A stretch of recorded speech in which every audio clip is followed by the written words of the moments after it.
Welcome back to Simsport Racing in association with Simply Race, our Nürburgring 12-hour charity race. Joining me in the commentary box, fresh from his car, is John Monroe, Simply Race and Show Simsport driver in the Bentley Continental GT3. Good evening, John. Evening, Steve. Evening, everyone. How are we doing? Yeah, we're doing great, mate. The racing has been phenomenal. The fact that there's mixed class on there of GT4, GT3 machinery is keeping it interesting. There's a lot of talent on the grid, yourself included, buddy. How's the racing going for you? It's been good. We got really unlucky basically in the first hour because Ross suffered a couple of game crashes. He was up in, I think he was running P6 at the start, and had very, very good pace, but sadly the game crashed and he got back in and then the game crashed again. So I think we were 6 or 7 laps down after 1 hour, which was very painful indeed. So I think the first few hours of driving after that were just a case of trying to claw back some of those laps. But once we got past the GT4 cars and began to climb onto the back of the GT3s, it's been really, really good fun because we've kind of been picking our way through and we're up into the top 25 now. So I think we've passed about 7 cars or something. And to be honest, the pace has been surprisingly strong. I think looking at the lap times, we're running pretty much in sync with the guys first, second, third in terms of pace. And we haven't lost any more laps since then, and we're running a good 54th lap time. So it's kind of gutting because we really do think we'd have been right at the top, but at the same time, you know, it's great fun fighting your way through the field. So I guess everyone wins. Yeah, it's absolutely, and I mean, I suppose you're in that unfortunate position as well, as where you're coming up against the GT3 cars and trying to unlap yourself, which not all the GT3 drivers are probably, you know, as helpful as they might be in that situation. Is that fair to say? Yeah, totally fair to say, and also completely understandable because, you know, everyone's running their own race, and I'm sure, you know, if you're driving in 10th position and you see someone in 30th coming through, you're going to be thinking, well, they've got nothing to race for, you know, we're actually in a good position here. So it is quite tough for us because the pace we've had has been really strong. As I said, I think I only got passed by 1 car in the 2 hours that I was out there. So what it means is when you get past people, you're trying to gap them as quick as possible to not hold them up, because obviously if you were to overtake someone and hold them up when they're a few laps ahead of you, you're not going to be very popular. So it's quite a difficult balance, but I think, you know, we've just got to go for it, and there's enough cars out there that everyone's really, you know, got to just try and find their position based on their pace. So there's not too much holding back really. It's just a case of going for it and racing everyone the same. So it's been good fun. And you sort of touch on the fact there, obviously, you know, you're doing or matching the pace of the sort of top guys at the moment, which is great to hear. But obviously, the top guys are in Porsches, so the Bentley's is matching those, no problem. It's you know, a good car to drive, is it?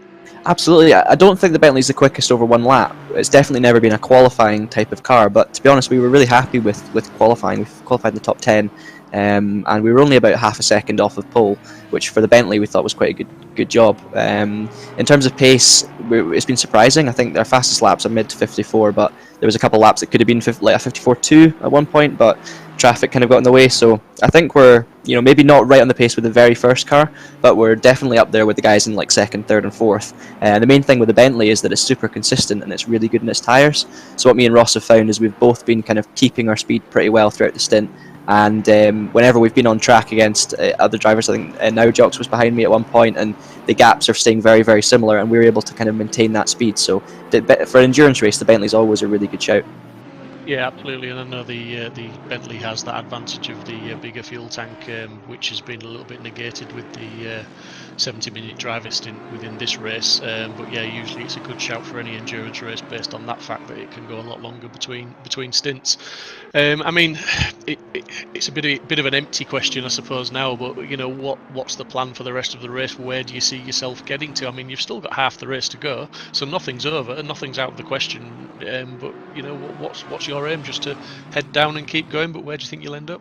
Absolutely. I mean, if we were to get, you know, overly ambitious, I'd love to say that we could try and close in somewhere near a top half finish, so maybe a top 15. The tricky thing is obviously the higher you go up the order, the quicker everyone else becomes, which is really, really tricky. But I know consistency has been really important. The guys in the other Zantro McLaren have been, I think they're running in 7th or 8th position at the moment. Their setup's not ideal. They haven't really had the time to get used to it, so they're not, in terms of outright pace, they're not right at the top. But they've managed to keep it clean and they're running 7th or 8th. So those kind of guys are going to be really difficult to catch. But I think a top 15 might be possible with the pace we're showing.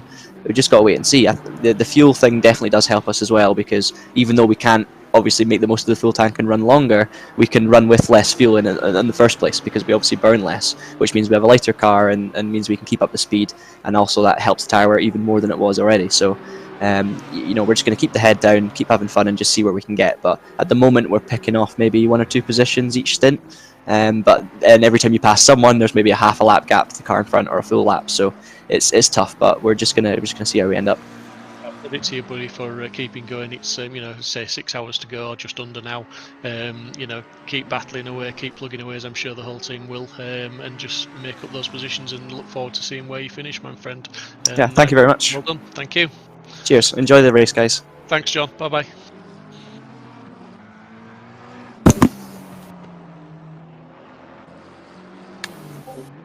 Nice. Positive interview from John there. Obviously, not had the best of races, which was out of their control with the disconnects. But it's nice to hear that drivers, and we've heard it all night long, that drivers are positive and they're keeping their heads up and just plugging the laps away and seeing where they can get to. Yeah, exactly. I think more so for obviously an event such as a charity event like this, but even so, just having a positive mindset is such a benefit to not only enjoying the race, but also actually be in a position where you can then capitalize on anything that then sits in your favor, as we see some sparks flying up from that 720 GT3. I have to admit, I love the look of this game at night. It is incredible to watch. It's quite mesmerizing. It's if you're in a general positive mentality, regardless of what's happening, it doesn't take, if something then happens in your favor, you can then capitalize on it straight away. If you're, quite negative, in just a general negative mood, in the middle of a race, if something then does go your way, it can almost take a little bit of time to really sort of think, right, okay, cool, well, let's capitalize on it. So, yeah, sticking through that positive mindset throughout a race, especially something as long as this, it pays dividends. It really, really does throughout the course of the race. I have just noticed the time as well. Unfortunately, Steve, I'm going to have to depart. No problem, my friend. Thank you for joining me again in the commentary box. That's all right. I'm looking forward to watching you on the track later on when you do your stint in the dark. Yes, and again, as I said, feel free to, as much as John said, feel free to pull me in as I'm racing. More than happy to have a chat with you guys as I'm going along. Maybe we can get some in-car footage with you then and see what it feels like and listen to your concentration levels, as it were, through your voice. No, absolutely. No, Steve, good to catch up. And yes, all being well, I will catch up with you a bit later on. Thank you very much, mate. Good luck. Have fun. Cheers. Take care. So that's Dan heading off now to warm up, get some practice in before he jumps in his GT4 for his stream. His stint, should I say, sorry. Just looking at the Triple Eight McLaren of Coach Dave, with a 20-second penalty has now to serve at the next pit stop. That's pretty crucial. He's 3 laps down already, and he's going to have to serve a 20-second. Well, they'll hold the car in the pits for 20 seconds before they do any work on that car. So that's really going to affect his race. We've got Jenson Button in 8th place, and Jenson is at the wheel of the car now, and he's about 6/10 off 7th place. That McLaren has shown some great pace in the whole of this race. In the first stint, Jenson got a stop-go penalty, which caused him to have to make an extra pit stop, obviously, for a stop-go, but dropped him down to around about 23rd, 24th, if memory serves me right. Jenson did the first stint, came into the pits in round about 15th, 16th place, and then Luca and Dave Marshall have carried on that form and got him up to 8th place. Looking now, this is a good battle. We're looking at a battle for 3rd place between 2 Porsches and a GT4 car, just for good measure, on into turn 1. All through pretty cleanly, as you would expect, but 2/10 back, that's pretty close, and he's just going to have to just be careful, because we've seen a few mistakes from cars following pretty closely.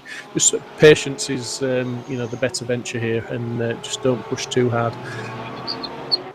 And I believe in the commentary box with me now is Simsport Racing driver Dave Hedges. Dave, welcome.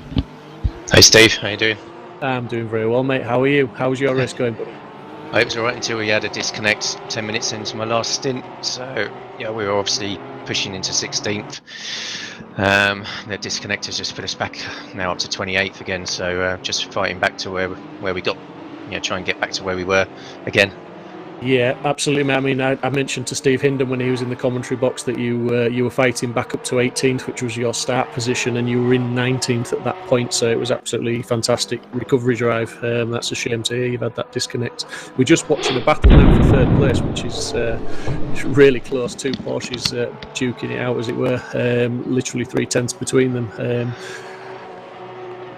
Porsches are really good cars. We were just talking earlier, the Porsche is a hard car to pass, but I think that's a little bit negated when you've got a Porsche on Porsche. It's just down to the drivers, isn't it, really, in the setup, I suppose? It is, yeah, and obviously they look fairly even in terms of their pace, and you've really got to get a good exit out of probably the last corner to have any opportunity to pass on this track. So even a bit of a late braking lunge into the hairpin down the bottom there is not really enough unless you're really, really close. Yeah, absolutely. And then when you get the run down the start finish, as we're seeing now, he's obviously going to pull out and try and dive for the inside. This braking zone can be treacherous, and it's very easy to over rotate the car. And also the cutback is on, but it's not looking. It looks like he's got the job done, and he's taking third place from him. Yeah, if you go a little bit too tight on that corner, you can hit the curb, and it just unsettles the car too much. But he did that pretty well, to be honest, and got the clean overtake done. Yeah, we've got Stefan in the YouTube chat. Are you okay up there in the booth? If you want to join us, just jump in the green room if you're driving with us today. And we're open for interviews. We've got Jiri, Simsport regular at Mark Neutlin's can be better, but I don't care today. It's a race day. Okay, so I'm guessing that's a private chat between Mark and Jiri. But yeah, the cars of the racing's been very good, and it's been relatively clean. As I say that, we see a penalty come up on the screen for car 99, 5 seconds for contact with car 62 on lap 171. There's been a few penalties handed out, but generally the racing's been pretty respectful. Is that fair to say, Dave? Yeah, generally it has. I've seen a notice from the stewards, though, in the last sort of 10 minutes, just warning everybody that especially the GT3 cars, that they seem to be doing a bit too much dive bombing, and the standards are generally getting a little bit worse on in their respect. So they've been warned that the penalties, if they are repeating them, they'll get worse. Yeah, so repeat offenders could be looking at more than the 5-second penalty that they're currently receiving. Yeah, absolutely. Which is fair, because if you do find someone, it'd be easy from a driver's point of view to think, 5 seconds, what's that? It's in the pit stop anyway, so it's nothing. But we've discussed this many times this evening, that obviously the 5 seconds here and there, they all add up, and you can soon be talking an extra pit stop, which could cost you positions at the end of the race. Well, yeah, if they get to a 15 or 30 second stop, a penalty, then they could be getting a drive-through as well, or a stop go 30.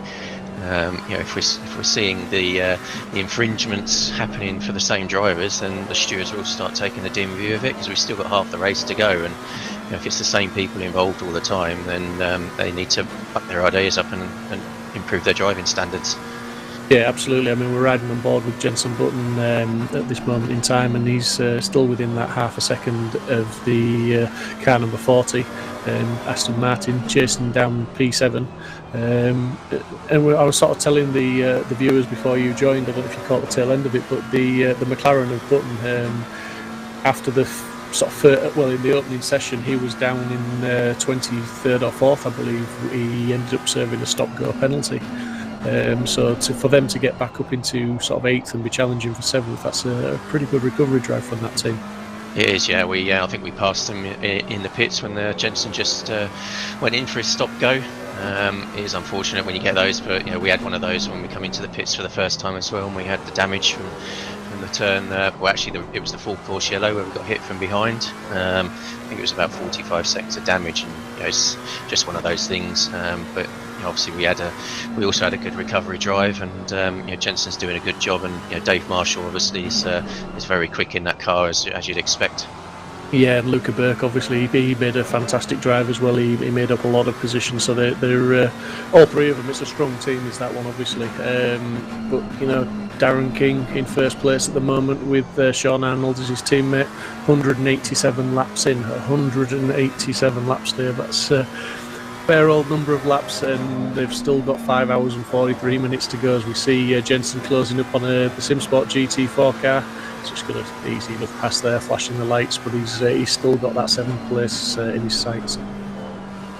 Yeah, we had a bit of a chat between myself, Regan, and James just before I came on, and I said, well, it's okay, lads, we've still got 6 hours to go, and they're like, oh my no, not 6 hours.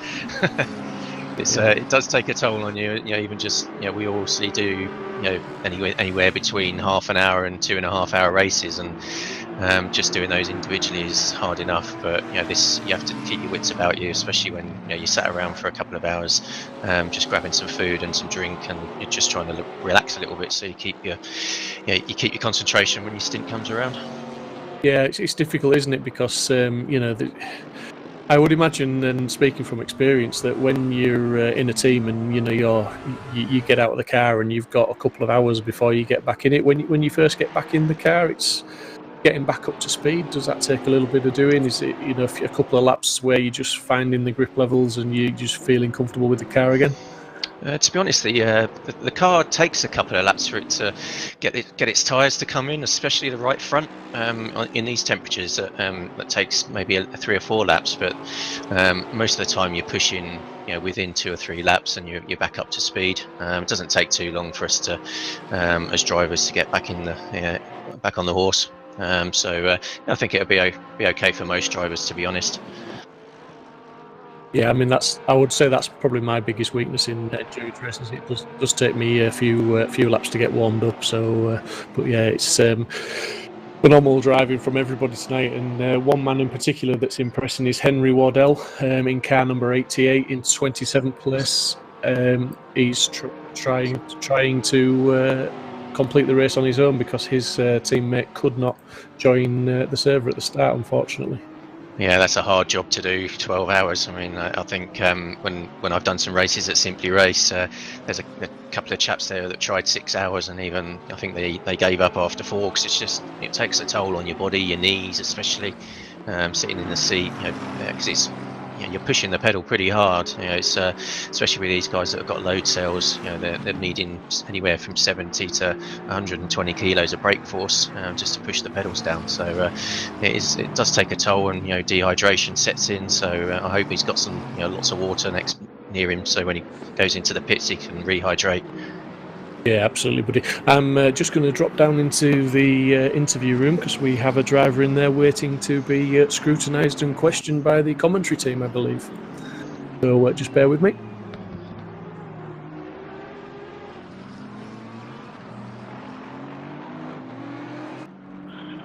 Good evening, Stephen. How are you, my friend?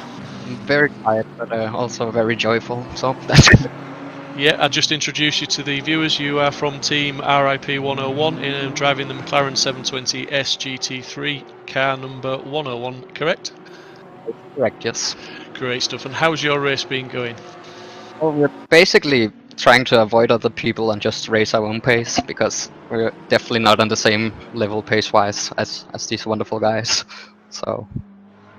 yeah, but yeah, you're in 30th place at the moment, which when you look at the, as you say, you look at the quality on the grid, that's respectable. It's not bad. You're still circulating. That's the main thing, and you've got 5 hours 39 minutes to go. So it's a long way from over at this point.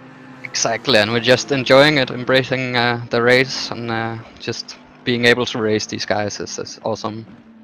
Yeah, it's fantastic how the communities have come together, as we've said many times on the stream, the real world and the esports, and then there's the sim world. So I think really you can say there's 3 sort of levels of community come together in the real world: the esports drivers, and then the hobby drivers like myself and other people on the grid. So it's fantastic, isn't it, that we've got a platform where everyone can come together and just have a bit of fun and raise money for a charity.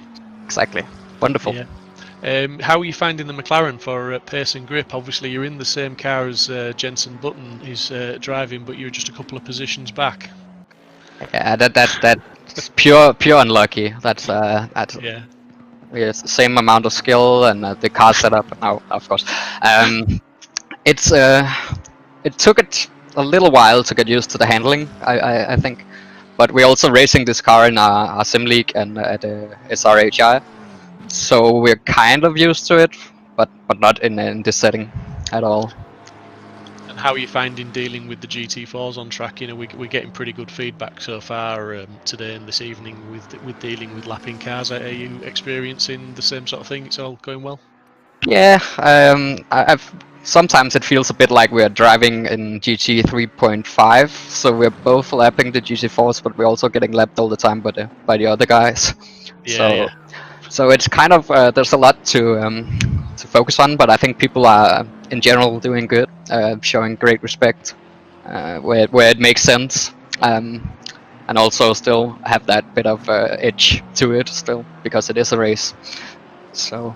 Yeah, at the end of the day, everybody's still racing for a position, whether that be 30th position or first position. You know, you're still battling someone, and I would imagine you guys have very much got your eyes on somebody ahead of you. Have you? Is that correct to say? I mean, where do you see yourselves finishing the race? I know you're here enjoying yourself, but have you got any sort of goals to where you want to finish tonight?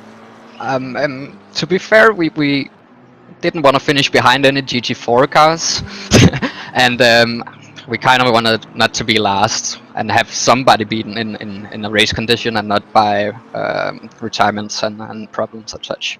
So if we can get a little bit of luck, it would be happy days, but it still are. Like it's just a privilege to be here, to be honest. Well, it's great to have you on board and racing with us, and thank you very much for making the effort and turning up and racing with us.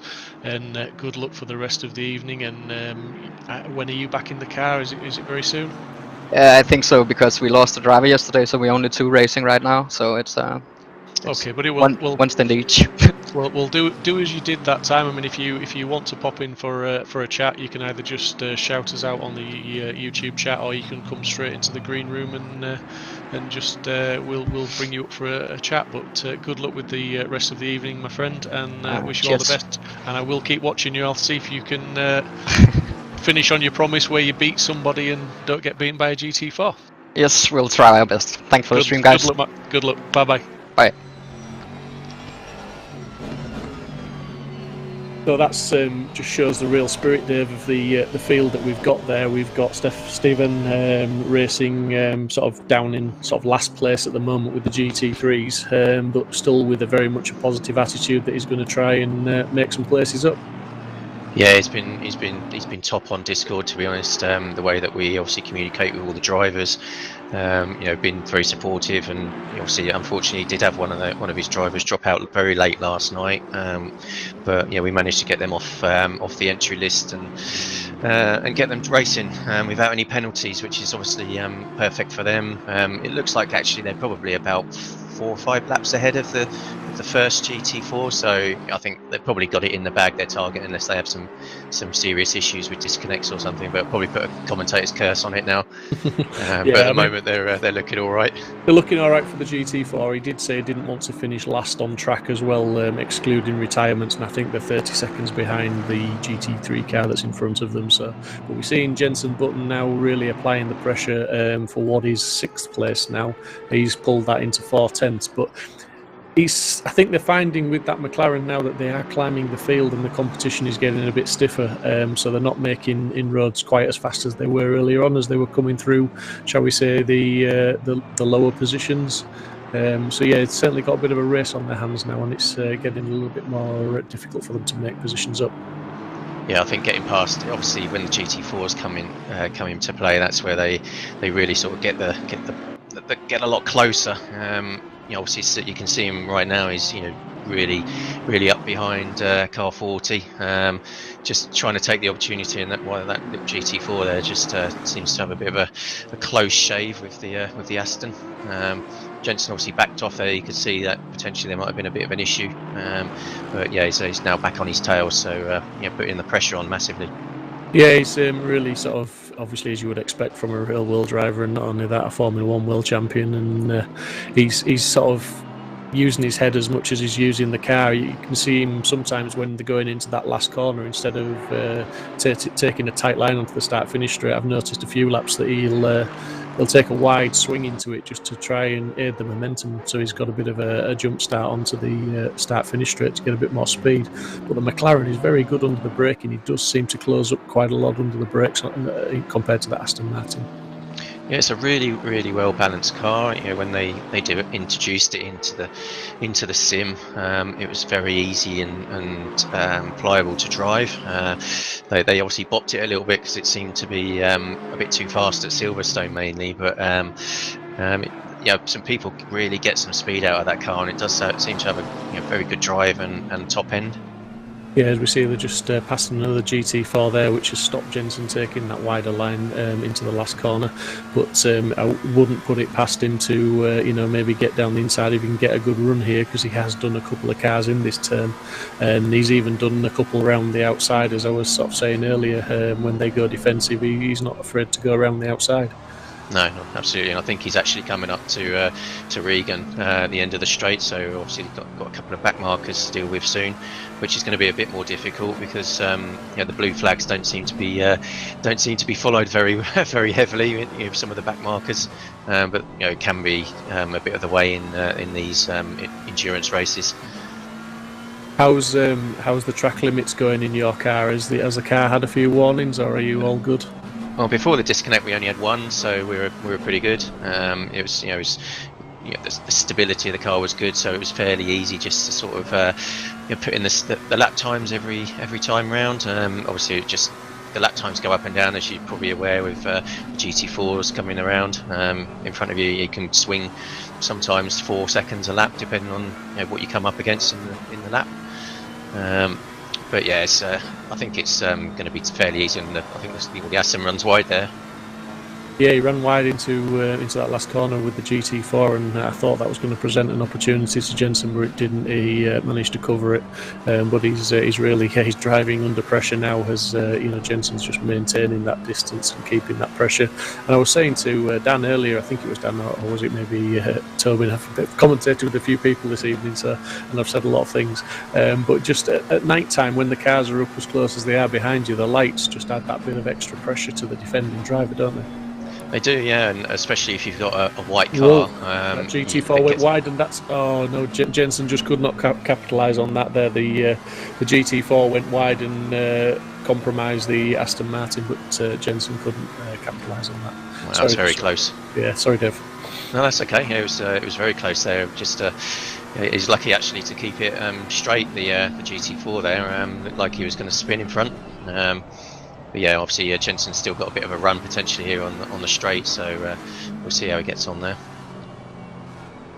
Yeah, he's not giving up, and I think this is the current race on the track to watch. Just looking at the timings down the screen, obviously Darren King still out in P1, 194 laps completed. Third place car Porsche with a 5-second penalty to be added. We've got the Team Simsport Crossman at the wheel in car number 3 in 4th position. Just 11 seconds back off that P3. Now, obviously, the standings at the moment don't mean too much to me, because I will admit to losing track of who's pitted with what, where, when and how, because obviously everyone's running their own tactics. But Darren King, interviewed earlier on, said that he thinks things are going to close up again at the end. He's not taking anything for granted, even though that car in P1 at the moment is still showing fantastic pace. Yeah, obviously you could end up having to maybe just pit at the back end of the race there just for a splash and dash, because you've used a bit too much fuel or not put enough in. Especially with the lap times going up and down, it's quite difficult to actually predict how much fuel you're going to use just from hot lapping. I think we're probably 0.15 lower than where we would normally be if we're just doing practice runs. So it obviously makes a big difference in terms of how many pit stops you might have. But I don't think most people are going to have a problem with making the race distance on either 10 or 11 stops. That's going to be the key. Where's the fuel usage been of people maybe under-fueled to try and get a bit of extra speed mid-race because they know it's going to be lower. But we'll wait and see towards the end. It hopefully should be quite an exciting last hour. Yeah, I'm hoping for that, mate. And just a message on the YouTube chat from Mike Williams to Jenson Button. Just quite simply, leave us alone. Yeah, I good think luck. that just about sums it up, because Mike Williams has been involved with that car for quite a few laps on and off throughout the race. Whoever's at the wheel of it, it seems to be talking about it against the Mike Williams car, the Yas Racing car. So yeah, it's been a good battle. I'm on board with Jensen at the minute, and the Aston just run wide into turn 3, so he's got a run on him up to turn 5, going around the outside. That will be a move and a half if he can do that. Although Yes. I wouldn't Shut the discount door. it. Yeah, but he on some of the shall we say in the lower positions, he had made that move work. He did go around the outside someone into that turn. So you know, he's not trying the impossible. I mean, how, you know, what's your mindset when you're defending this sort of position now, when you're under this much pressure? You know, it doesn't matter who it is. It's all right, it's Jenson Button, but how, you know, as the defending driver, you just got to stick to your lines, haven't you? Hit your apexes, break points, and just try and keep that momentum going. Yeah, the cars are so evenly matched here. As long as you're on your lines, you don't get tricked into defending when you don't need to. You could literally just drive your same lines, and the other car, it'd be very difficult for them to get past. But it's, you know, it's any little wheel out of place, a missed gear, and you're then on the defensive. You know, you're having to defend a line that you don't really want to, which compromises you maybe for the next corner. Yeah, absolutely. We just see another GT4 car moving nicely out of the way there and not getting involved in this battle. And as I keep saying, you know, respect to the guys, because that has been the story of the race for the most part. The GT4s have just, you know, either they've got out of the way if they've had the room, or the GT3s have managed to negotiate them safely, and the GT4s have shown good awareness. But it's just, that McLaren just doesn't seem to have the legs to catch the Aston down the straight. He's struggling. I thought the McLaren would be a bit quicker than that down the straights, but it seems to be in the braking zones and through some of these early turns that Jenson really makes the ground up, and then he seems to lose out a little bit in the latter half of the lap. Yeah, perhaps you know, they might be just on different parts of their stint, and you know, tyre wear, tyre temperature could impact on you a little bit. Obviously, the middle part of the lap, you do tend to build a little bit of tyre temperature, which might just got a couple of penalties, Dave. Car number 222 penalty, a drive-through for ignoring full course yellow on lap 176. Car number 15 penalty 5 seconds for contact with car 127 on lap 179. And Mike Williams says it's so much worse watching. Yeah, it is, absolutely. I can attest for that. Obviously, I think we've swapped drivers again. I think James has been having a few graphics card issues in terms of frames per second since we had to rejoin. So he switched over to Regan for a little while. So obviously, I'm going to need to probably prepare to get into the car at some point in the next 20 minutes or so. No worries, mate. We will let you go in 19 minutes, no problem. Yep. No worries. Mike Williams just giving us a bit more information on the feed. He says, don't worry, we are pretty slow in a straight line. And just for our information, thank you very much. He pitted on the same lap. So the Williams car and Button car pitted on the same lap. So they're pretty much a level race for those two. Yeah, it's obviously his strongest corner, because he seems to get a very good drive off the last corner there. Which means that Jenson's really struggling to pull alongside into the braking zone, turn 1. Definitely, and again, I think here Jenson just got stuck behind that GT4 on the exit, which compromised his speed. But when you see him steaming up on the brakes into T1, it's quite an impressive sight. We've touched on the game graphics with some of the other commentators, and everyone's amazed by the quality of the pictures that we're seeing, the effects and the realism of it all. Yeah, it's amazing.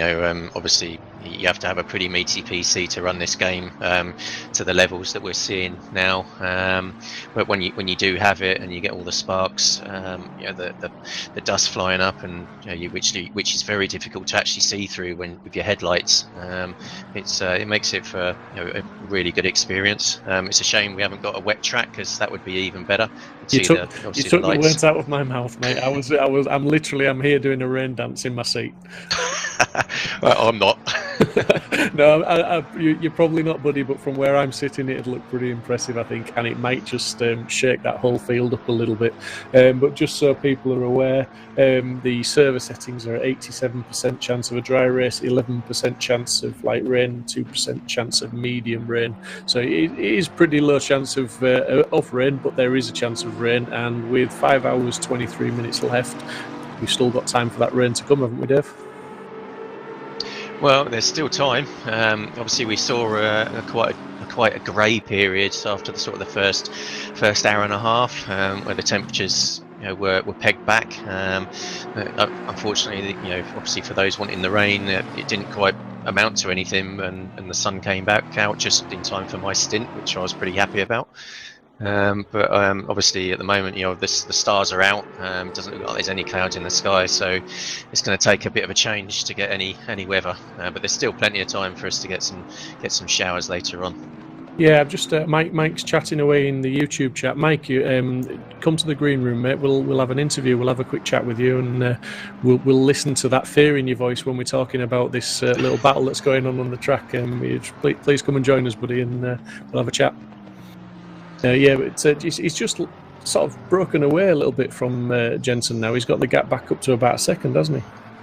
Yes, yeah. I mean, I think Jensen just had to get past the GT4, which probably you come up against. I think on the back chicane, so that probably held him up a little bit more. But hey, he's only less than a second away still, so he's going to have that that gap closed back up by the end of this lap, I think.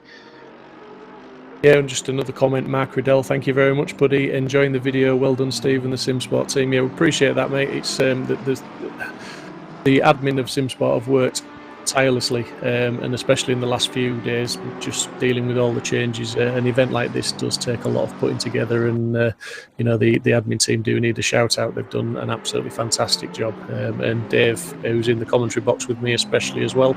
I've turned Discord on quite a few mornings at sort of 6:30ish, and Dave's in there and changing things and setting things up. So absolute trooper, Dave. Thank you very much, mate.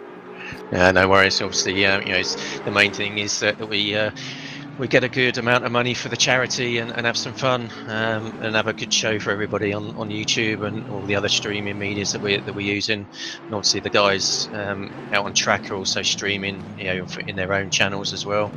It's good to get the community together, and that bore fruit with some of the issues that we were having early on with SimGrid coming in and helping us out with the server. A big thanks to them, because otherwise I think we might have been having a problem today if that hadn't happened. Yeah, I mean it was phenomenal, because we did have just so people are aware, we had an issue with the server at the very beginning of the race with connection issues, and we were looking like we couldn't sort our server out. It just let us down on the day, but there was several members of the community. SimGrid came up with it and loaned us their server, but there were several other communities that also offered us the loan of servers as well, and I think that just goes to show the great spirit amongst the sim racing community. As we've received another donation, just struggling to read that one, sorry, but it was another £20. I'll read it out when it pops across the bottom of the screen in a minute. And also, as we get a donation, we get a penalty as well for car number 28, penalty of 5 seconds for contact with car 32 on lap 172, and the donation was from Jonathan Stout. Thank you very much, Jonathan.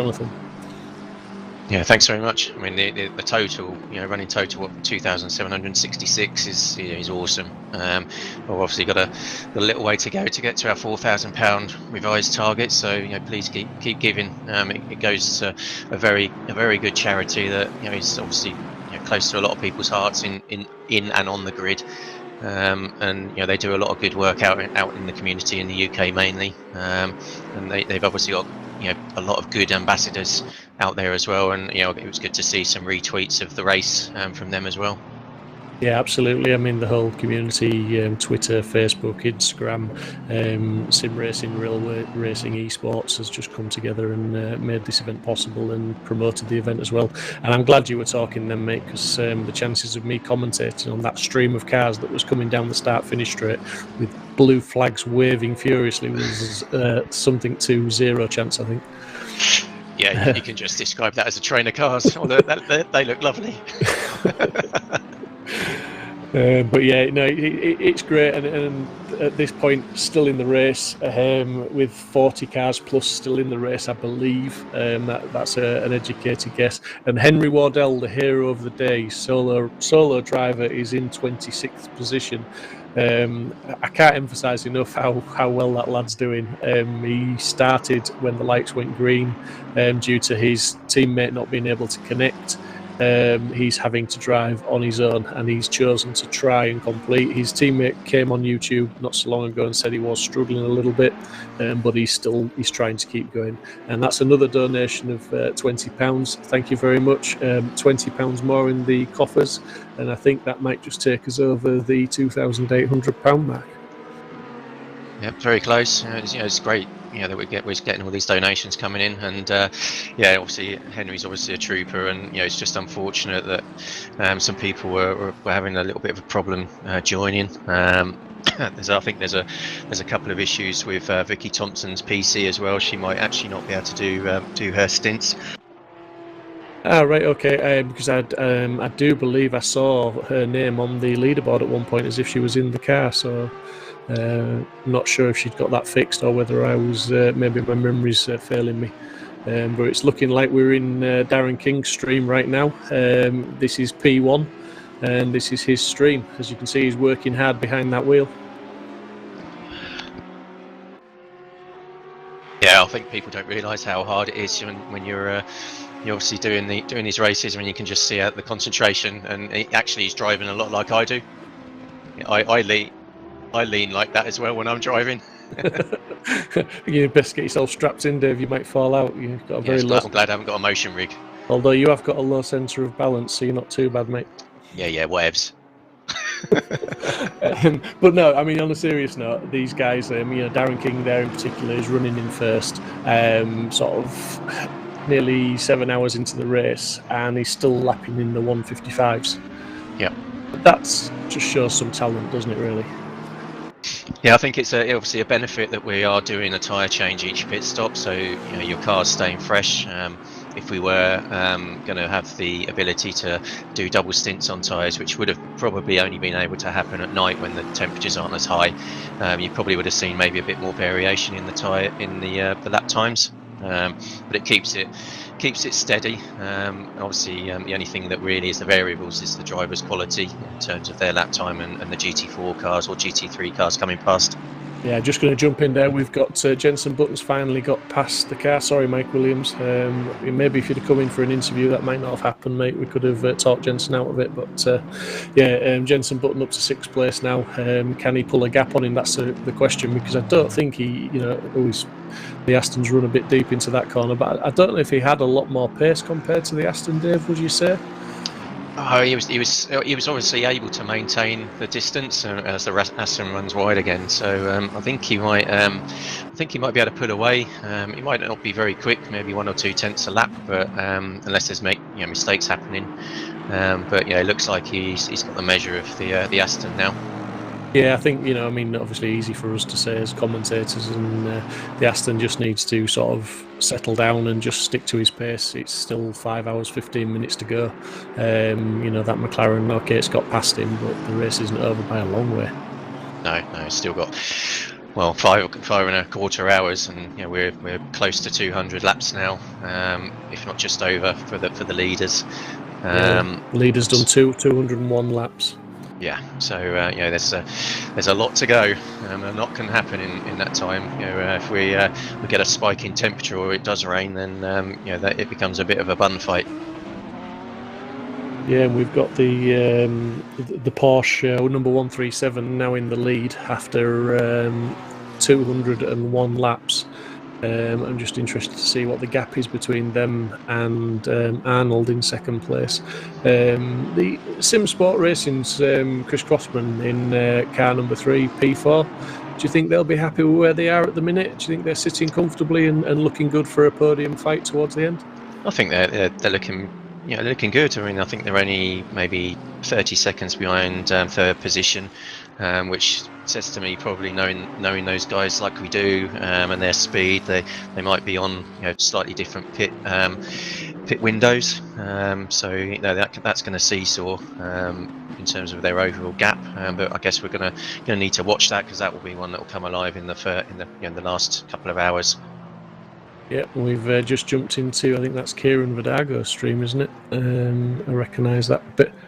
I recognise that baseball cap on backwards any day of the week. But Kieran not driving at the minute, but you can see his car, his team Terra Racing, circulating there in a GT4 Porsche, car 747, and it looks like Bliv AK is at the wheel of that car. They're some good drivers. Bliv, Kieran, they race with us at Simsport, don't they, Dave? And they sort of show some good pace.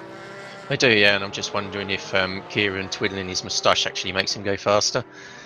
Oh, mate, yeah, he twiddles his tash, and he'll.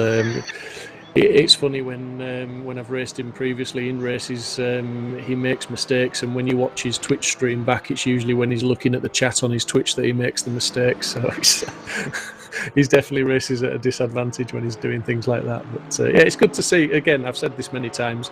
We've got casual gamers, stroke racers like Kieran, he won't mind me calling him that, all involved in this, up to Formula One world champions of Jenson Button. And it's, as a founder member of Simsport, I never thought I'd be commentating on a race with Jenson Button that we'd organised.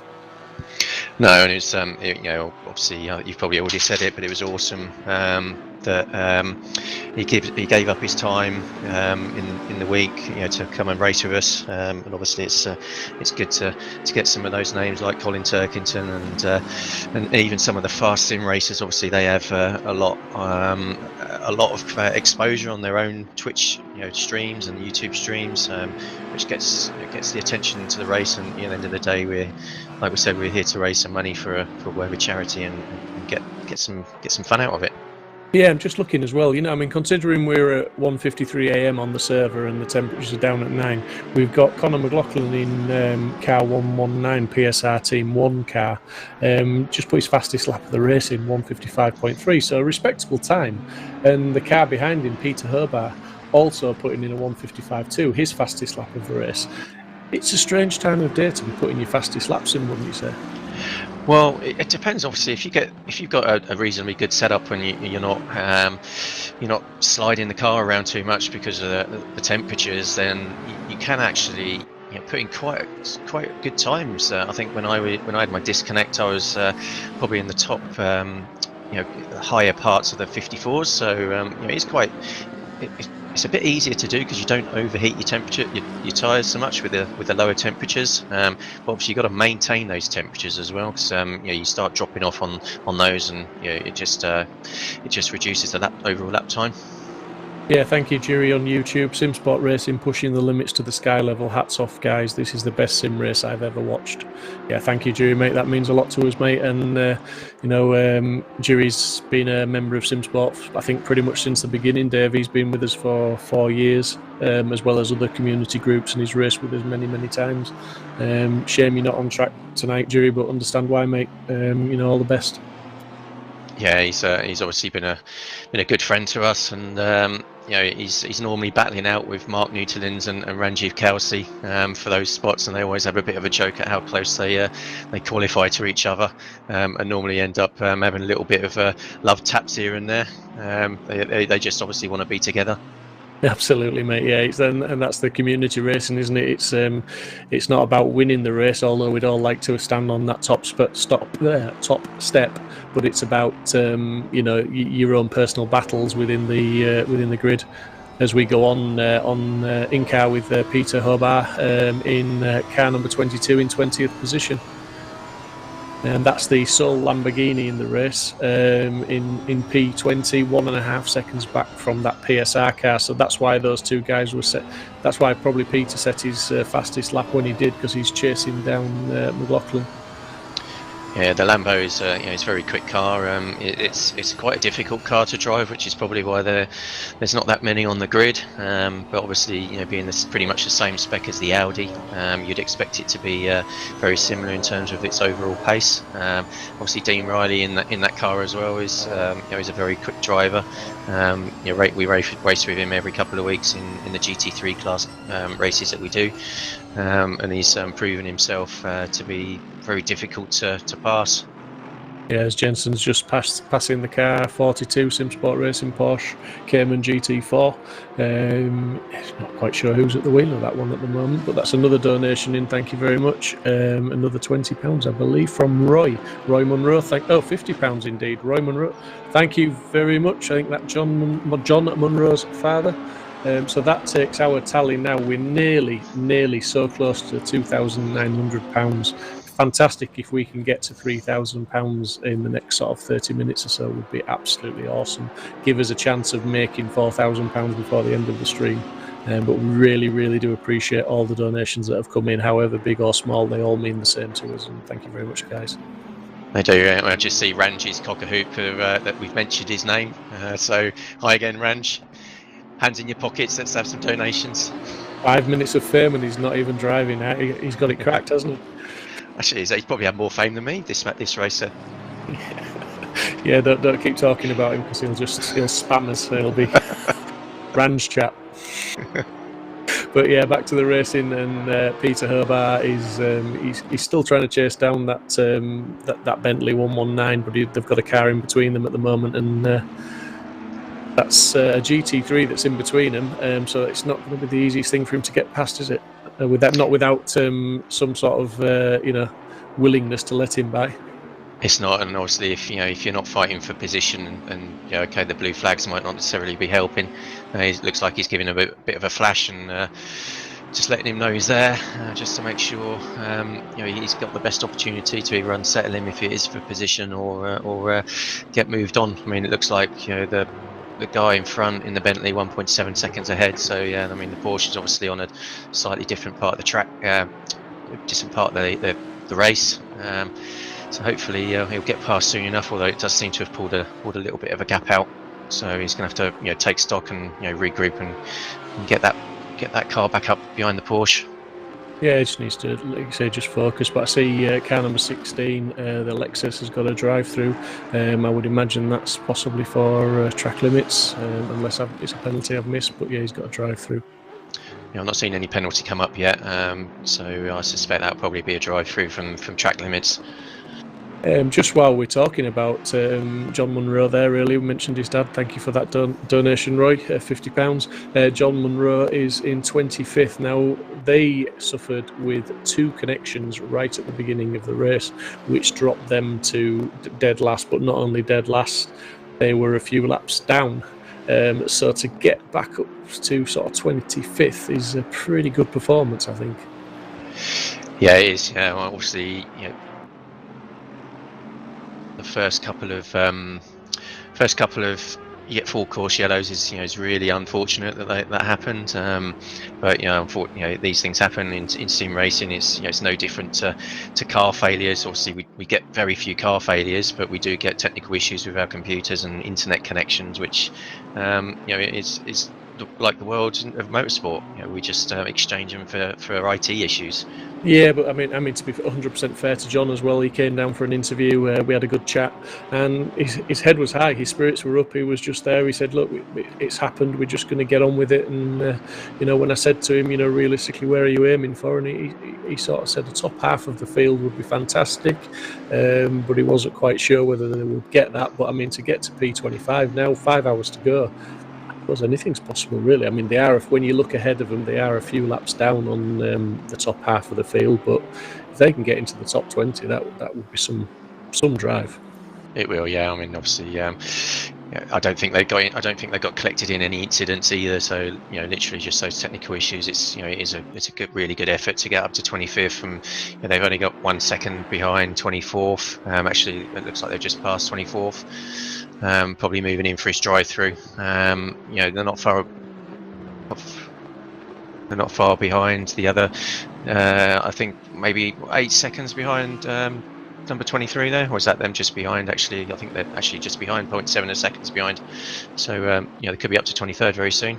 Yeah, they're making great headway, and this is a Bentley v Bentley battle. We got Mark Neutlings in the interview room. I think I'm going to take this opportunity just to go and have a word with my friend Mark. So I'll be just bear with me 1 second.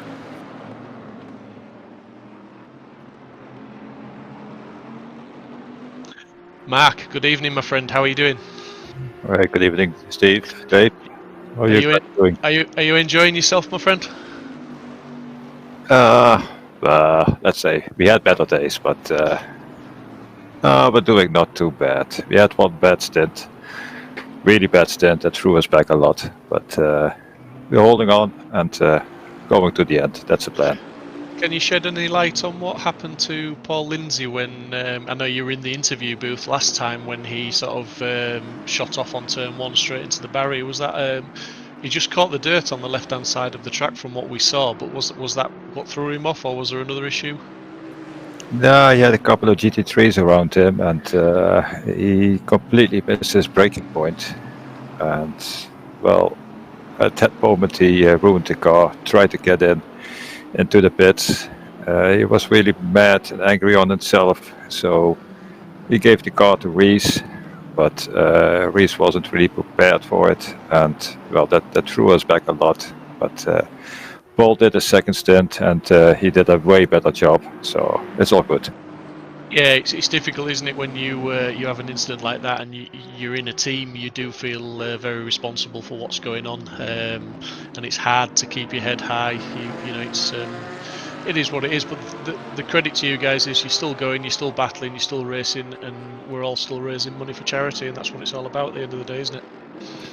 Absolutely. And I think the fundraising is going the right way. So, well, you know, Steve, Paul, Adam, recently we've put a lot of time in this, and we've practiced a lot, working on a setup, and that is all okay. And well, if something happens like that, I don't know, Paul is really a competitive guy, so he was really angry at himself, and he had to lay off a little bit of steam, so he gave the car to Reese, but his second stint was a lot better.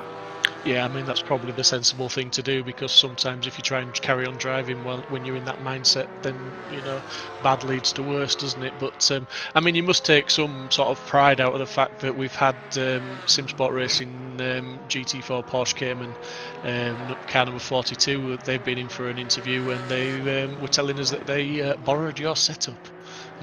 Which has improved their car. I mean, that credit to you guys for that. As you say, you were working on the setup there, and you've obviously worked on a very good setup, because the other team have gone away and they may have tweaked it very slightly for their own driving sort of styles, but they've effectively borrowed your setup. So congratulations to you guys for the team effort there, and like I say, you must take a bit of pride in that.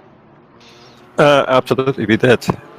You must imagine that we laughed very, very hard last Wednesday when we saw that Adam qualified in front of Steven, and normally that's the other way around. So, well, that's why I made the remark on Discord. Well, maybe you guys want to borrow our setup, and they did. And actually, Steven was faster in it, so no, we did a good job with that. Yeah, well, we all know that Steve Haley's got great pace in a car. And you know, he's going to utilise whatever setup you send him. But yeah, well done to you guys for taking the time not only to work on a great setup, but then having the team spirit, as I know you, Mark, I know you would do, but to share that setup as well. You know, it's great community spirit, and that's what we're all about. And that while we're talking, our friend Ranj has just donated £10, so thank you very much, Ranj. That true gentleman, thank you, mate. Range did 10? He could have done 20, come on.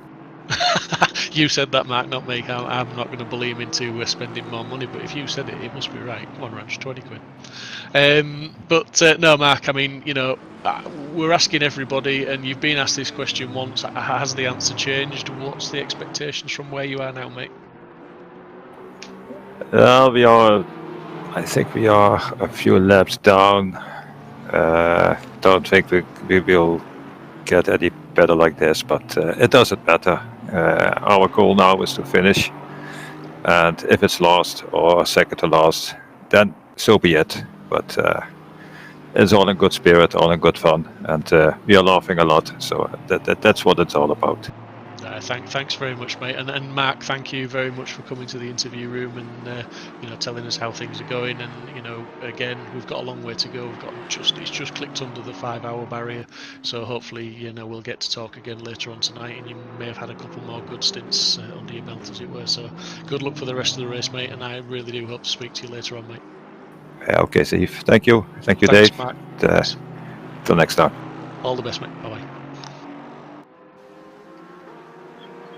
So, Mark Neutlings in the Porsche Cayman GT4 of Simsport, just they're having a little bit of a different race there. And as I sort of pointed out in the interview very early on in the race, Mark came for an interview, and while he was being interviewed, his teammate unfortunately crashed the car into the barrier, just missed his braking point while being lapped into turn 1 by 2 GT3s. I would imagine that's something pretty easy to do, Dave, wouldn't you? Yeah, it is. You just have to take your eye off. You may be doing something on the HUD or the MFD just to change your maybe your pitch strategy or something. It's very easy just to run a little wide, or put a tyre in the gravel trap and spin off. Yeah, I mean, he did the right thing, Paul. Obviously, he wasn't happy about it, and he went in and handed the car over and sort of calmed himself down. He's come back, and as Mark said, he's done a fantastic stint. So everybody's heads back in the game, and they're enjoying themselves. They're out there racing, and that's what it's all about. I did see while I was interviewing Mark, I did see that John Munro, I believe, had made that position up on the other Bentley, had he? I'm not sure actually. I haven't seen, didn't see the actual feed on that. So we'll have to have a look. Yeah, I'm just looking. Yeah, he's up into 23rd, but He's pulled 10 seconds on him, but he's got a 5-second penalty, which is unfortunate. But yeah, John Munro really making that Bentley work. He was sort of telling me that basically they can run it with a slightly lighter fuel load, obviously, because we all know the Bentley's a bit better on fuel. So that as much as they can't utilise the large fuel tank for long stints because of the 70-minute stint rule, he does feel they're at an advantage not an advantage, but they do feel it's benefiting them being able to run a lighter tank. So he's getting some good speed out of the Bentley. Yeah, you do tend to run the brake balance a little bit further rearward as well, which means the Bentley's got tends to be very good on the brakes, especially for a big heavy car.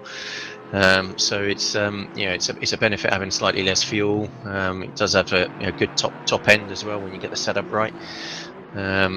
But yeah, they're obviously making that work really well. 10 seconds in only a few laps is good going. I don't think he's really going to have to worry too much about his 5-second penalty. No, I don't think so. And like I said, there's only 2 drivers in that team, so they're literally sort of coming in for the stints and swapping. So it'll just be literally pull up 5 seconds extra on the pit stop. I believe the pit stop takes. I've got it down to about 70 seconds, so roughly. So 70-75 seconds for his pit stop. He should be able to swallow that up and not lose too much ground. And another person we were speaking of earlier, Vicky Thompson. Obviously, she's got a PC sorted because she's in the car at the moment in the lead GT4 in 31st overall, but she is the lead GT4. Yeah, that's a good effort, because I had a message off her earlier on, and water cooling had actually looked like it had failed. So it was obviously a very, very quick turnaround in terms of PC fixing. Where maybe she managed to get a water cooling fixed, or just plug in a normal air cooling things. But she was getting fails on her PC after 5 minutes, just because it was getting over temperature. So if she has got that sorted, it's a very good effort. And a good effort to the rest of the team as well to obviously hold the fort while she was getting her PC sorted. Yeah, we're on board with the MT Racing Audi in car number 32 at the moment, with Marino in the driving seat. He's challenging for P14 at the moment. He's putting some pressure on a McLaren, which is car number 28, and that is racing N3 White. So yeah, he's 6/10 back, but looking to close and try and keep some pressure on. The car in front has got a 5-second penalty again, so effectively he is in front of him at the moment on the road, but that's dependent on pit stops, obviously. Yeah, the car is looking a little bit loose at the rear, actually, just on board there. So he's going to find it difficult, possibly, to get on the power on the last corner. Just got to be careful he doesn't over rotate.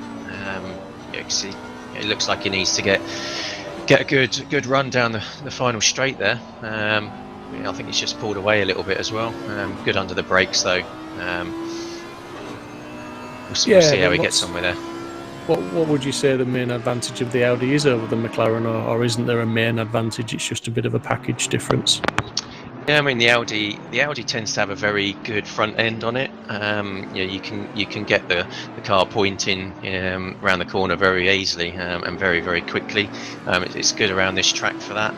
Not so much maybe around Spa, or it does tend to do quite well because of its overall package. But going through things like Radeon and Eau Rouge, it tends to want to try and kill you because the front end of it can be quite snappy. But here it's a good car, good overall package, especially if you've balanced that potential oversteer out.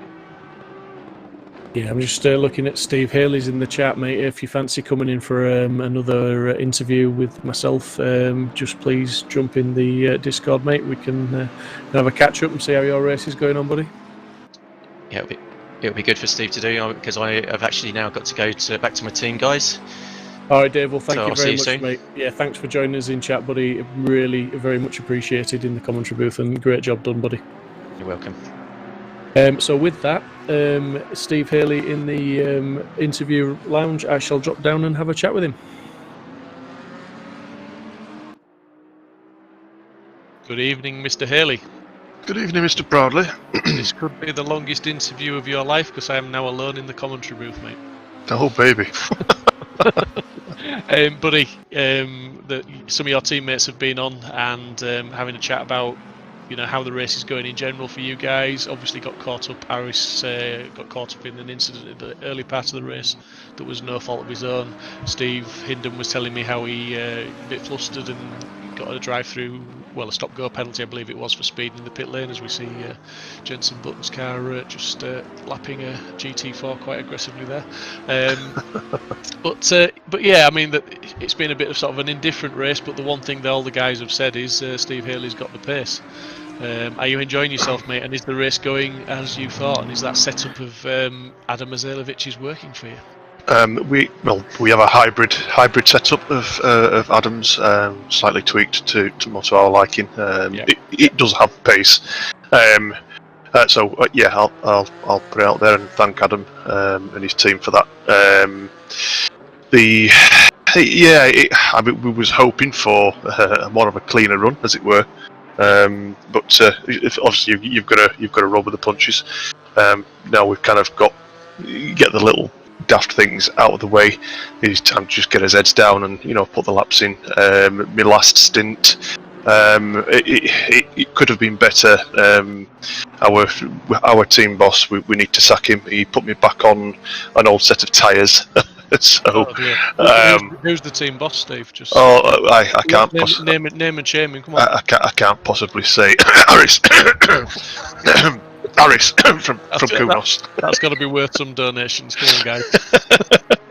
Yeah. So, but I mean, luckily his first stint wasn't a massive long one. We did kind of pit slightly earlier for the first stint, so they weren't as bad as they could have been. They did slowly start to get a bit quicker, which I don't understand. But I'm looking forward to the next stint with no damage and a brand new set of tyres, and then maybe we'll hopefully try and start lapping in the 204s, early 205s. Start to close the gap up a bit more. I think we dropped to 5th in class when I gave the car to Steve, and I'm pretty sure I don't know if he's still 5th in class or 4th. Yeah, I can confirm he's still 5th and he's 9.47s behind Cody. Right, so he's catching Cody then. So maybe that's good. He's got the pace. He's putting in the laps. So it's just a case of just trying to hope that the GT3s don't catch us on the most daftest part of the circuit. And because we've had a couple of incidents. The last safety car, virtual safety, full course yellow, whatever you want to call it. A couple of the GT3s were behind me and they caught me as we was going to full course yellow, and we had a bit of a tangle in the last chicane, but hopefully, nobody else's car were too damaged, and we're onward and upward. Yeah, absolutely, mate. I mean, the quality of the racing's been outstanding, and yeah, there's been incidents, there's been a few penalties handed out here and there, but generally, it looks like people have been showing a lot of respect to each other, and especially the GT3s and GT4s lapping and being lapped, they're showing good awareness. Yes, yeah, I think also having teammates who are spotting for you. Because obviously, while you're driving, you try to concentrate on where you're going. Or if you've got somebody trying to spot for you, and if they can tell you which way they're going to go from behind, I guess it does make it a lot easier. So yeah, having a good team around you, it certainly helps. Yeah, I'm just going to read one of the shout outs because it's playing my own trumpet, mate, so I'm going to do that. Angus Martin, best broadcast ever. Stevie's doing a great job in comms. Thank you, Angus. I really appreciate the comments, buddy, because I'll tell you for now, it's not easy, mate. Yeah, I can talk, but put me on the spot to talk and it's not easy, but the game looks stunning and the racing is so good. Real life has nothing on SSR. Those comments are absolutely priceless, mate. They're worth the effort that's gone into it. And while we talk about the effort, I gave Dave Hedges a well overdue pat on the back, and I'm sure you'll agree. I mentioned that I jumped on Discord sort of 6:30 in the morning, and Dave's been there updating entry lists and things like that, and just doing what he does. But also, Steve, yourself, you deserve that virtual pat on the back, which I'll give you a proper pat on the back next time I see you. But for now, it's a virtual one, mate, because I know you've worked mega hard, as have all the other admin, and when we see what's come to fruition this evening, and with 4 hours and 47 minutes to go, and the comments that are coming in, and the £2,900 that's been raised, it almost makes it all worthwhile, doesn't it? I say almost because it's been bloody hard work, but like I say, that virtual pat on the back for you, mate, 'cause I know it's not been easy. No, thank you. I think it's been a fantastic team effort. Two guys, Aaron and, like you say, Dave, have been absolutely outstanding, for sure. Archie, Chris, Gav, yourself. We've all, Steve Inden and Chris Pinchbeck, we've all kind of really tried as very hardest to put on a good show. A few technical glitches, a few technical difficulties, should we say, but all in all, I think it's a very enjoyable experience now. The run up to the race start was a bit fraught, nerves and whatnot, but yeah, the Simsport team have done an absolutely mega job. Yeah, and I would say as well, Steve, just while you mentioned on the issues we had at the start as well, the guys at Simsport have worked mega hard. Mike at Simply Race has worked mega hard, because we're getting a lot of compliments on the quality of the stream and everything, and Mike's working just as hard as I am behind the scenes to put the pictures up for me to talk about, but also to SimGrid, because they've come up with the server, and then without that it wouldn't have happened. We had some technical issues at the beginning that don't need to go into all the details, but there were some issues, and they've come up with the server for us. But not only that, as I've mentioned previously, there was I got several other messages from other communities that are taking part in the race tonight, and they all offered the loan of their servers to get the race off the ground. So the community is what it is. It's fantastic, and it's everyone has come together to put on a great event, and it's a pleasure to be part of, and I'm very, very proud of you guys for what we've all done. Yep, absolutely. I think sim racing, the sim racing community, all the big groups, as you said, SimGrid,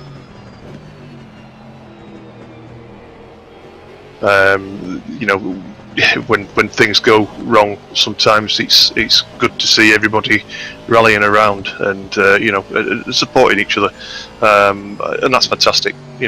On credit to them. I think I'm reading this comment as we're getting a bit of love, Steve, from JR Sim Racing. There's some northern accents going off right now. # Yorkshire. There is only one Yorkshire, and yes, definitely up the Yorkshire. And just for the record, Lucas Muller, no, you don't get boost if you drift through the corners.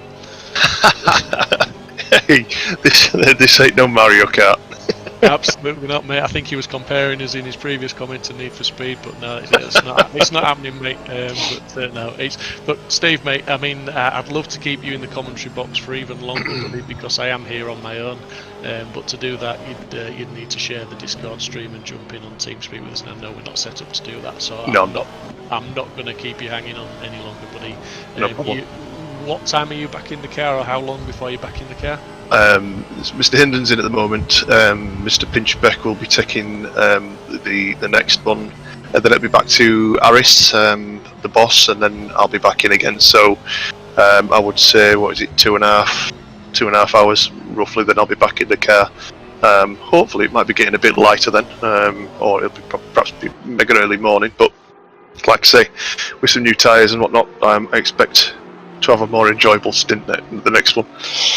And guess what, mate? We're going to set the countdown timer, because if you come back for another interview, the next voice you could be speaking to could be the official voice of Simsport Racing. Oh, very Mr. own Alex Goldschmidt is yes. in approximately 40 minutes. So Oh, fantastic.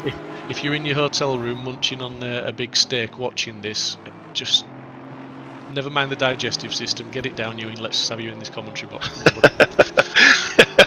Absolutely. So, you know, it's been great, Steve. Been good talking to you, mate, and catching up with you guys, and you know, keep doing what you're doing and enjoy yourself, and let's see if you can get on that podium, mate. Thank you very much. You're in with a shout, so just Yep. keep it down.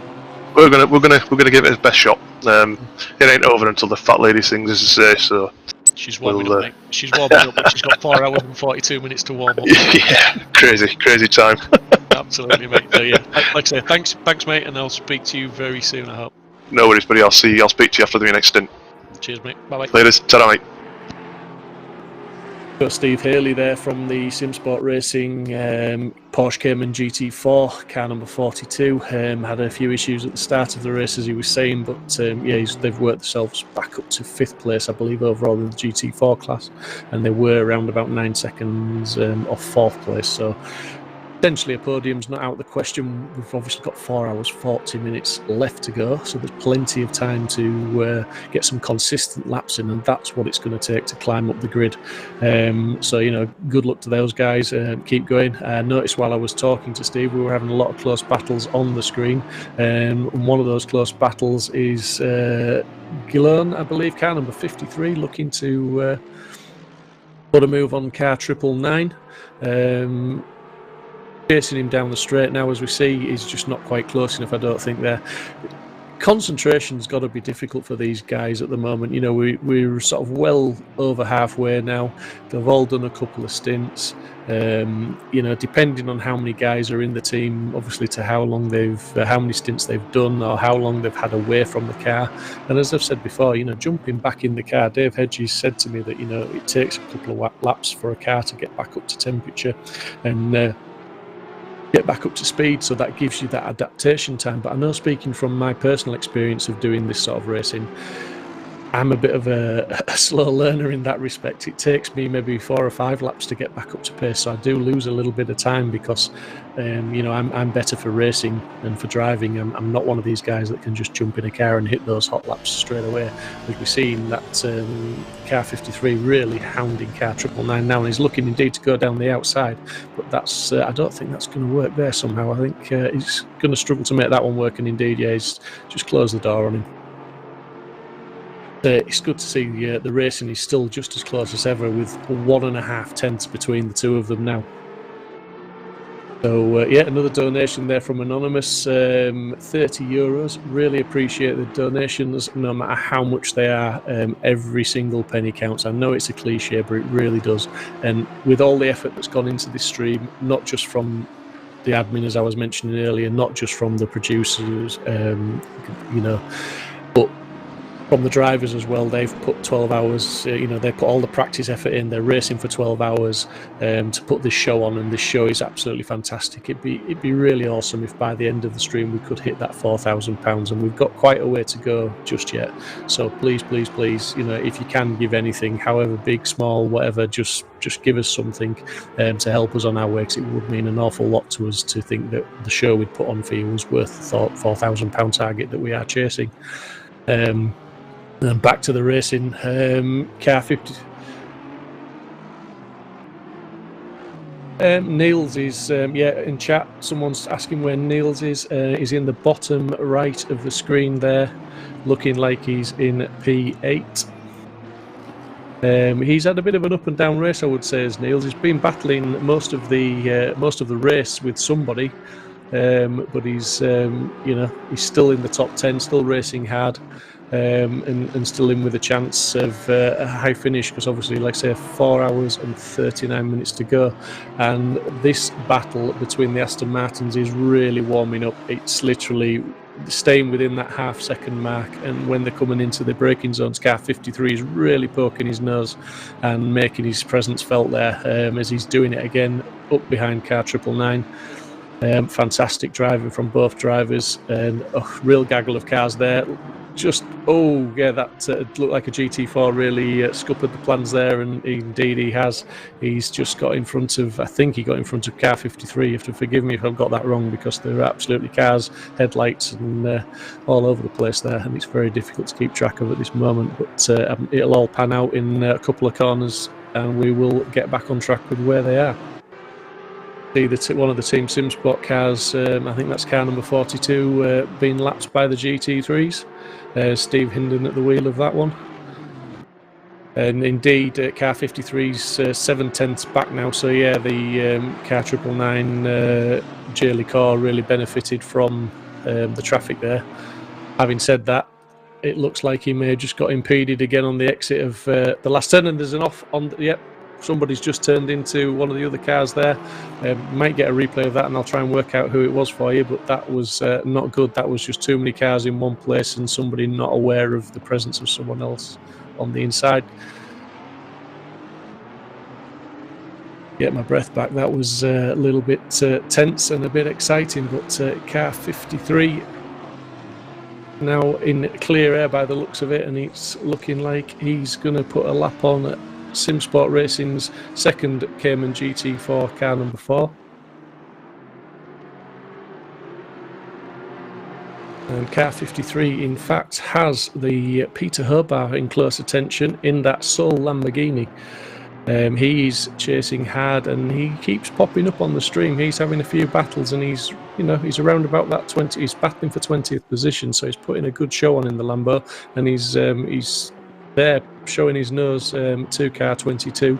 He's looking like he may want that position. Sorry, to car 53, he's looking like he wants that position. John LeCar has dropped 2 seconds back, obviously with the incidents with the GT4s there. And just looking up the field, we've still got a few cars with 5-second penalties still to serve. Just out of interest, car number 96 has just set his fastest lap of the race, and that's a Side Max Motorworks car. He's just done a 1:54.9, and it's still surprising me, to be honest. I know Dave, when he was in the commentary box, said that setting the fastest lap in these conditions isn't unheard of, but for me, with the track temps as low as they are, it's pretty impressive, to be honest.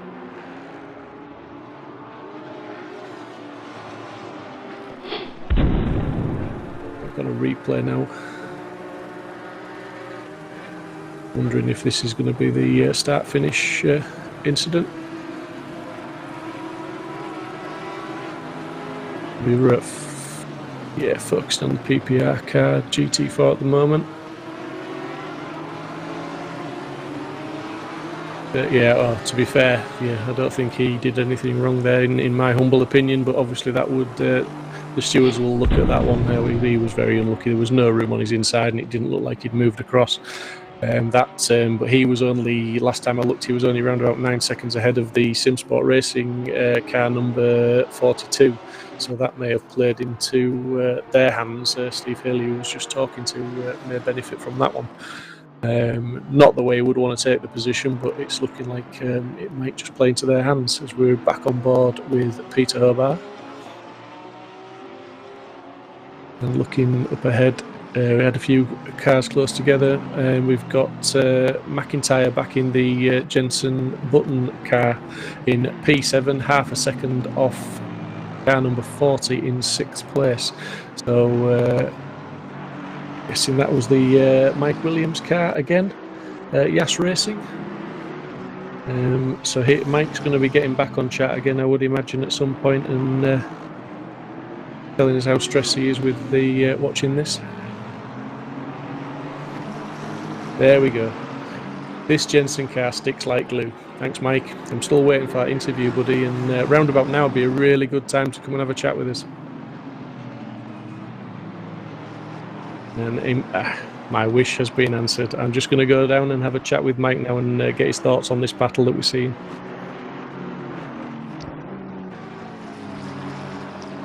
Hi Mike, how you doing, buddy? Hello, Mike. Hello. How are you doing, buddy? You alright? You? Yeah, very good, mate. I'm enjoying watching your car under pressure for all these laps. It's great racing, mate.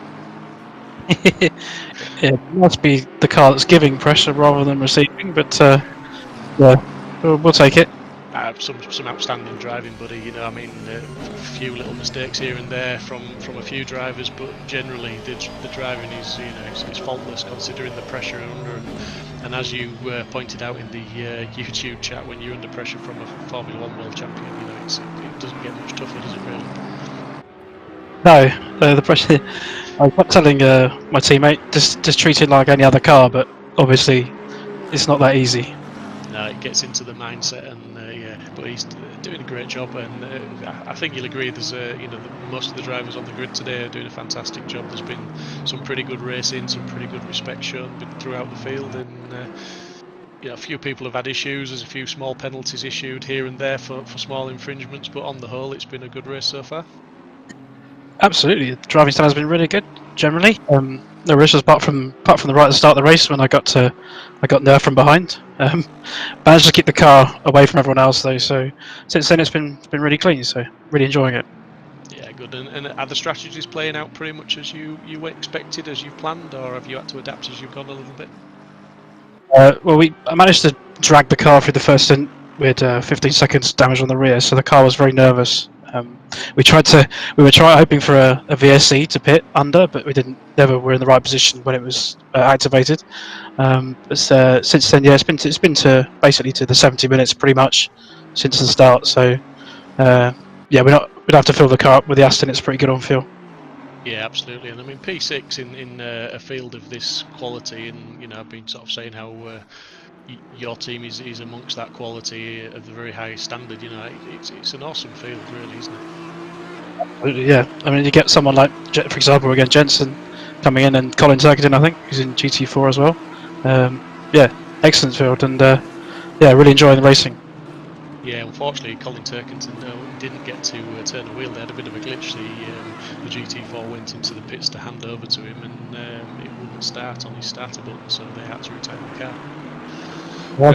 So it's a bit of a no-show. Was that one really unfortunate? But again, Colin, if you are watching, thanks very much for actually at least turning up and having a go with us. And you know, it's great for the community to come together. And I keep saying it to people that I'm interviewing and repeating.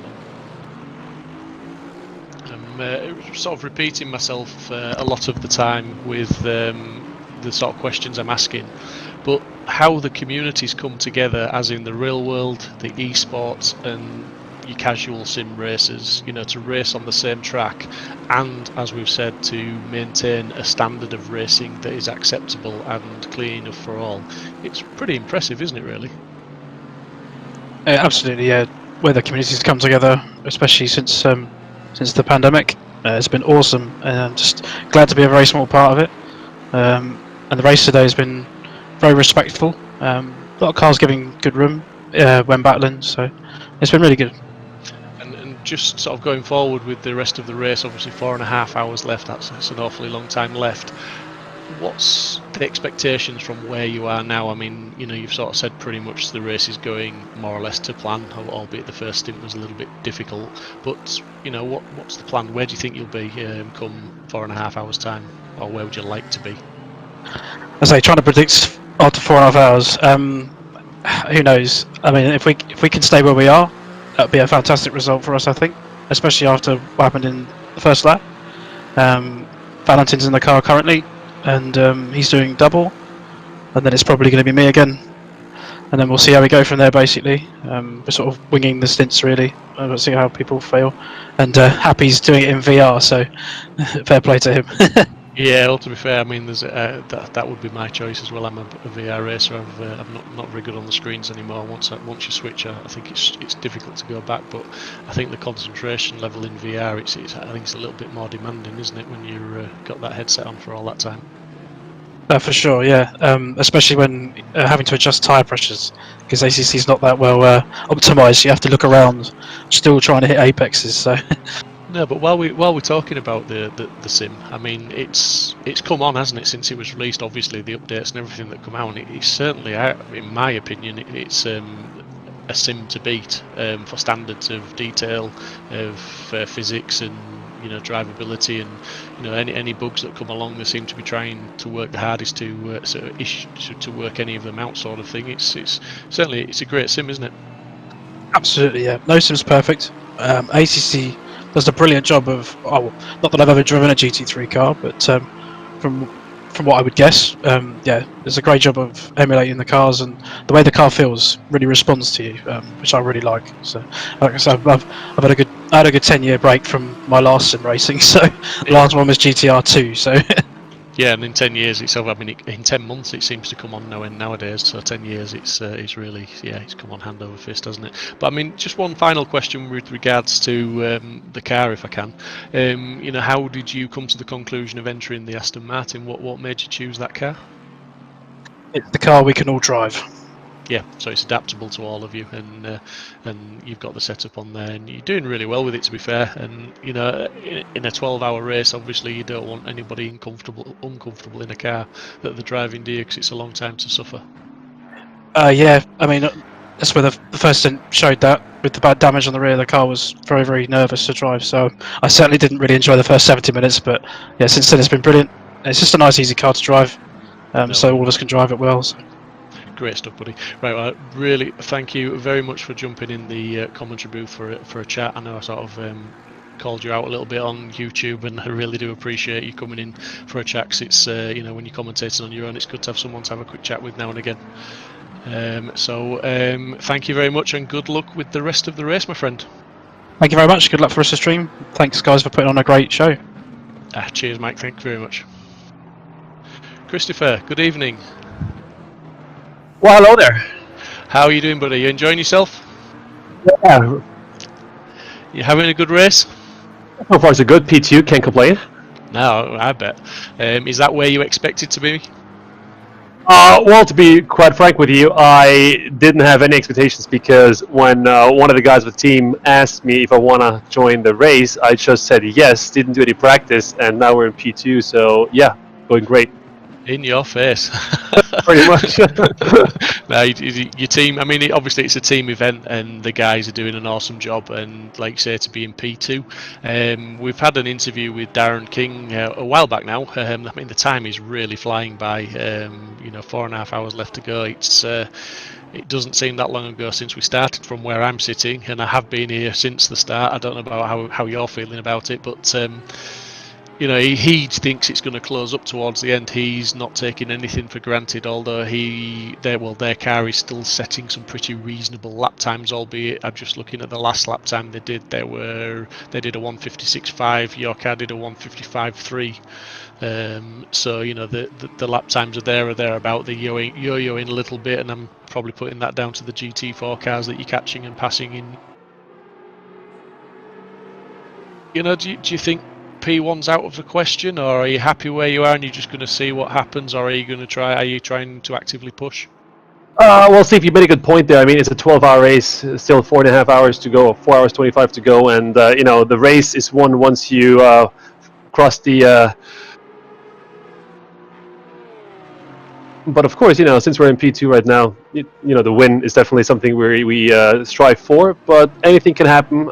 We are quite tight on track limits, so a drive-through penalty is something we don't want, but could happen if we're a bit too aggressive, perhaps. And of course, traffic always plays a huge role, and all the guys on here in the race are very quick, so you can't take anything for granted until you cross the start-finish line and get the checkered flag. Yeah, I'm just looking at the relative times at the minute, and you're 31.4 seconds behind the leader. So that's not bad, to be fair. And I think third place is round about the same behind you. So you're sort of in a bit. Obviously, you're in 30 seconds of clean air either way. So yeah, no pressure really, is there? It's just keep putting those times in and see if the race will come to you. I suppose all the pressure is on the guy behind you to catch you, and Darren King's team, or Sean Arnold, who's in the driving seat now, to actually maintain that gap. You can just sit there and do your laps. Absolutely. Yeah, I mean, during my stint earlier, I had some really great battles. We were in fourth, and I was battling for third and second place, and it was so much fun in the night. Lots of traffic involved as well, so I had a great time behind the wheel of our Porsche over here. But yeah, of course, got a nice gap to third place, and same gap to P1, which I kind of hope that we kind of get it down to maybe like 10 seconds, and then chew away a few more seconds every lap, so perhaps you can catch him the last lap of the 12-hour race. That would be fantastic. How have you found the stints in the evening? Has it all gone to plan, or have you had any issues with the car at all? Any surprises? Anything not gone quite to plan, or is it just it's all going good? Yeah, I gotta say the car has been feeling mega since the start of the race. We had one quite funny incident with one of my teammates. We received a 5-second penalty because he didn't see the car on in his game, so he pretty much caused a collision there, but the car wasn't visible to him. So that was quite extraordinary to see. But other than that, no, been a smooth race. Well, mate, thank you very much for coming down to the interview booth, and please, if you feel like giving us an update later on in the race, we're more than welcome you back in again. Just drop back into the green room at any point. I'm going to wish you all the best with the rest of the race, and hopefully we're going to see a battle for the lead. And just good luck, buddy. Thank you, Steve. Yeah, definitely. And I hope, I wish all the best to all the other drivers out there, and hope for an exciting finish. Yeah, thanks, Chris, and like I said, good luck for the rest of the race, and good luck to the rest of the team. Thank you very much. Thank you, guys. Thank you. Bye-bye.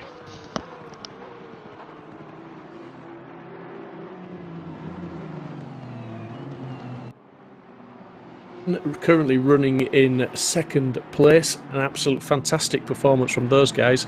A couple of penalties to update if I can quickly. Car number 300, penalty 5 seconds for contact with car 99. Car number 999, penalty 15 seconds for contact with car 1 on lap 220. Car warned for driving standards, so I'm guessing that's a repeat penalty, and they've increased the time penalty for that car.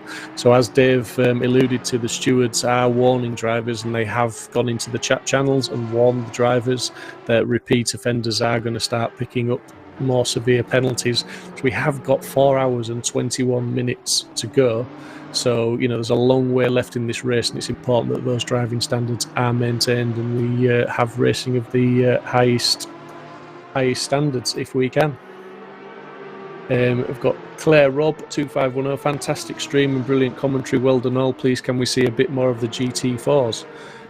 Yes, indeed, we can certainly try. We're just obviously focusing on where we can find the battles, but the GT4s at the minute, you ask and we shall provide. That is Grifax Engineering and Porsche from Simsport Racing battling. I believe that's Steve Hinden when I get to see the car number. Looks like the battle in the GT4s is maybe coming alive a little bit.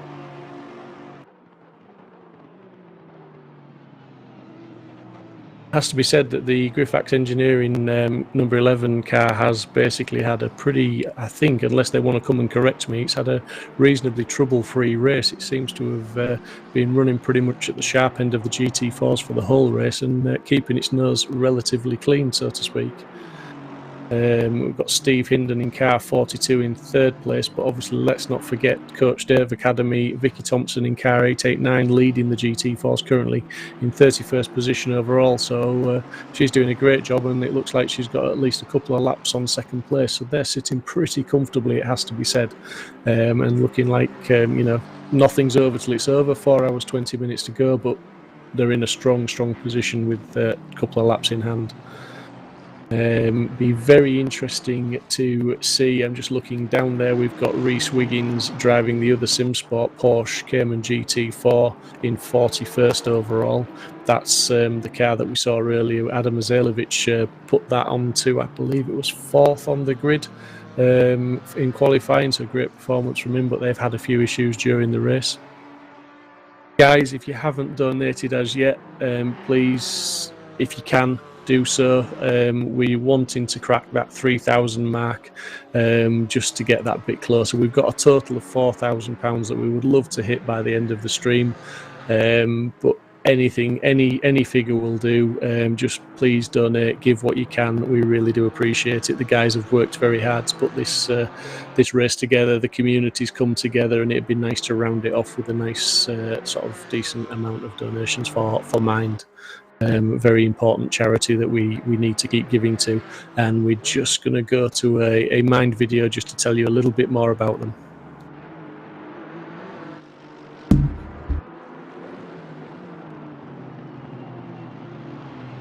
Shows like Cyberbully can really help young people build up the courage to ask for help, or to accept that actually what is going on in the classroom or online isn't acceptable, and I feel like it inspires young people to pick up the phone or talk to a parent, or just get help, really.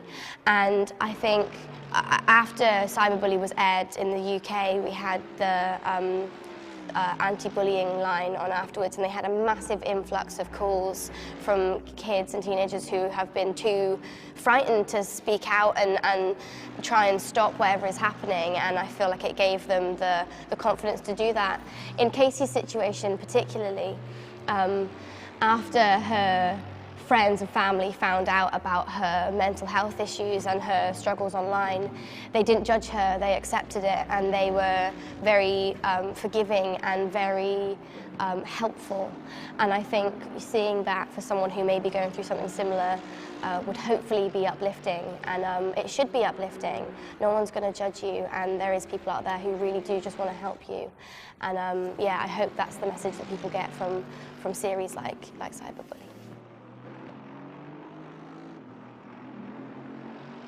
We are trapped at home with anxiety, depression, and all sorts of other mental health problems. To save lives, we're enduring uncertainty, fear, and grief.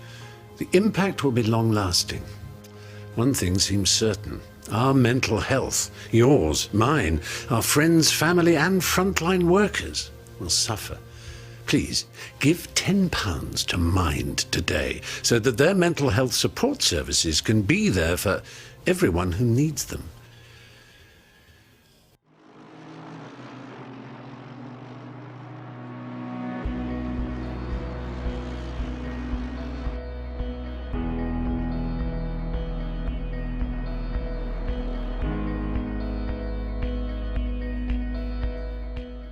My name is Justine, and I have done Spoken Mind before. I'm Fern. I haven't done it before, but I do talk quite a lot for my job. It was the first place I'd come to for 8 years. I spent 8 years in my house. It was with social anxiety that was so bad that I couldn't actually leave the house even to go to the shops. And within weeks, it changed. The writing, the process of writing and being able to share with people in a safe environment had a knock-on effect to my life outside.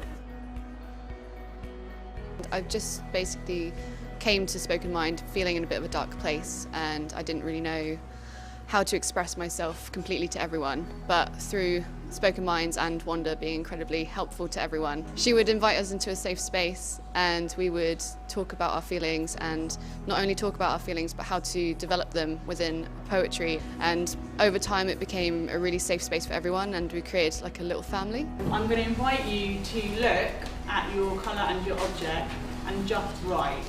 I love it because it's a place where I feel like I've found my tribe. I believe it really gets a lot of inner emotions out, and it's something that, you know, I'll probably use as a life skill in future. I did not quite know what to expect when stepping into this situation. I didn't know anyone, I'd never done spoken word before, and it was just amazing, really exhilarating, terrifying, But I guess the main thing I've come away with is that really glorious feeling of connection when you walk into a group and you don't know anyone, and then you come away feeling really part of something. That doesn't happen that often, I don't think, in this day and age. My confidence dissipates and my body dips down. My shoulders slump, I feel like a clown. That was really magical, just hearing the stories, experiences and opinions of others, and written in such a beautiful way. So thank you so much to this brilliant local mind. It was just the bestest of bestness. I loved it.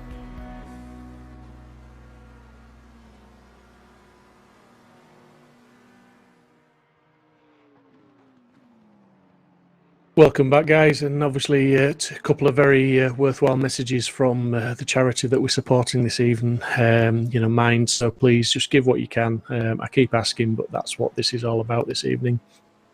While we're watching some great racing, if we can raise a little bit of money for the chosen charity, Mind, that would be fantastic. Just to read a couple of messages out in chat, and please chat, keep typing away, send me some messages, give me stuff to talk about, because it really helps me to commentate when I can interact with you guys. Happy Racing, feels so amazing to drive for such a great cause. Happy Racing, thanks for being here, mate. It wouldn't happen without people like you. The Detox ART lads are flying right now.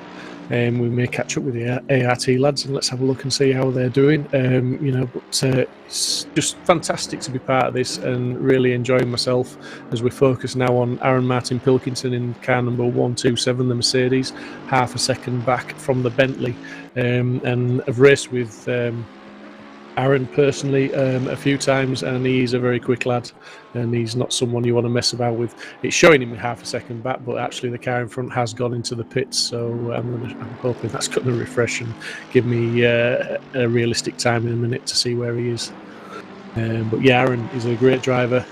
You'll be able to catch his stream. He'll be streaming this now on Twitch, I imagine, as we get in another penalty in for car number 22. Penalty of 15 seconds for contact with car 411 on lap 228. So that's another strong penalty of 15 seconds. So I'm thinking that that's another repeat offender, as it were, so to speak.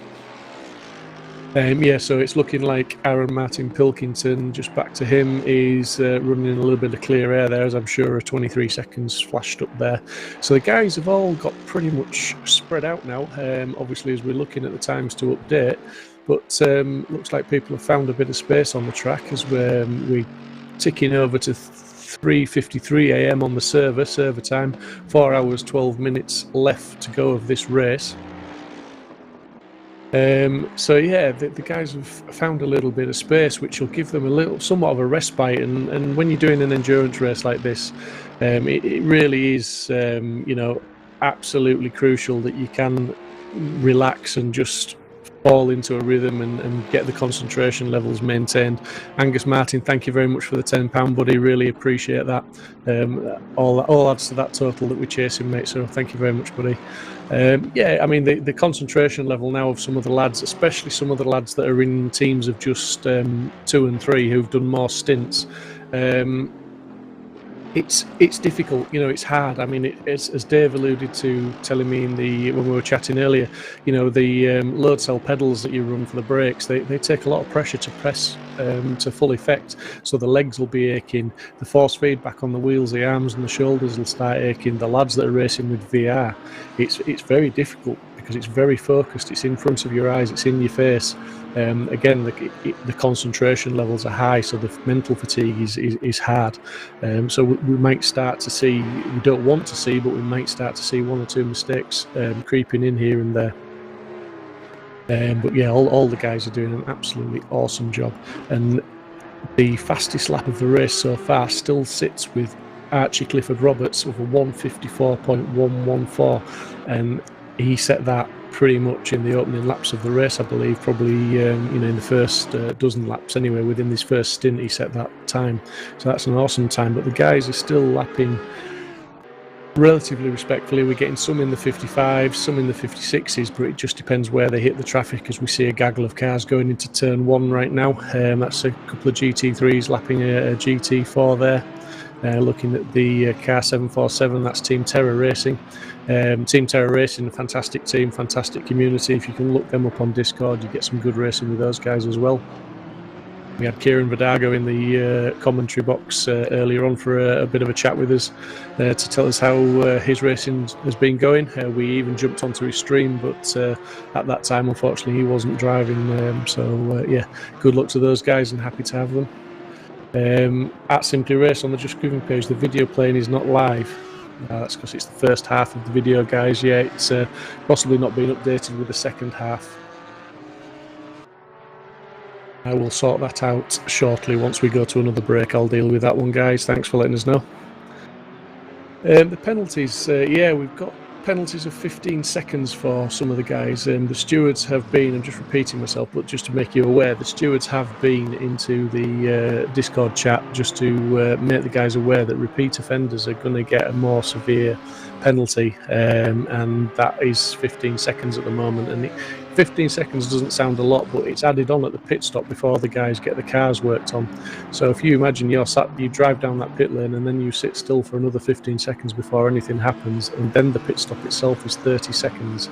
You know, your 70-second pit stop has all of a sudden turned into 85, nearly 90 seconds potentially, and that's not including any damage you may have to repair. Happy Racing, driving for Yas Heat tonight at Brian Larson. Hello, Brian. There's a name from the past. How are you doing, Brian?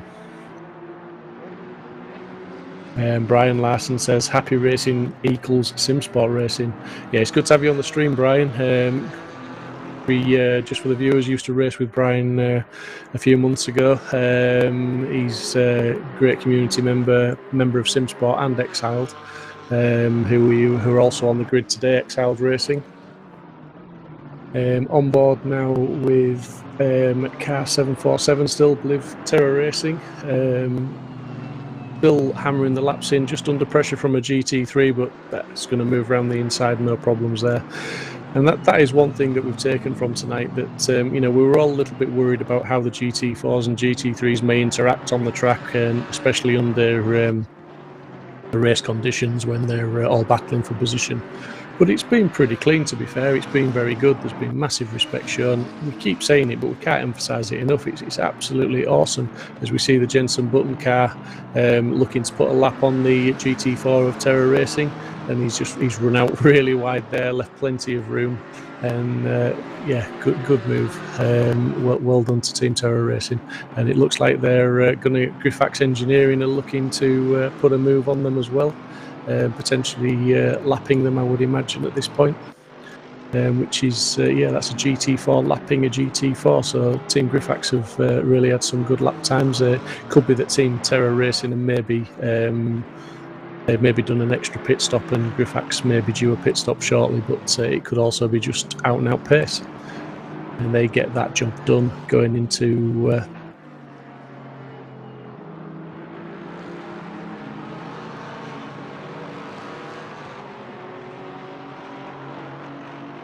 We have a surprise for everybody very soon. I'm hoping the voice of Simsport is coming to the channel. Stay tuned, he will be with us very, very soon. Well, actually, I'm going to spring the surprise now. Good evening, everybody. Good evening, Steve. How are you, buddy? What a race so far it's been, and I'm so glad to hear that sigh of relief from you. Absolutely. To be fair, mate, I've had lots of help from lots of willing people this afternoon, but commentating on your own, as I know you have done and are very capable at, but it is very, very hard.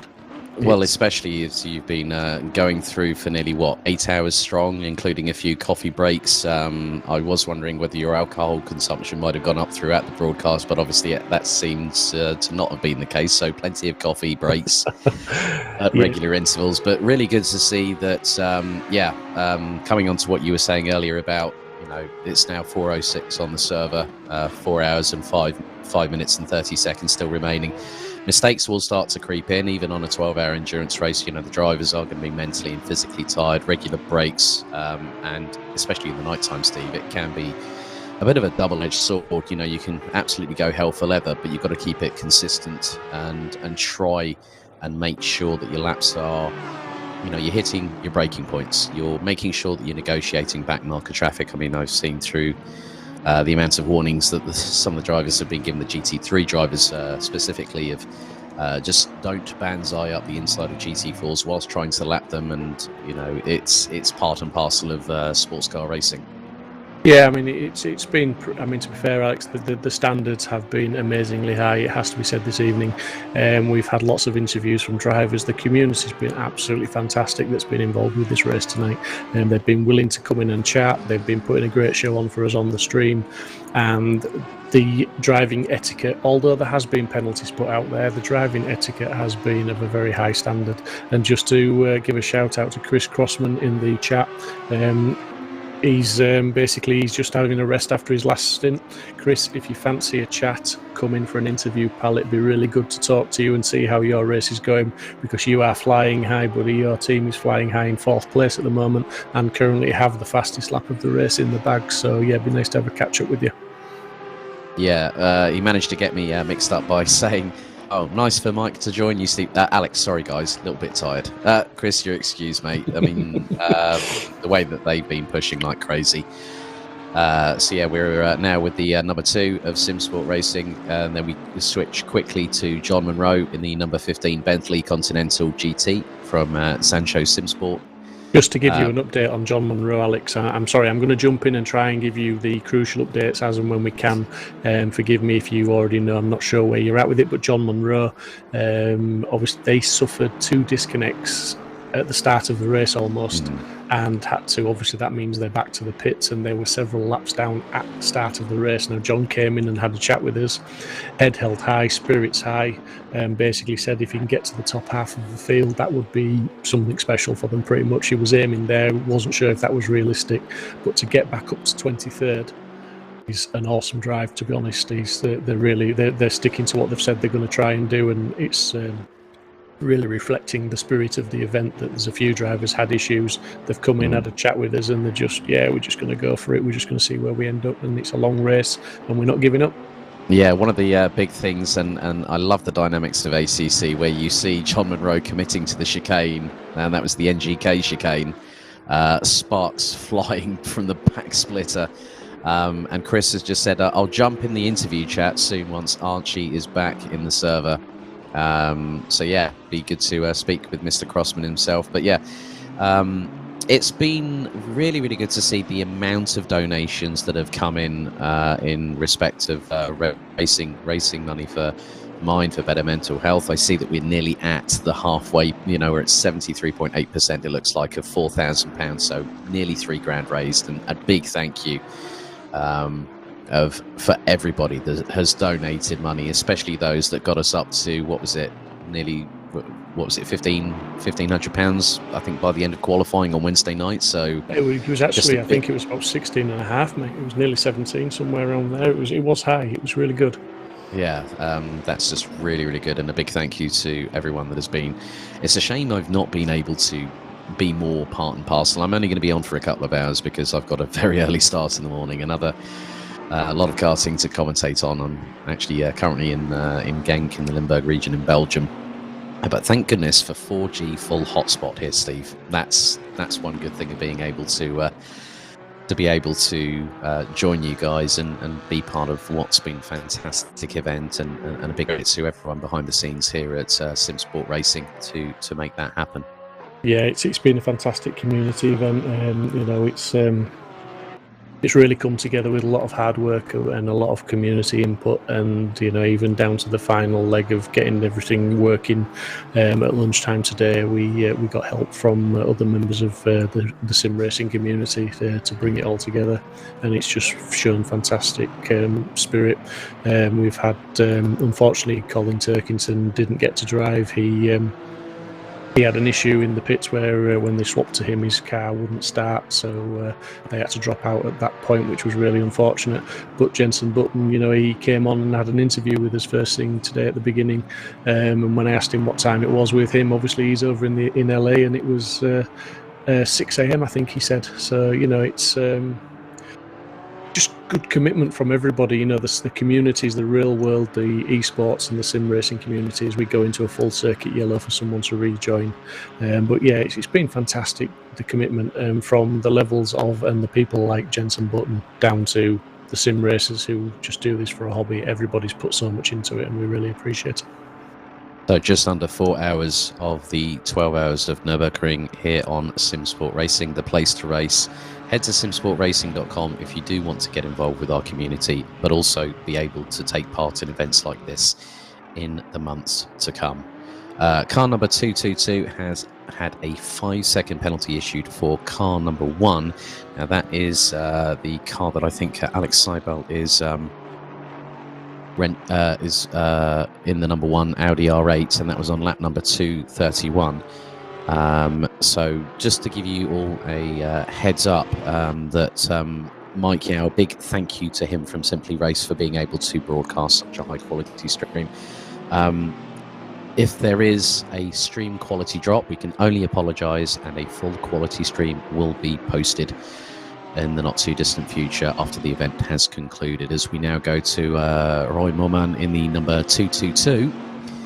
That was the the car that I think I was just mentioning about with regards to penalty. And again, in the Discord chat that we have as part of the endurance server for this event, drivers will then send in a stewarding inquiry, so to speak, reference an incident that's happened.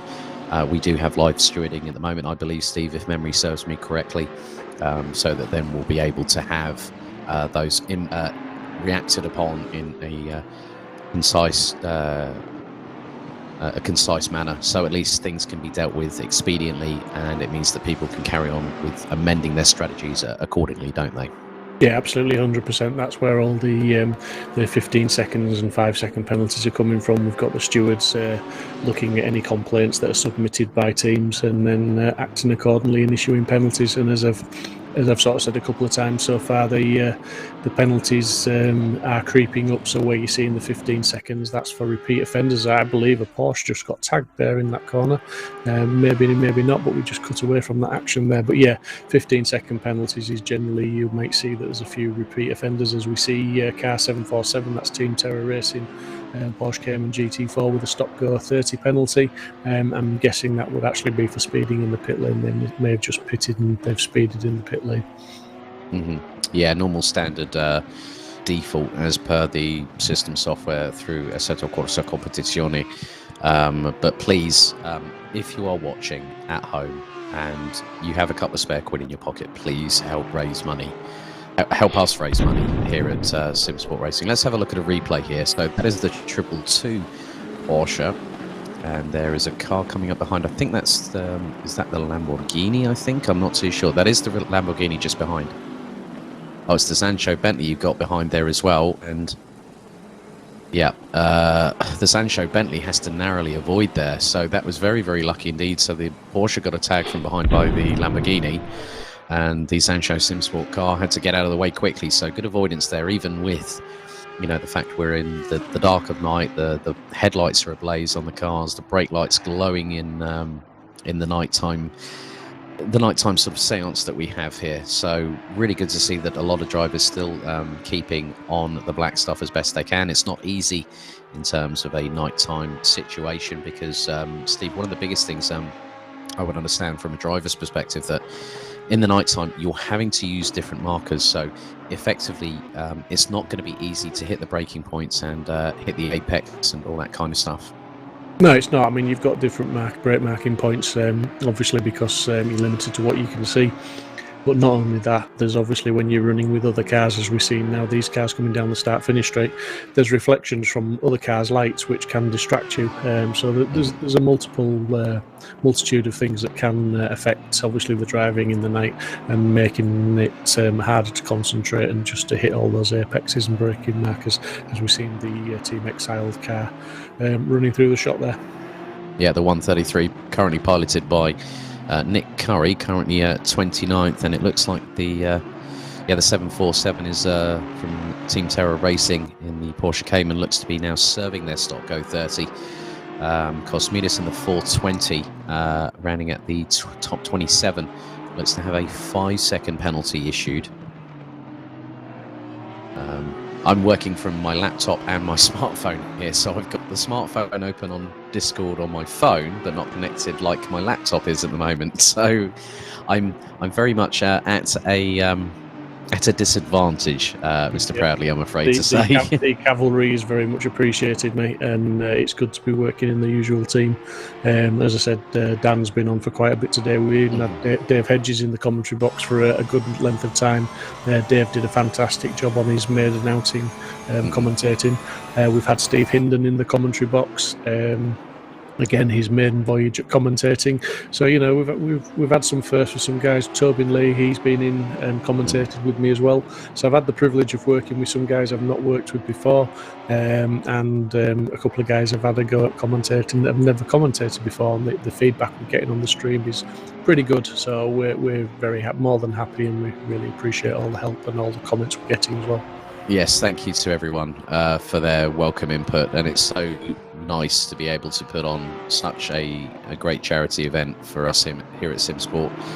But normal service will resume as of next week with round 4 for Zandvoort for GT4 Season 2, and then, if memory serves me correctly, we have the penultimate round of Season 3 GT3 at I'm trying to remember it. Barcelona.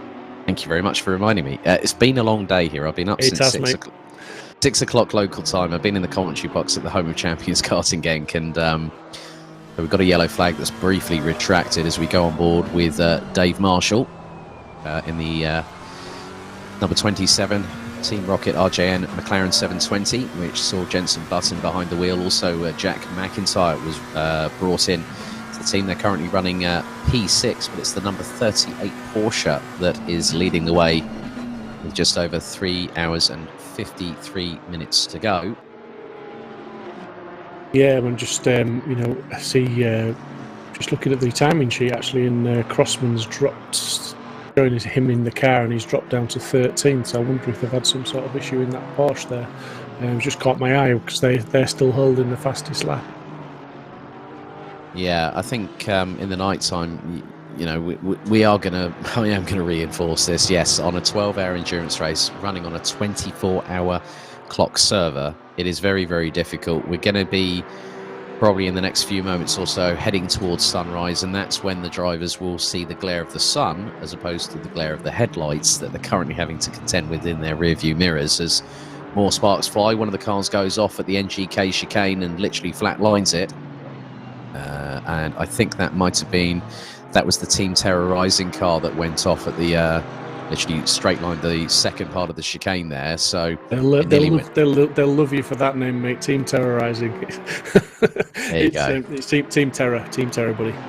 Oh well. Look, it's been a long day. My voice is not normally up to its usual. It's more raspy than anything. Oh, that's really bad news. Really bad news. Just obviously, I picked up on the fact that the number 3 Porsche of Simsport Racing dropped down to 13th, and they were running really strong up at the front. Archie's just messaged me saying reason we dropped to 13th is because my PC restarted itself while he was driving. Oh. So yeah, the beauties of sim racing and PCs. Really sorry to hear that, Archie. We're having a really strong race there up at the front and potential podium finish for you guys tonight. So really sorry to hear that. Genuinely sorry. Stephen Hoffman, yeah, if you want to come back in for another chat, buddy, let us know how the stints have gone. Please jump into the green room and we'll have another chat with you, buddy. Yeah, it really takes a little bit of picking yourself up, doesn't it, when issues like that happen, Alex? You're racing for so long, racing so hard, you put so much time into practicing, and then something that's totally out of your control, not even a driving issue, but your PC does something like that. It's got to be hard. Yeah, definitely. It's just really a case of how the drivers, they're even on a sim, you've got the likes of Dave Marshall, you've got the likes of Jack McIntyre, and a whole host of other drivers that have joined us for this charity event. They are pushing like crazy, and it's just, to be honest with you, just so endearing, because they've put their heart and soul, they've practiced like crazy, they've done qualifying, and they're going through the hardest part of the race. It's when it's at the night time, and very much a case like Le Mans. You know, you're not going to win an endurance race through the first 5 to 10 laps. You're gonna win it through consistency, mitigating the amount of mistakes that are made by the crew, making sure your pit stops are on point, and getting through the night. And if you get through the night, then you have got through one of the toughest parts of an endurance race. And these drivers are battling, and you know that these cars are going to be scraped up, they're going to be dirty by the end of the race, even though it is a sim race. But it's still, nevertheless, it's still very taxing on the mind and the body. Yeah, absolutely. I know when Dave Hedges was in the commentary box, when we were talking about the fatigue that the guys are going to be suffering with, and you know the brake pedals, the load cell pedals we've got, you know, they take a lot of pressing, and you think how many times they're putting pressure on those brake pedals in one single lap. And the leader, I'm not sure how many laps he's done now, but you know, we've been racing, we've only got 3 hours 49 left, so you know they've been racing for 8 hours 10 minutes. That's a lot of laps, and that's a lot of presses of the brakes. So the fatigue in the legs, and the force feedback from the wheels into the arms and shoulders, it's physically tiring. It is physically tiring. Yeah, it's going to be I think every single team is going to be completely relieved when we see the checkered flag in just over 3 3/4 hours time. I think they can't wait for the sunshine to come up quick enough, as the server now hits nearly 4:40 in the morning. So it's just tell us about who's currently leading the respective classes at the moment, Steve, because obviously I'm just sort of trying to keep my eye, but with a lack of screens here. No worries, buddy. Yeah, we've got James Parker at the wheel of the Coach Dave Academy GT4. Yeah. As you would expect, he set that blistering pole position time, and has led the race GT4 class pretty much from the start, and they are a couple of laps in the lead as well, so they've got a good cushion. Obviously, we're looking at the leader of the GT3s now. Driving is Sean Arnold, and Darren King, his teammate. They've pretty much led on and off, albeit the lead swapped with pit stops and things, but 245 laps completed, and they're still putting in lap times in the 55s, which is pretty good, really, at this time of night as well, with the track temperatures as they are, the traffic that's on the track. You know, there won't be many. I don't think there'll be any laps where they're not actually lapping somebody. So you know, they're all doing a fantastic job. It's amazing. Yeah, and on your screen is James Parker from Coach Dave Academy. Nice chat with him after he literally blitzed the field and managed to get a fantastic lap time that put him into the high 2-minute 2s in daytime dry qualification here at the Nürburgring Grand Prix circuit. So, and they're running 31st overall. Obviously, if memory serves correctly, we had a total of 47 cars on the grid for lights out, did we? We did indeed, my friend, and it has to be said, it was pretty clean. We had the GT3s, I think, predominantly got away clean. A couple of touches here and there. The GT4s had a little bit of a touch in turn one. There was a couple of incidents, but yeah, basically it wasn't a bad start at all for the amount of cars going into turn one at the Nürburgring. Yeah, that's really, really good to see. It looks like the 177 has got a drive-through. One of the looks like I think it's an Aston Martin, if memory serves me correctly. I'm running on, like, literally, as I say, hardly any screens, and we've got some more penalties coming up. Car number 420, that looks to be the Greek Stars car, and that is a penalty of 5 seconds for contact with car number 177 on lap 239. Car number 53, which is currently 21st at the moment, has a 15-second penalty for ignoring a full course yellow and making contact with car 118.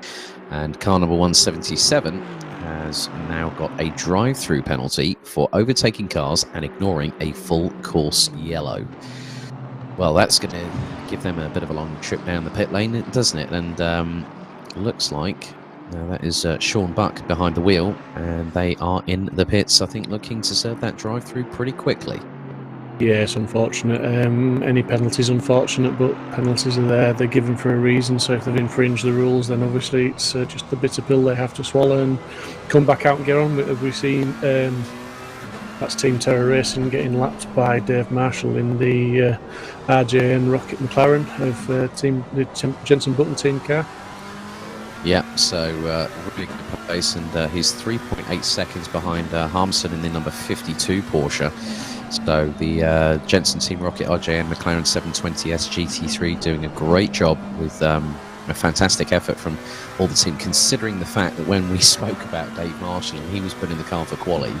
And I still remember when you said to me on that Wednesday, he had only done 60 laps on this platform before, and also on the car, you know, because he normally competes in other championships, and he's won multiple championships, a couple of which I've commentated on myself personally. So I know the caliber of Dave Marshall, and when he gets up to speed, he is on the pace. Yeah, I mean, it's amazing to think that this is his first race on ACC. So he's doing a sterling job. The whole team have, because I'm not sure if I've told you, stop me if I have, but when Jensen came on to do his first stint, he got a stop-go penalty for speeding in the pit lane, which put him down into 20-something. And then he battled back from that, as you would expect, up to around about 16th place, I believe, when he pitted. And the rest of the team have just carried on in that style. Jensen's been back in the car again, and basically they brought the car up to what is now 5th place, which is an awesome drive. Yeah, now there's a lot of dust being kicked up, I think, by the Audi just up ahead. That was going through the NGK chicane. Dave Marshall flashing the lights as if to say, just mind out, I'm coming through, and that's Marino in the Audi, number 32. A little bit further down the order, I think it was around about 16th place, as we go to Dave Hedges in the number 2 Audi, the Simsport Racing 2 crew, currently rounding out the top 27 positions. And now some of the drivers behind are flashing their lights, I think including this second Porsche in that queue just behind Dave Hedges, sort of like saying, well, you guys are in front, but you're a back marker and I need to get through pretty quickly, and so blue flags will be waved. One of the Porsches gets up the inside of Dave Hedges through the Coca-Cola corner. Yeah, it looked very much like Dave was struggling with that car there. It looked very, very loose. I'm wondering if he's got some damage on board.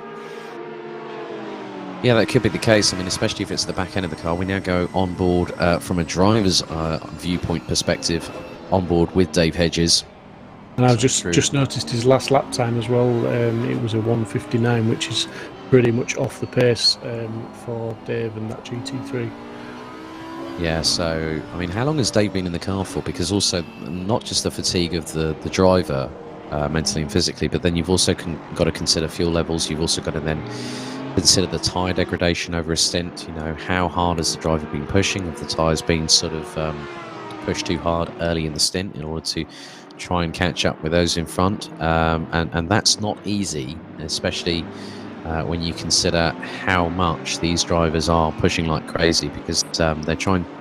Looks like Dave Hedges is trying to keep up with Cosmidis from Greek All-Stars in the 420 Porsche. I think they're just ahead of the Porsche that's just in front. So Dave Hedges is trying to close up. Well, they're actually 4.4 seconds up the road, I think. Or Cosmidis is now, well, it's got 10 seconds there alongside the 420 in terms of penalties there, Steve. So, because I need to ask a question. This is just me learning about things as I go, because I'm consistently learning when I ask you questions about ACC. But if they get a 10-second or a 15-second penalty, does that automatically get added to their time at that particular point? Drops them down a couple of positions, maybe? They get that time added at their next pit stop, just like in the real world. So basically, they just get held for that 15 seconds longer in the pits. Okay, well that answers my question. I've still got a lot to learn about sim racing. But I'm glad that somebody like yourself can educate me in the right way, as we're fast approaching just over 3 hours and 40 minutes remaining on the clock, as we now go on the number 52 Porsche, running in 4th place at the minute. Thanks for the kind words, Mike Williams. Says you guys doing a sterling job. Really appreciate it, mate, and thank you for all your input, and thank you for the interview earlier on, buddy. It's always good to hear such wonderful comments, and a big thank you for that as well. So yeah, I mean it's been quite interesting so far as the number 52. So looks like. Do you want me to drop down and do this one? Yeah, save your voice a little bit, even though my sound's a bit ropey at the moment. If So you can make it last a few minutes, buddy, I'll have a sandwich. well, before I do drop down in there, the Greek Stars car, the 420, has had a 5-second penalty added for contact with car number 2 on lap number 241. So I'm now going to jump down into the booth, and it looks like Stefan Hoffmann is down there at the moment. So I shall jump down and have a chat with him and see how they're getting on.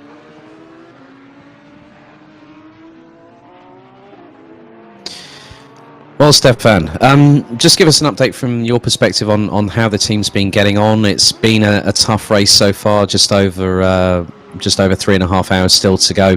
But the night time is a very different animal to racing in the day, isn't it? Yeah, a lot actually, but it seems like it's affecting our opposition more than our own lap times. We've been fairly consistent, like daytimes and night around the same area actually. So maybe that's the setup, or maybe we're just slow in the daytime and normal in the nighttime. But obviously, from the team's perspective, how have you guys been working throughout the last few hours? Because it's not easy when you're having to switch drivers on pit stops and then talk about strategy whilst one driver's out on track and sort of like, look, well, okay, he's got this amount of fuel left. His tyres might be degrading a little bit quicker due to certain conditions of the circuit, how it's evolving, if there's too much curb being taken. I mean, just give us from an insight how the team has sort of gelled together. Well, a lot of it goes back to practice. Of course, you need to put in more than just 20 laps in preparation to get like the baselines going, pressure-wise and so on. Because of course, there's limits to what you can do. For example, we had some issues with colder tires on the outside. But you can't really fix that because that's something to do with the normal setup. Yeah, people know that. But yeah. Yeah. Sorry, I didn't mean to cut across you there. There's not much more to it. No, but also one interesting thing. Now, I did notice that even though the car is predominantly in the colours of the Dutch national flag, I noticed something when. Yes, exactly. Because obviously your last name is Arvidsson, if memory serves me correctly. Yeah. Nice little idea to put that in there, as Oliver's behind the wheel at the minute. What was the inspiration behind sort of putting that in? Just sort of because it looked like someone had decided to put a template on there, and it sort of like got half finished, and so it looked like it was a bit of a cunning ploy to cover one flag with another one. No, I don't know what you're talking about. I mean, I'm a hit designer of the team, so it must have been my idea. I don't know what the idea was. Like, it's a bit mishmashed, to be honest. Still learning, but yeah. No, that's fair enough. Well, Stefan, thank you very much for your time. All the very best of luck to you guys in the car for the rest of the race. Good luck with the commentating. Thank you very much indeed.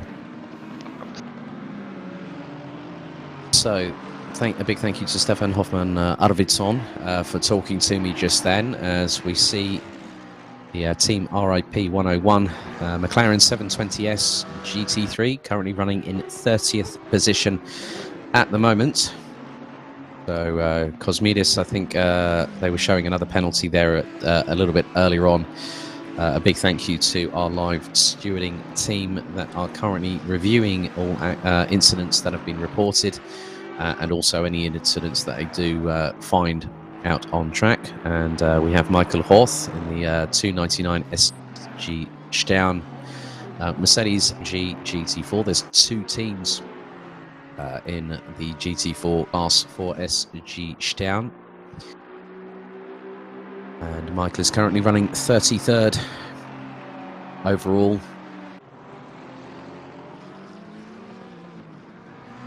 So it looks like Dave Marshall is closely on the heels of the number 52 Porsche. Now this is the battle Oh, now Dave Marshall has just taken out 9/10 out of that Porsche on the last lap alone. So the Jensen Team Rocket RJN number 27 McLaren is on an absolutely blistering pace. So this is going to be quite interesting, obviously, with Steve mentioning a little bit earlier on that Jensen having a stop-go penalty for drive-through stop-go for speeding in the pit lane, but the likes of Jack McIntyre and Dave Marshall have been able to pull this team forward into what has been a fantastic team effort so far. And Marshall is only 3.134 seconds behind the number 52. So the gap will quickly close down. Marshall is really showcasing his true versatility as a top-level sim racer. And we go on board with the number 27 McLaren into the deep of night. And this is a really great perspective, just how the undulations, the curbing, such as the detail of Assetto Corsa Competizione. You will see him now go through, I think that is the NGK chicane, now through into the Coca-Cola curve. The gap now down between the 52 Porsche and the 27 McLaren is now just under 3 seconds. Marshall is chasing the number 52 down quite considerably. We've got a yellow flag out on the circuit at the moment. Wait to see if that does get retracted, and that does bear to be the case. Another 2.5 tenths have now gone. They've actually dropped off of this gap between Marshall in the 27 McLaren and the 52 Porsche. You can just see how committed Dave Marshall is in terms of how much track he's actually using. As he's now going in towards. He's just come out of the Haken and will now run down towards Valvoline and Ford before they then go through into Dunlop. So Yeah, real, like you say, Alex, awesome shots out of these in the night time. It's really showcasing the fantastic sim and the driving standards of Dave Marshall. yeah, he's definitely been one to really showcase his talents, and again he's dropping that gap. And in many respects, Marshall definitely on a charge. We're fast approaching 3.5 hours to go. Local time on the server, 5:11 a.m. and it has not stopped. Jensen Team Rocket RJN running in the World Fastest Gamer 2 livery that is currently sported by James Baldwin in British GT. And really good spatial awareness by the GT4 car to just quickly get out of the way, as we've had a penalty issued for car number 62. That's the G2 Racing BMW that have just been given a 5-second penalty for contact with the number 747 of Terra Racing on lap 242. So they will serve that 5-second penalty before the car can be worked on in the pits. So Marino in the number 32 Audi has now come into pit lane and has dropped down a couple of places, now down into 18th position, as we're now verge of completing 254 laps, as Arnold from Team Fordzilla continues to lead the way in the number 38 Porsche, and it is a 1, 2, 3, 4 for the Stuttgart brand at the minute, with Dave Marshall trying to uphold the honour of McLaren. Now Jacques running in the number 62 BMW, ahead of Barrio in the number 40 Aston Martin. Then you've got the 404 BMW, Horava in the 253, and then the 96 Aston Martin rounding out the top 10 positions. Just to catch up on chat, we've got Cameron Fife saying, "How are you having a rest, Steve?" Yes, I am, mate. It's well deserved for that man. Chapeau, as they say, Steve. So, mate, really glad to hear that you've been having a good laugh doing this and enjoying it all the way through so far.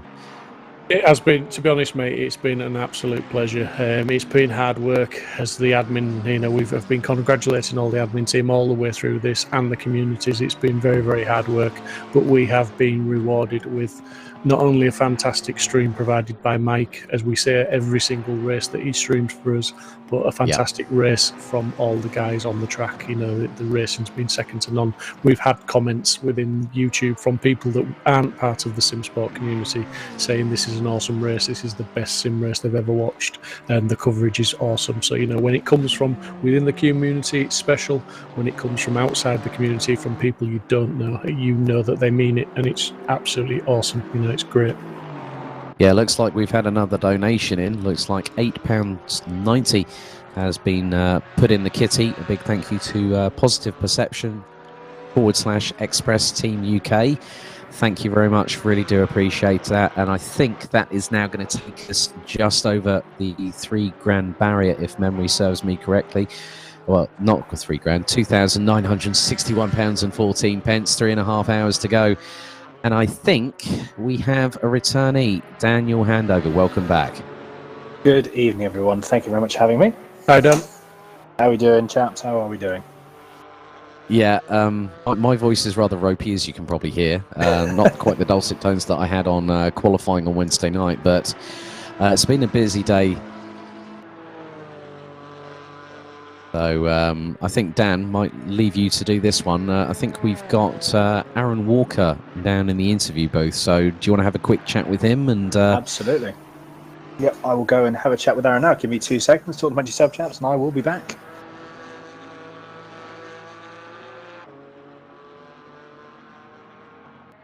Good evening, Aaron. How are you? Hey, Daniel. Not too bad. How's it going your end? Not too bad, thank you. In terms of a commentary perspective, it's going really, really well. Unfortunately, from a team perspective, unfortunately, we had a little bit of an issue. So, unfortunately, our Zancho car has been retired for the remainder of the race. That's bad luck. Yeah, it's a little bit frustrating. But do you know what? I think up until we had some really, really good fun. We were doing really well. So, to be honest, we've got some pace. So we've got some pace in ACD, which is really, really nice to see. Good. You've enjoyed the racing. Oh, it's been fantastic. I mean, the whole event's been incredible, isn't it, really? It's been absolutely incredible from everything about it. It's just been fantastic. So, Aaron, from your perspective, I mean, it's I think for a lot of people are going to admit it's been a long old race for a lot of people, isn't it? Yeah, you could say that. I mean, to be honest, obviously from the steward's perspective, we had a bit of a raw deal at the start, and it took us a long time to catch up. There was a lot of incidents. We were some way behind. We must have been 80 laps behind at one point. So it took us a long time to catch up, and we didn't see any of the stream for. We probably missed the first 7 hours of the stream, just really? In incidents. So it's nice to sort of catch up, catch bits of the stream, which has been fantastic. I'm guessing that you guys have seen a lot more of it, and it's been a lot better for you. But it's just nice to, obviously you sort of make a rod for your own back. So. You have to be consistent. You start off looking at penalties. As long as you deal them out consistently throughout the race, you're good.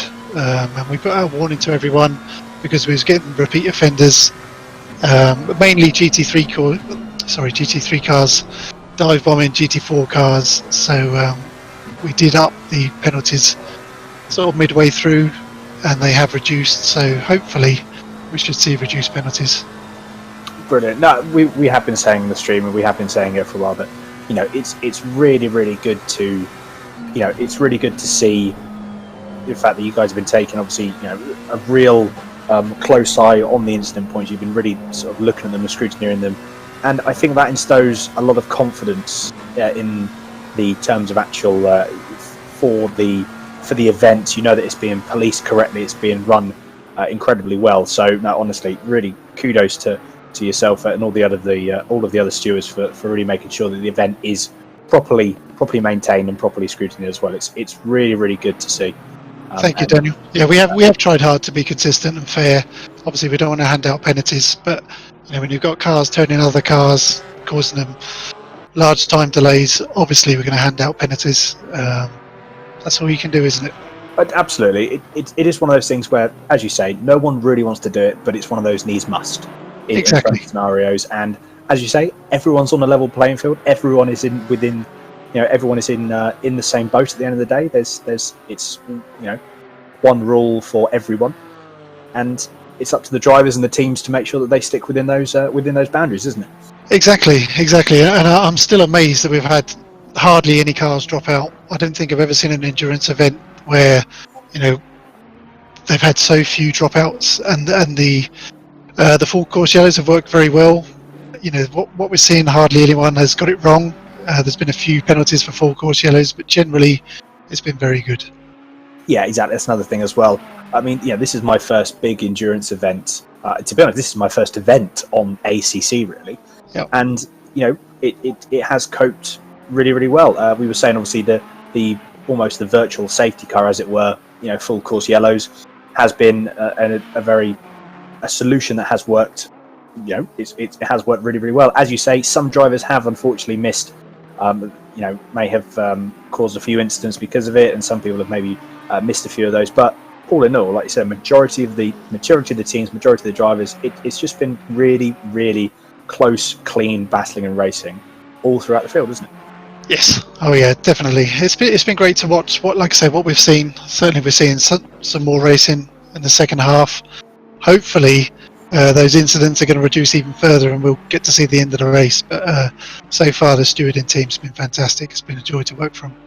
No, it has really, really been. So, have you been driving actually within the 12 hours as well, or have you just been solely on the stewarding side? Solely, in fact, all the three stewards, myself, Gavin, and Daniel, have been stewarding flat out from the start. So we haven't had a chance to race. Right. In fact, we knew we wouldn't get a chance to race. So. I don't think we could spare a body definitely at the start. Yeah, no, exactly. But they didn't. But no, you guys have done a fantastic job of really, of catching up and getting to a position where you have a bit more, you're a bit more comfortable now. You've got a bit of time to, I suppose, relax in a way. I think would be a good way to put it. Don't say that. Well, yeah, sorry, commentators curse, as they say. Exactly. No, it'll be fine. Positivity. No, I'm sure it'll be fine. Yeah, no, exactly. It's really, really good to see. And like I said, for a first, this is my first proper event as well with Simsport Racing. And honestly, it's been a fantastic organised event by the Simsport team. All of you guys. It's I'm hoping that I'll be able to we can do some more events in the future, and I can be part of more events in the future, because honestly, it's been absolutely fantastic. I'm sure all the people that are watching can agree. All of the drivers, all of the teams. We can all agree this has been a fantastic event, and one that we look forward to having something like this happen again. And it's all for a great cause at the end of the day as well, isn't it? Exactly, it's all for charity, a very good cause. Obviously, it's a difficult time for everyone. It would be amazing if we could do something in the future, Daniel. I appreciate all the comments. It has been fantastic. But you know what, Aaron, I will let you crack on. It's really good to catch up with you. Thank you. And feel free to obviously pop back into the comms box. We'd love to be able to chat with you again a bit later on. Okay, thank you. Take care. Cheers, Good luck Aaron. with the rest of it. Cheers, thank you. Bye. We also, I believe, as we've just had another donation from, I'm just trying to see, is that Tris with a donation of £20? So we just see Tom Vandermeer decided that he wanted to help the groundsman out at the Nürburgring GP circuit and decided to straight line this weekend. Looks like you spoke a little bit too late there. But we have as well Alex back in the commentator booth. Alex, how are you? I'm good. Good. How has everything been going for you? Oh, it's been going very, very good. Been having a lot of fun. Good.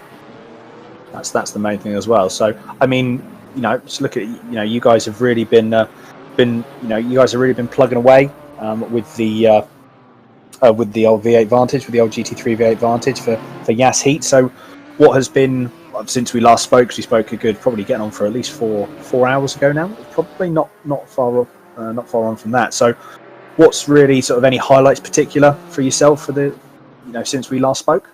Oh, for myself, that would probably overtaking D2 and battling for almost an hour with Jenson Button.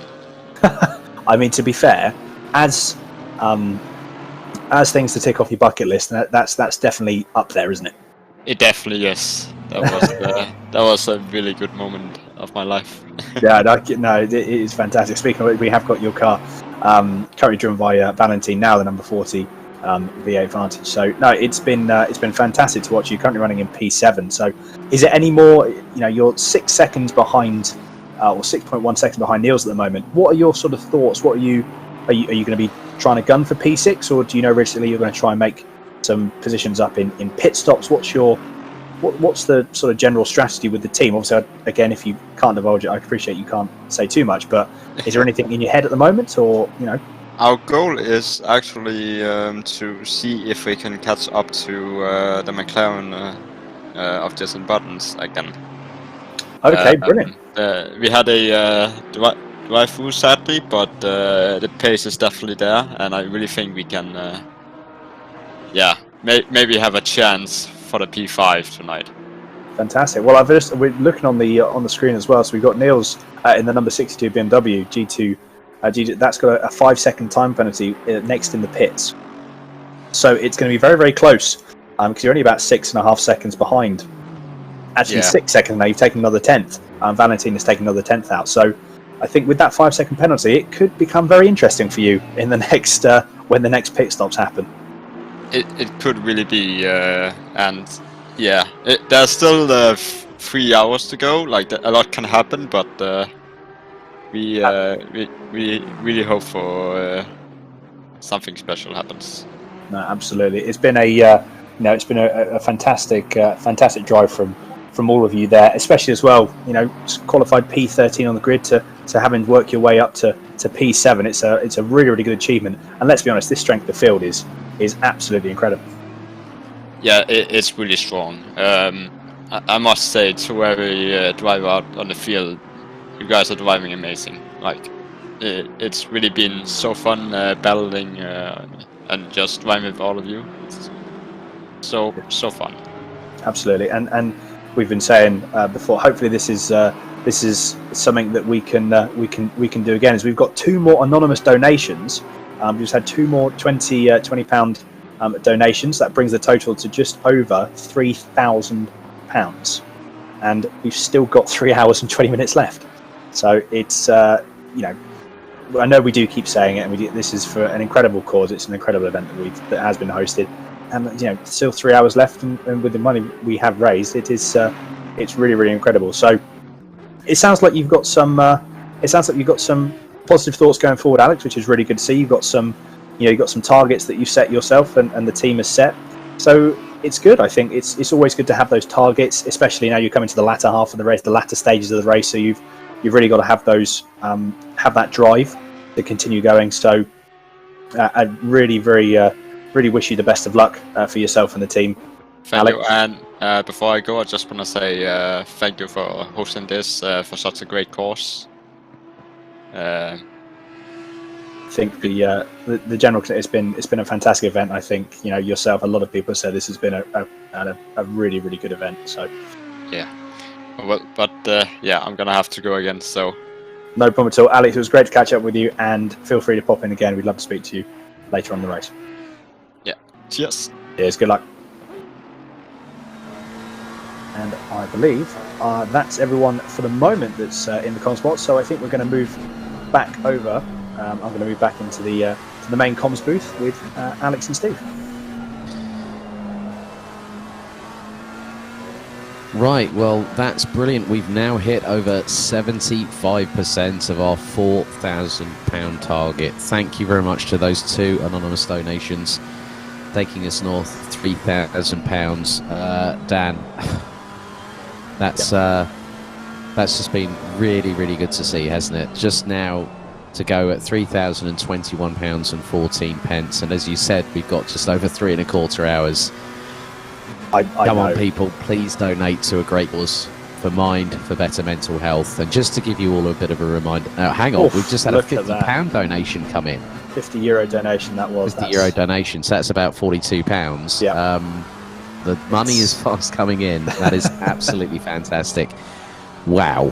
Thank you to whoever you are.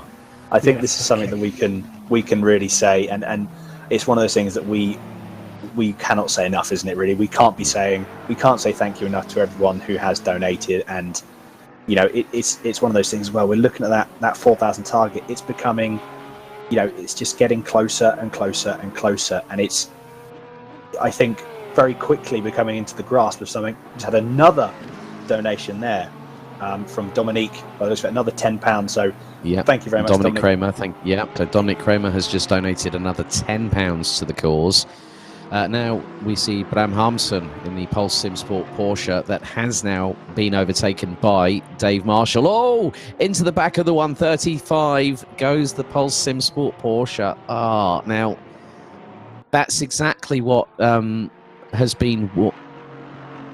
Yeah, I think, to be honest with you, I'm not too sure if that might have been a bit of boot on the other foot there. But that was quite a hefty whack on the 135 Aston Martin GT4, wasn't it?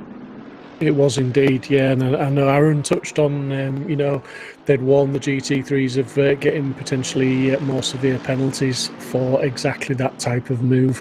But I don't know if we need to see that from another angle. But yeah, basically, I think the stewards will be definitely looking at that one. Fun fact from Stefan Hoffman Arvidsson. He says, fun fact. At this moment, the RIP 101 team has consumed 101 kilos of caffeine. You must be bouncing off every. I think Steve's been bouncing off every wall and every window at the moment. Right, okay, let's have a look at this here. So this is a replay a little bit further back, and I think they're.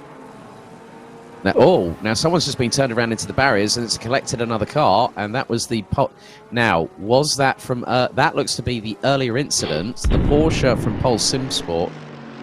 Yeah, Pulse Simsport car got turned around and took another car with it who was an unwilling passenger. Then we got Stu McLeod here in the 127 Mercedes running in 15th position. So yeah, I think that is definitely going to be one that might be investigated if they find it to be that kind of. So let's have a look. This is from another angle, and so right, there was a McLaren on the right hand side that tagged the Aston Martin, which then put it into the path of Pulse Simsport. So. There could have been, and I'm guessing this could have been a factor into it as well. There could have been an element of netcode in that as well. So what you may find is physically the bodyworks the Aston the McLaren, and we're actually on board now with the McLaren here. So he turns in, nothing really major there. The GT4 does get held up, and then it's just it's one of those ones. I think you see the Aston Martin slightly adjust the fact that Porsche's on the outside. You then.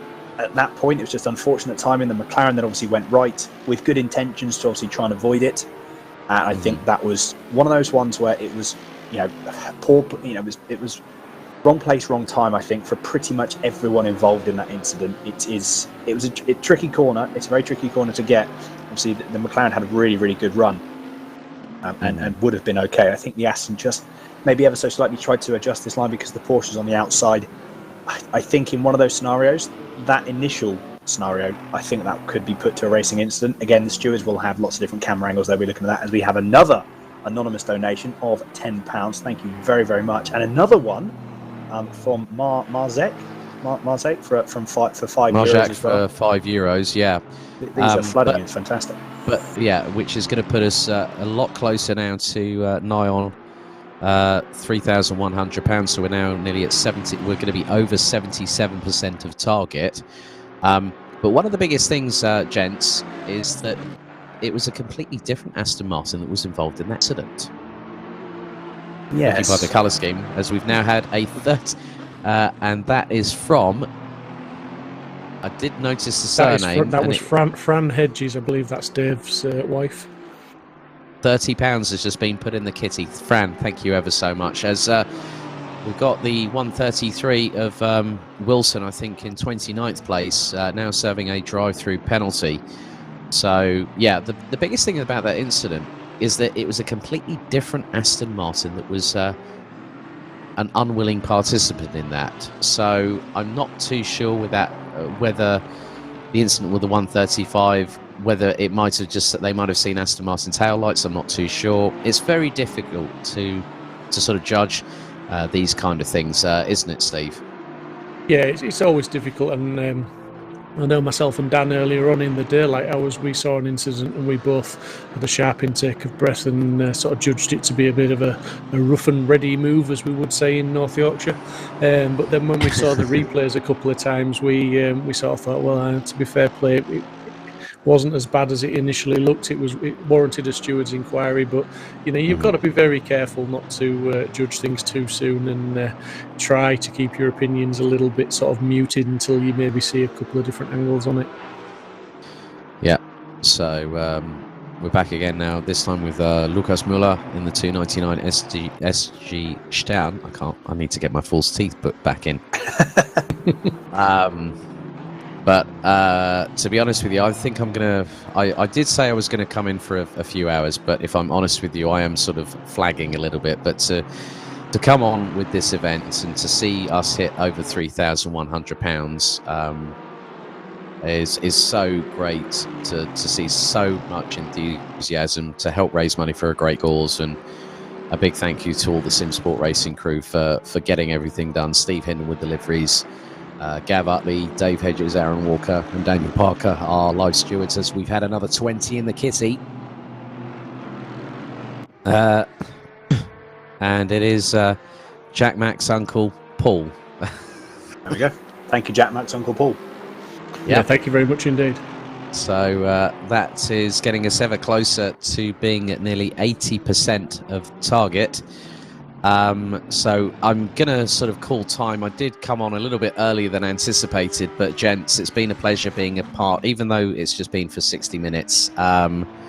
So good luck to all the racers for the rest of the event. Thank you ever so much for those that have donated so far, those that are continuing to watch this event. I will be back next Wednesday for round 4 of season 2 for GT4. Steve, Dan, all the very best of luck with the rest of the broadcast, and I'll catch up with you guys soon. Have a great rest of the race. Thank you very much for your contribution this evening, Alex. It's great. Thank you very much, mate. No problem at all. It's for a great cause, and happy to do it. So have a good one, guys, and thank you all for watching and helping us raise money for a great cause out there. Thank you. Brilliant. Cheers, Alex. No, it's a pleasure to speak with, it's a pleasure to commentate alongside Alex, as always, isn't it, Steve? It is, mate, and I'm just looking there. We've just gone back down to Team Terra Racing in P38, not quite sure where they are in class, but I did notice that the Jensen car had moved up into 4th place now overall. So yeah, Team Terra 8th in class at the moment and 25 seconds away from 7th place.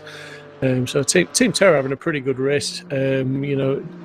GT4s, we've not seen an awful lot of the battles. They're the smaller field, as it were, within the race, but they're having some good battles here and there, but generally sort of spread out as we see a couple more penalties. Car number 420, a 5-second penalty for contact with car 300 on lap 251, final warning for driving standards.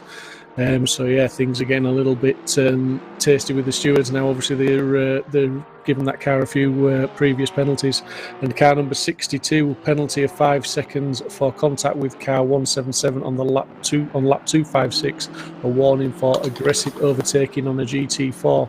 So again, as Aaron, one of the stewards, mentioned to us, they have been warning the guys to take it easy, and with 3 hours left of the event, to try and keep those standards up and maintain a bit of sort of decorum, as it were, throughout the field, and just let everyone enjoy the race and bring it home.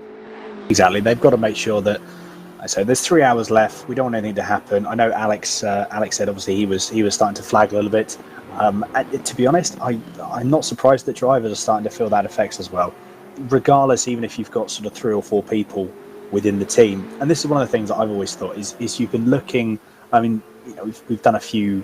I think probably one of the toughest 24 hours I've done was it was 24 hours. And there was only 3 of us doing it, and even though you're getting an okay amount of sleep throughout the 24, you still, when you wake up, you're still shattered. It's really hard to switch your mind off, even when you're trying to have a nap and you're trying to sleep. And for a 12-hour, realistically, you don't normally have that amount. You don't normally have a chance to sleep. You're just up for those full 12 hours. So you can understand, people appreciate that sometimes there are going to be some sort of questionable decisions. And we see Emily Hedges donating another £20. Thank you very, very much indeed, Emily, for the donation. So we are now working our way. That's £3,160. We've nearly got to 3.2k. That's about 79.5% of our target. So we're getting ever closer to that £4,000, 79%. So again, this is a fantastic amount of support that we've had from everyone that has been watching. I'd actually be curious to know how many concurrent viewers we still have currently watching. It's getting a bit later now. It's getting to sort of late evening.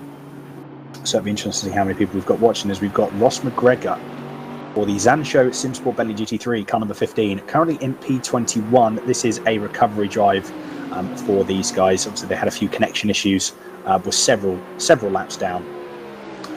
But at the moment we've got So at the moment we've got Ross currently in the car now, just absolutely driving the socks off of that car. I've just been told as well we've got just over 100 concurrent viewers watching on all our different platforms. So even though we're getting a bit later into the evening, we've still got over 100 people watching. It's absolutely fantastic. We cannot all thank you enough for the support that you guys are giving, throughout this stream. It's been a fantastic stream so far, and we've still got 3 hours left of general excitement and general chatting, haven't we, Steve? Yeah, absolutely, mate. I mean, that's it. We've got 3 hours to go. The race isn't over. It's still longer than most of the races that we host, as we get another £20 donated there from Jack Mac's cousin. Yeah, Jack Mac's cousin. So great. Thank you very much, Dylan. for that. That takes us to 3,190. So that is, it's creeping up slowly but surely now. We've had a flurry of donations, which is fantastic. And as Dan said, we can't thank you all enough. It is absolutely awesome. The money's coming in steady away, but we are creeping towards that 4,000. But yeah, I mean, there's 3 hours left, which is longer than most races that we host, and it's certainly longer than most of our league races. So basically, it's all to play for still. It's all to drive for, because anything can happen still, and nothing is over until they cross that finish line. Absolutely. That's one thing to always bear in mind. Doesn't matter how long or how short the race is, anything can happen. And I think, to be honest, I think one of the things and one of the perfect examples, I think, and this will probably for everyone that's obviously been involved, have been watching Formula One for the last sort of 2 decades. And I do remember this as one of the most infamous races, and probably one of the most, in terms of dramatic wins, which was one of the drivers who was racing here, our very own Jenson Button, who was racing in this event, Canada at 2011. Awesome race. Literally, it was. I remember watching that. Everything, absolutely everything, was against Jenson in that race, and yet he still won. It just goes to show that literally anything can happen. You cannot. Always got to try and make sure that you're within that positive mindset. You're always trying to strive for something, because when something does go your way, you need to make sure that you capitalize on it, and you need to make sure that you give your absolute best. And yeah, I think this is the exact same with. This is also, it can go the other way. I remember as well a few years back, I believe it was Toyota at Le Mans, last lap, and their car, unfortunately, the last lap of 24 hours, car performed absolutely faultlessly, and then car broke down the lap, second to last lap, or on the final lap on the start-finish line. Absolutely gutting for the team. So it can work both ways, admittedly, but you've always got to make sure that you are doing your absolute best to stay in that positive mindset. One thing that I was actually going to say, as I just noticed, we've got a couple of people in the green room, and one of the things that I think we should probably do, maybe Steve, if you'd agree, to maybe get some of the people involved and some of the people that are watching involved, is for them to comment on what their favourite livery has been. Yeah, favourite livery. Maybe it's a bit early for a driver of the day, but just give a shout out to some of the drivers that have maybe impressed you the most. But yeah, let's have give us a comment for favourite liveries. Yeah, absolutely. I think that would be good. Let's try and get the community involved. Let's get our viewers involved. We've got James Hartnell just going ever so slightly wide at the Dunlop hairpin. Fantastic. So yeah, we've just had some confirmation that we've got a couple of people ready we can have a chat to in the commentary box. Steve, do you want to have a go, or do you want me to pop in? No, I can drop down there, buddy. I'll have a quick chat with the guys. Just bear with me and I'll shoot down. Good. I will see you in a second. So yeah, we're just going to quickly go to Steve, who's going to shoot over to the commentary box with Chris and Aaron.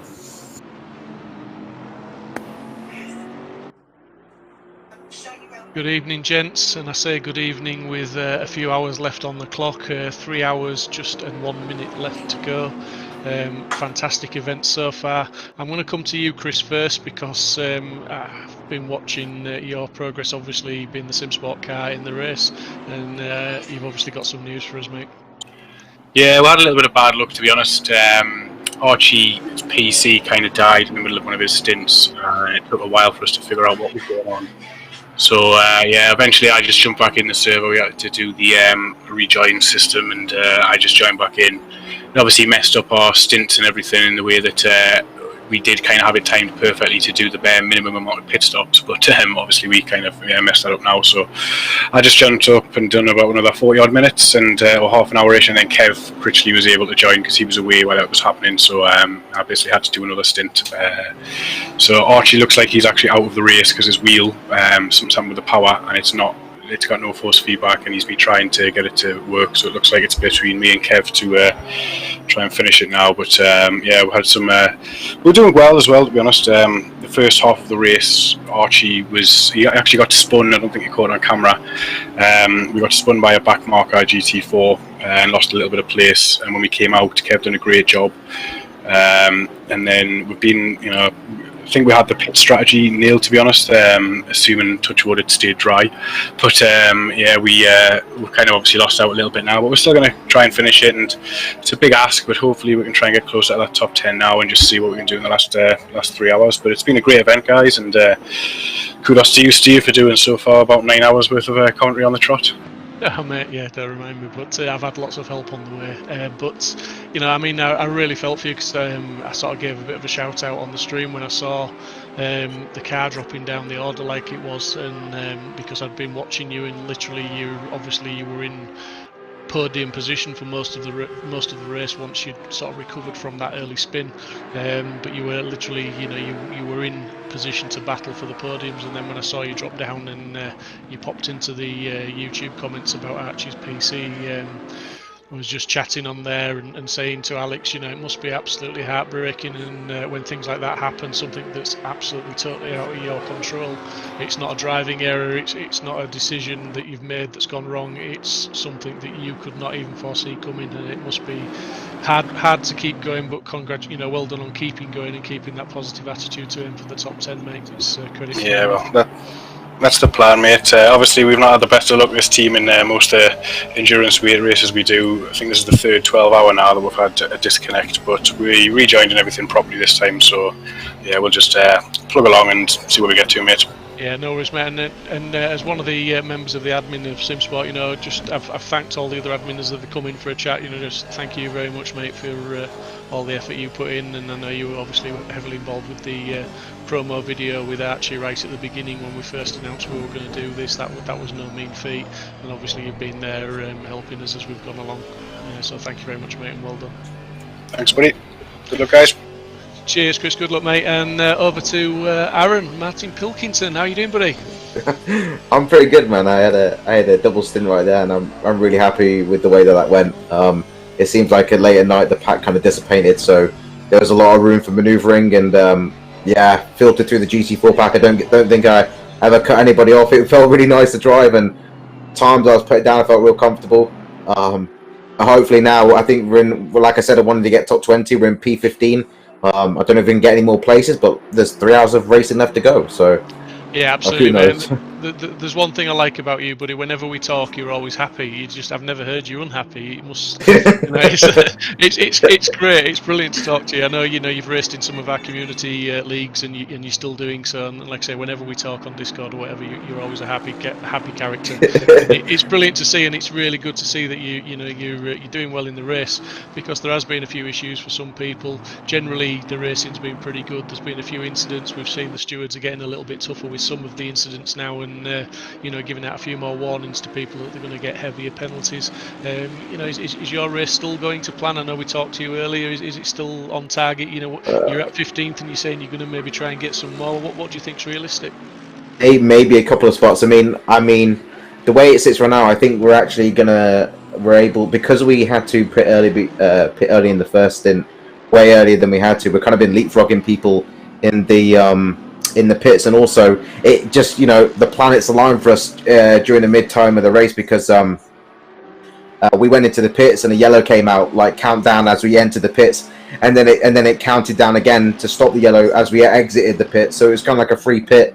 That makes sense. So that really worked out for us. Detox, we spoke, and it was meant to be a culmination of Detox and Ruthless in the car, but Detox is going to triple stint this now. And I think that, he's in him are pretty much similar on pace. I think he's latched to the back of Dean Riley now in the Lamborghini, who's really fast himself. So if he could just keep behind him, keep that draft, I think they'll catch up. I think maybe a couple of places. I think top 10's unrealistic, but like if we got 13th, I'd be really happy with that. Really happy with that. Yeah, great stuff. I mean, that's it. With 3 hours to go, you just you can't discount any issues happening in front. And while you don't always want to gain places by someone else's misfortune, if it happens, you're going to take it, aren't you? And you may still well get that top 10. So obviously, you've just got to keep your head down and keep going forward. So yeah, good luck to you, buddy. Thank you for chatting with us, and I hope the race pans out for you. And just keep smiling. Yeah, I will do. Thank you, guys. Thank you for putting it on as well. Cheers, man. No worries at all. Thanks, mate. Bye-bye. Bye.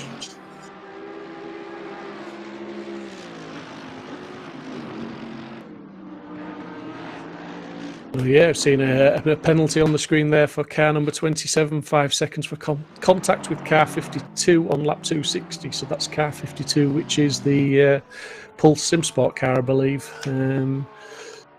So was that the incident that we reviewed? I think it was. That does look like that's a familiar number for the car that was involved in that incident, the Dunlop chicane, the Dunlop hairpin, excuse me.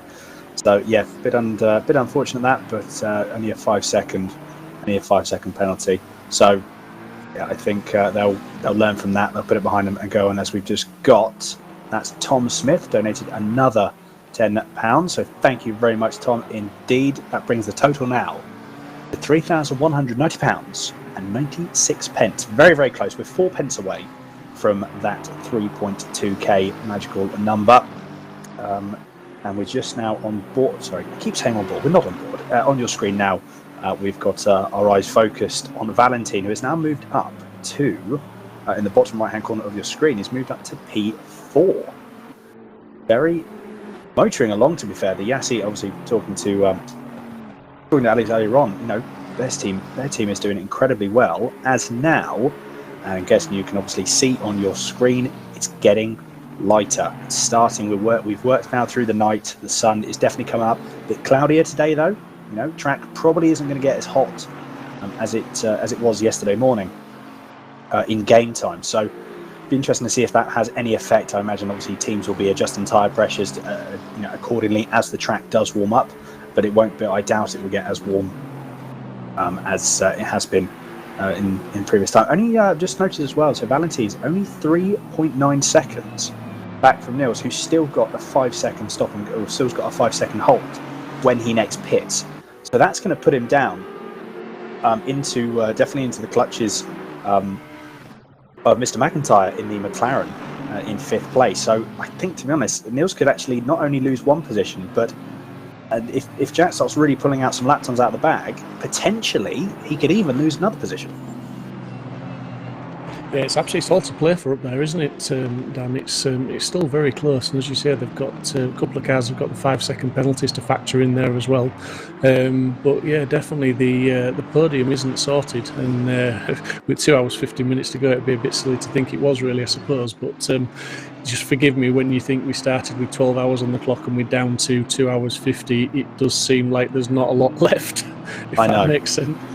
Exactly. When you get to this, so as you can see just there on your screen now, 3 hours to go, so 2 hours 51 minutes and 47 seconds. We're currently focusing on Hugo, currently in the number 135 Aston GT4 for the Spartan Racing team, and you can actually see there behind him there is the car number 40 Aston Martin, and on your screen occasionally just moves out of shot, you can see Niels there as well. So this may be something you can just see just going out of your shot now. That's Neil's there, and just going out of your shot now is the Aston Martin that's hunting him down. So this is going to be an interesting battle. Looking at the pace of that Aston, I have a feeling that it's going to be very much a catch up, get past as quick as we possibly can. So not too sure if Niels is again playing a different strategy. He could be, they're probably, what you'll find now as well is teams will be really trying to eye up what they can do to minimise stoppages and to minimise how much time they have to spend in the pits. As I say that, Niels just dives into the pits to also serve his 5-second pit stop. Now, what we've got to watch out for here is actually that Jack McIntyre, he's also got a 5-second penalty, which he'll get held in his next pit stop, as well as you can see on your screen now in the Jensen Team Rocket RJN number 27 720S GT3 car.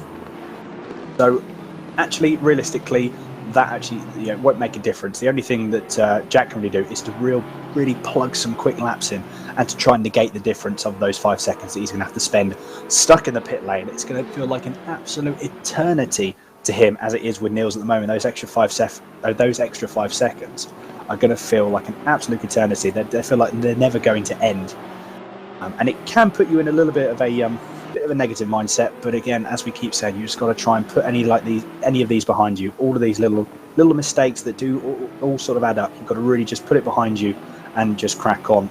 We've said these will not be the last penalties that are going to be served. So it's one of those things that the teams are all going to have to try and deal with as best they can. We've got Peter currently in P8 hunting down the number 137 Porsche, currently driven by Mr. Rommel. This is going to be an interesting battle as well, because Porsche and BM, they've got their strengths and weaknesses going around the track. It'd be interesting to see how or what sort of pace. I haven't got the live timing up at the moment, so Steve, maybe you can shed some light on the pace of them. Just pace between 8th and 7th, because it looks to be a bit of clean track at least for the next. The Lucas Rommel car has obviously had a pit stop because its last lap was a 4 minutes 50, and the pace of the 8th position Peter, it's 1:57.6. So we'll have to see what happens when they cross the line again, which I believe they're about to do. Just going across the start-finish line now, they both have. So the car 137 Rommel 155.3, and Peter's car was a 156.03, so nearly sort of 3/4 of a second faster from P7. Okay, fair enough. We can actually see that on the timing screens now. Yeah, the gap is gone up to 1.4 seconds. I wasn't aware, and that was my fault for not checking the pit stop there. So, yep, I think that will be so Lucas will obviously then start driving away from Peter at this point, currently with the pace that he's got. So, yeah, but again, though, so a bit of traffic, that could hold him up. A bit of traffic could then put him back into the clutches of Peter. Peter may then make a move and try and see if he can make the move stick. And, we've just seen at the moment, so on your screen now, we've got Henry, who currently is still driving along. He is the gentleman who has done, I'm pretty sure, the last, what we're getting on for now, 8 or 9 hours on his own. Yep, still going strong. Crack on, Henry. Absolutely fantastic job.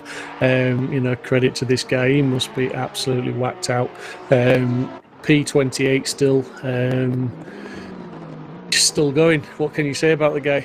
Absolutely awesome. It really is. And we've actually just we've just sitting through, we've got a couple of comments. So we've also got a couple of comments. We had I believe I think it was one of the comments was the car number 88 car for obviously, as we see at the moment, Henry. That was someone's nominated him for driver of the day at the moment for continuing. And honestly, I mean, to be honest, that's definitely someone to be in contention for driver of the day. If he finishes the race, you'd be hard pushed not to give it to him, wouldn't you? I mean, I know you really would be, wouldn't you? Because again, to do something like this would be absolutely fantastic. So very much fair play to him there.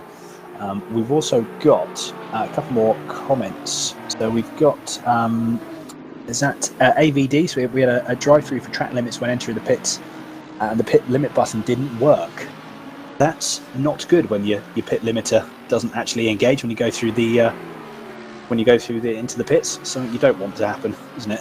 Absolutely not. No, that's cost him some time. But looks that lost 3 minutes at the end of the stint. Yeah, so unfortunate, but they put a laughy emoji at the end of it. So it's it is what it is, isn't it? You just got to keep going and keep battling on. We've got Fozzie Guy cheering on P2 and P9 for Side Max. Let's go. So yeah, 2 good positions for those guys. Top 10 for both cars. Mark Neutling's go. Henry, respect, mate. Yeah, we're all sort of echoing those thoughts, Mark. And respect to everybody who's taken part, but to Henry especially, as he's literally decided to carry on his own when his teammate couldn't join the server for whatever reason. I think especially as well. I mean, if you've got the confidence and you've got you know that you've got that the capability of doing it, then why not? Why not try and go as much as you physically can? Because at the end of the day, there's no harm in it. And I think it's also, to be fair, it's probably a good proof, within himself to see what he can actually do. See, I mean, if anything, it's going to be good practice. I was going to say he'll be pretty good at the Nürburgring. Some practice is not going to be needed after he's done something like this, is it? I bet you don't invite him to a Nürburgring race. Yeah, he'll be having flashbacks after this event. Now to be honest, it's actually it is quite an enjoyable track. It's a pretty intense track in a lot of scenarios, especially obviously with all the traffic. But it's an enjoyable track. It's something that it's a bit different every lap. Obviously, especially with all the traffic, it just adds some more. Add something into the mix, something as well to always consider. Always keeps you on your toes. So I can't imagine these 8 hours have been quiet for Henry in any way, shape or form, as we see Ivan having a little bit of an excursion off the track, going down into the last corner. Now this is we've got car number 52, which is the Pulse Simsport car penalty, 15 seconds even for making contact with car 135, a dive bomb on a GT4. Now that, I believe, definitely is the incident we watched, which was after that other initial incident we watched the replay on as well. So yeah, he's got 15-second penalty for that to add to his pit stop, which is unfortunate, but if you do the crime, you've got to do the time, as they say. Really. But I mean, lost where I was now and what I was going to say.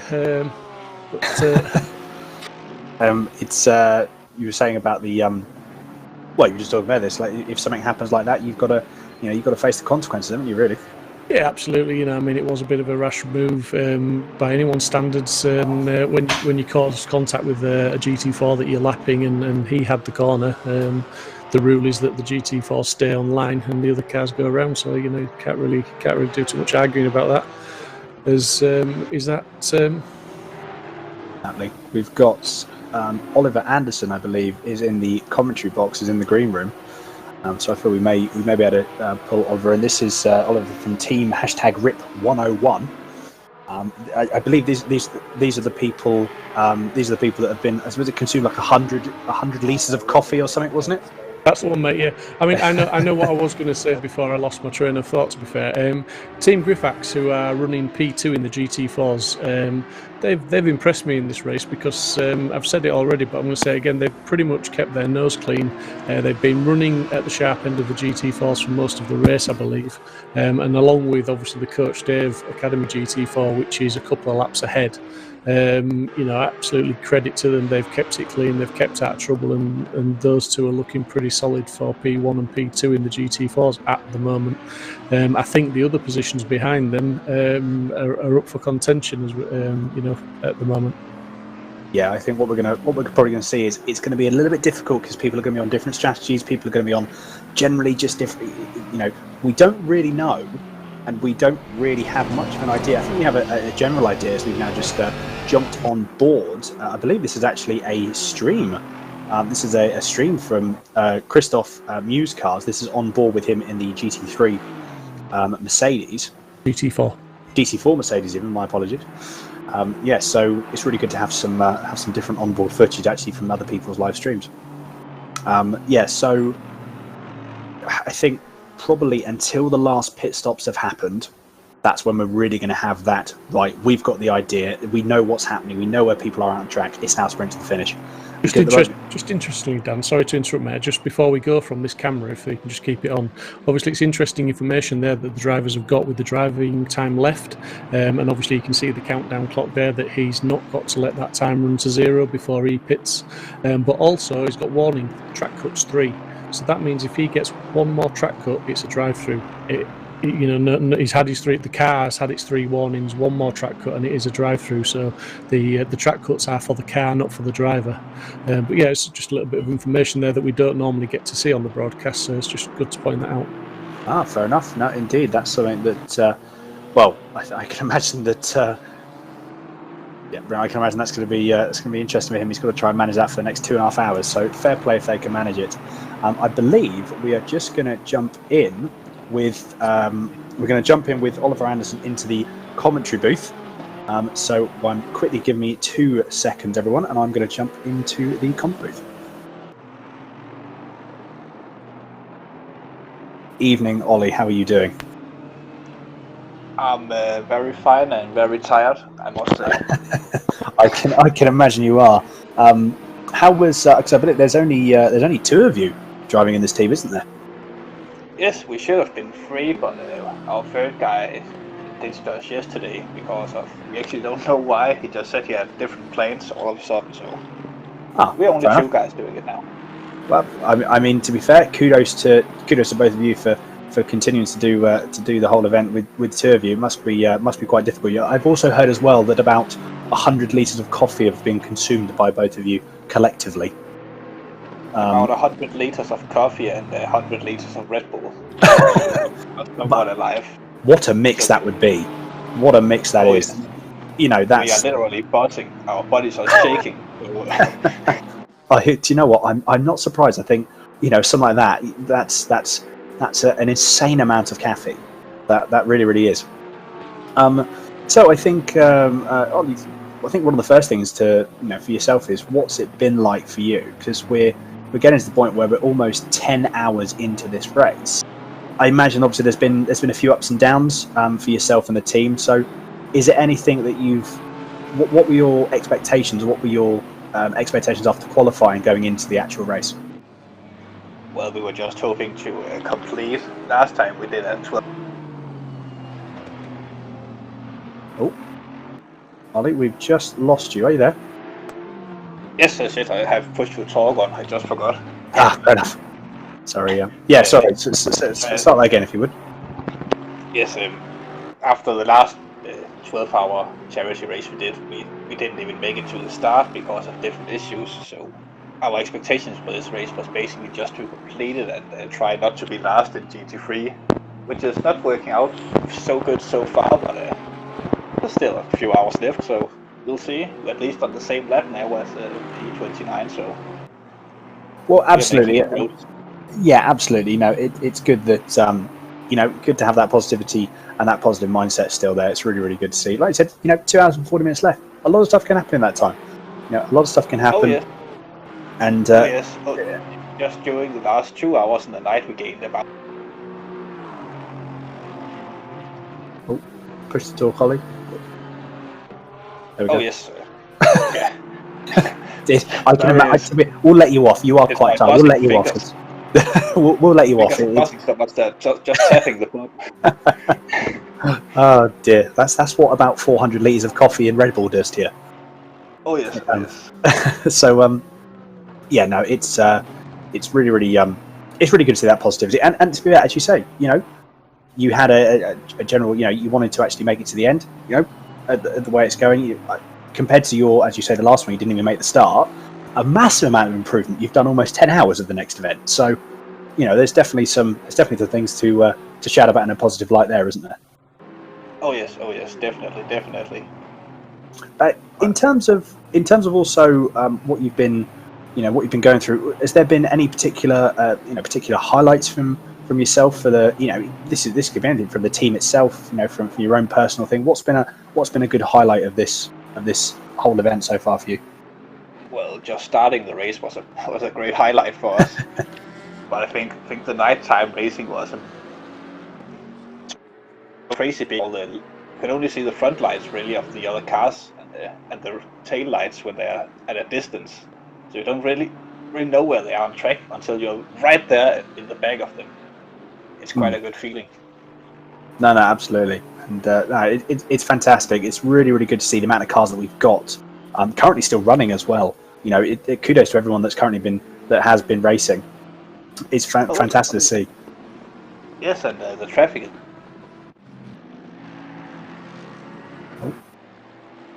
Are you there, Ollie? Keep dropping out for some reason. Is it the push to talk again? I think. I'm not too sure what's happened with Ollie, but I think we may have lost Ollie. We're going to try and get him. Going to try and get Ollie back in a second. So do bear with us. But while we try and get Ollie back, we've just currently got on your screen at the moment Antonita Horst, car number 125. Currently sitting in P18. That's 6 seconds back from the from one of the only Lamborghinis. Currently, I think it is actually the only Lamborghini currently in the GT3 split. Are you there, Ollie? I think we have, unfortunately, I think we've lost him. We've lost Ollie, unfortunately. So what we're going to do, we're going to go back to the main commentary booth and maybe catch up with Ollie a bit later on.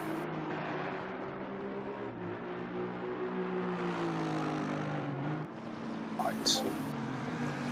No, apologies about that, everyone. So yeah. Maybe that's called a caffeine interference. I think he's sure wants to check he's still all right with all that caffeine and Red Bull inside him. I know. Maybe his body is finally just gone. I need to. I need to rest now. Yeah, I need to rest now. It's this is the all the energy has now been used up in one big lump, and there's now no energy left. Oh dear. As we have just gotten. Well, we've just been told by the production team. If you look on the main screen now, that's just popped up. You've got Jack McIntyre with a 5-second penalty. You've got Crane with a 15-second penalty, and you've also got Carlos with another 15-second penalty. So, at the moment, Carlos and the G2 team in the BMW number 62 car not doing very well at the moment, are they? No, I mean it's a shame to see the penalties for the top guys, but obviously there's been infringements. But just interestingly, the Darren King obviously in first place still, but just look at the Porsche in second and the McLaren in third. They've moved up the order, so I'm just wondering if we're waiting for some more pit stops to take effect. I think the strategies maybe are a little bit different to each other, so it might not be a true reflection of where they are at the moment, but for Niels and Jack to be in second and third respectively, that's some awesome driving.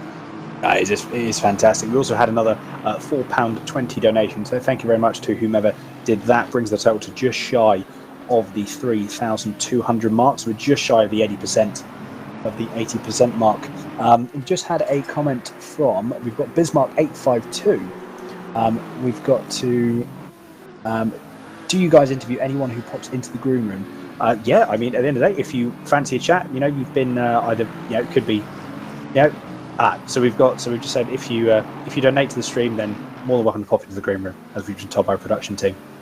We've just had an anonymous donation of £10, so that could have been. We might see someone pop into the green room there.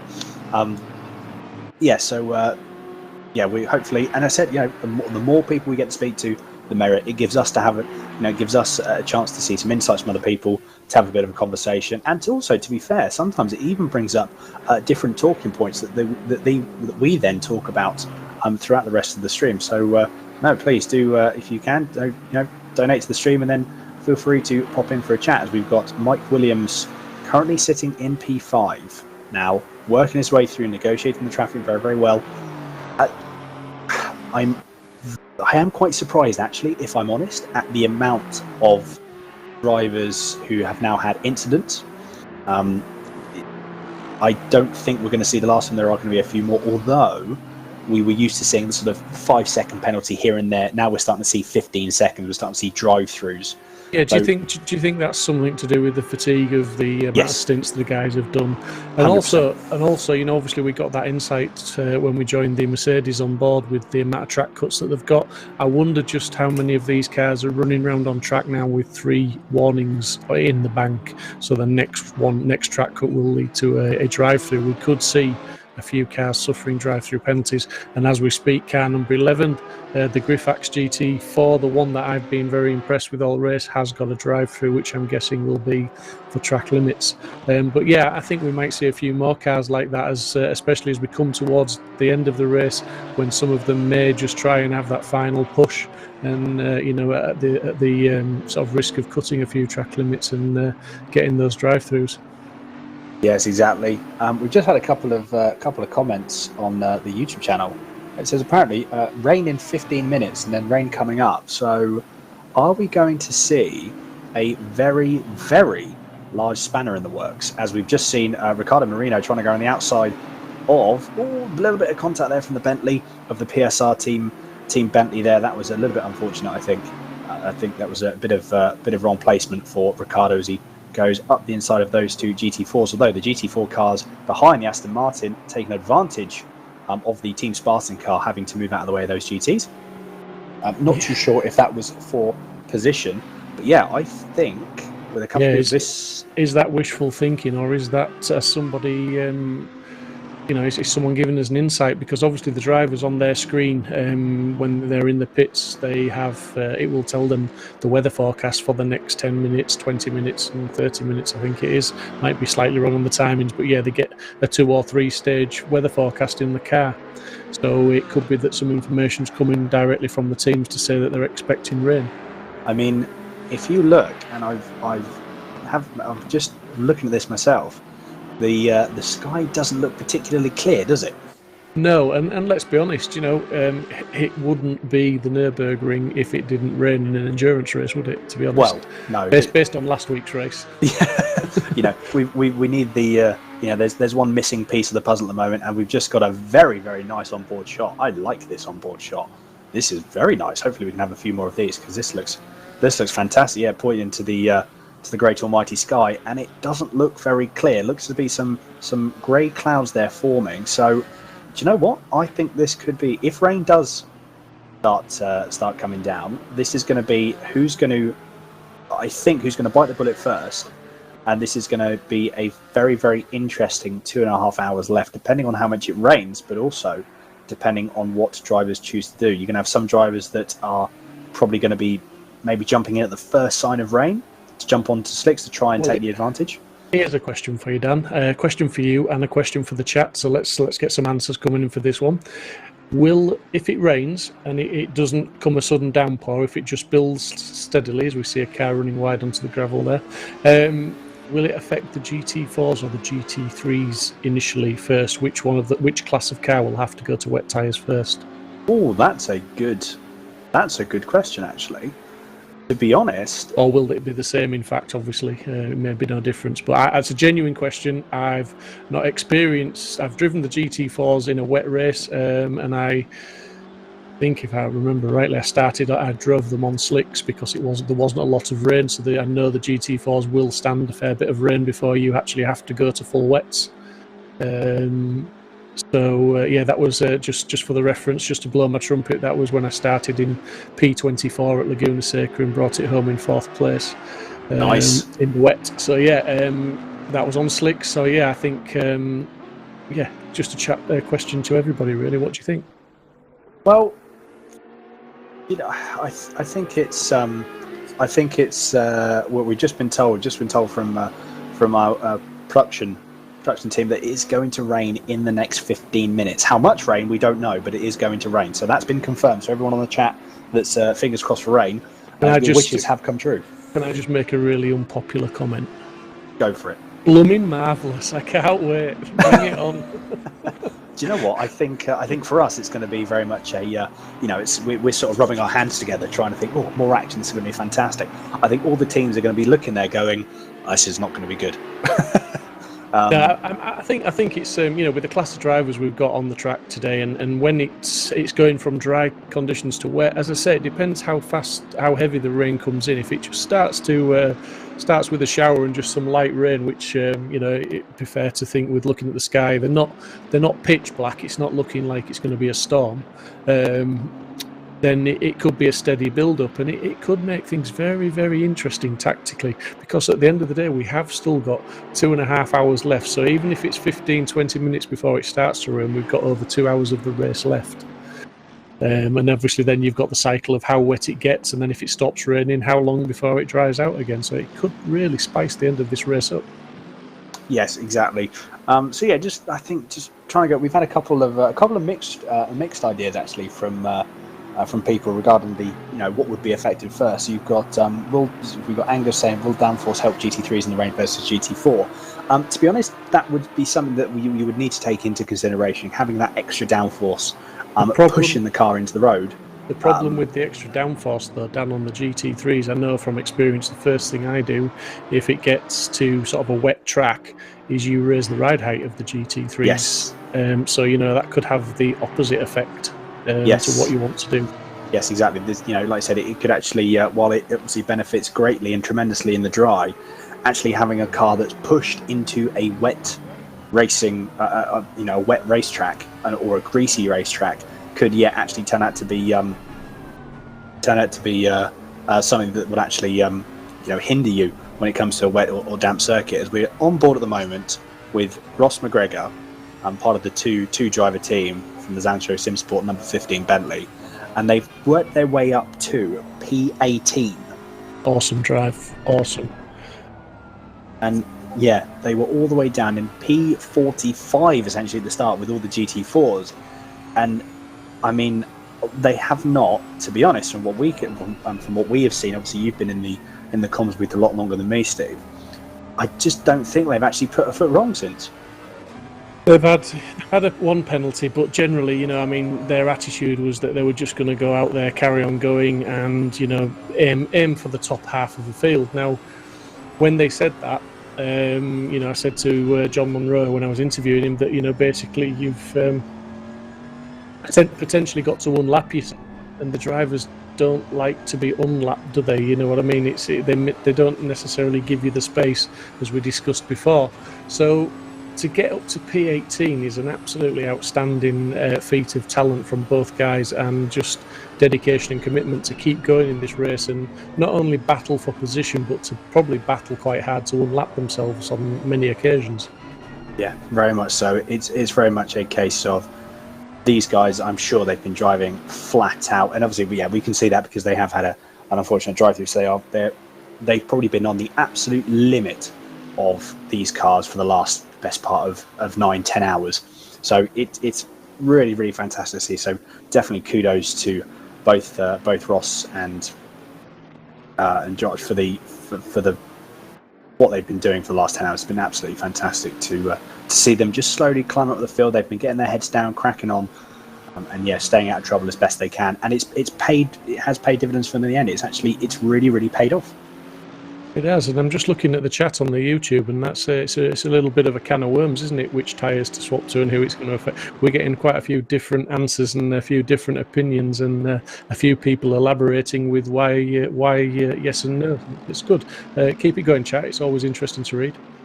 Yeah, exactly. Well, I think this is. Do you know what? This actually, this does actually pay into the way where, obviously, when it gets to a point where, and you see this in all forms of motorsport, both obviously in sim racing and also in the real world, you have different people sort of having different decisions, different opinions of which obviously you see that generally because different teams and they choose different things. They choose to do different strategies when it comes to a dry race moving into a wet race.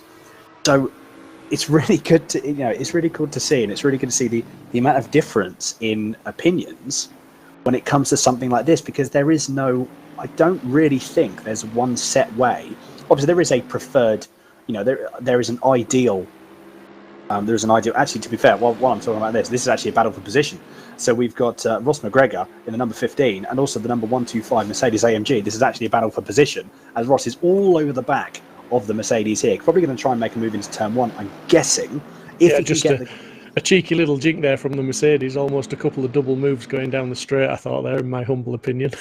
It looked a bit like that, although I think Ross is really lining them up. That Mercedes is quick in a straight line, though. So what Ross is going to have to do is try and pull out at the very last second to get that move. He's already pulled out now. Definitely going to be a braking zone into turn one.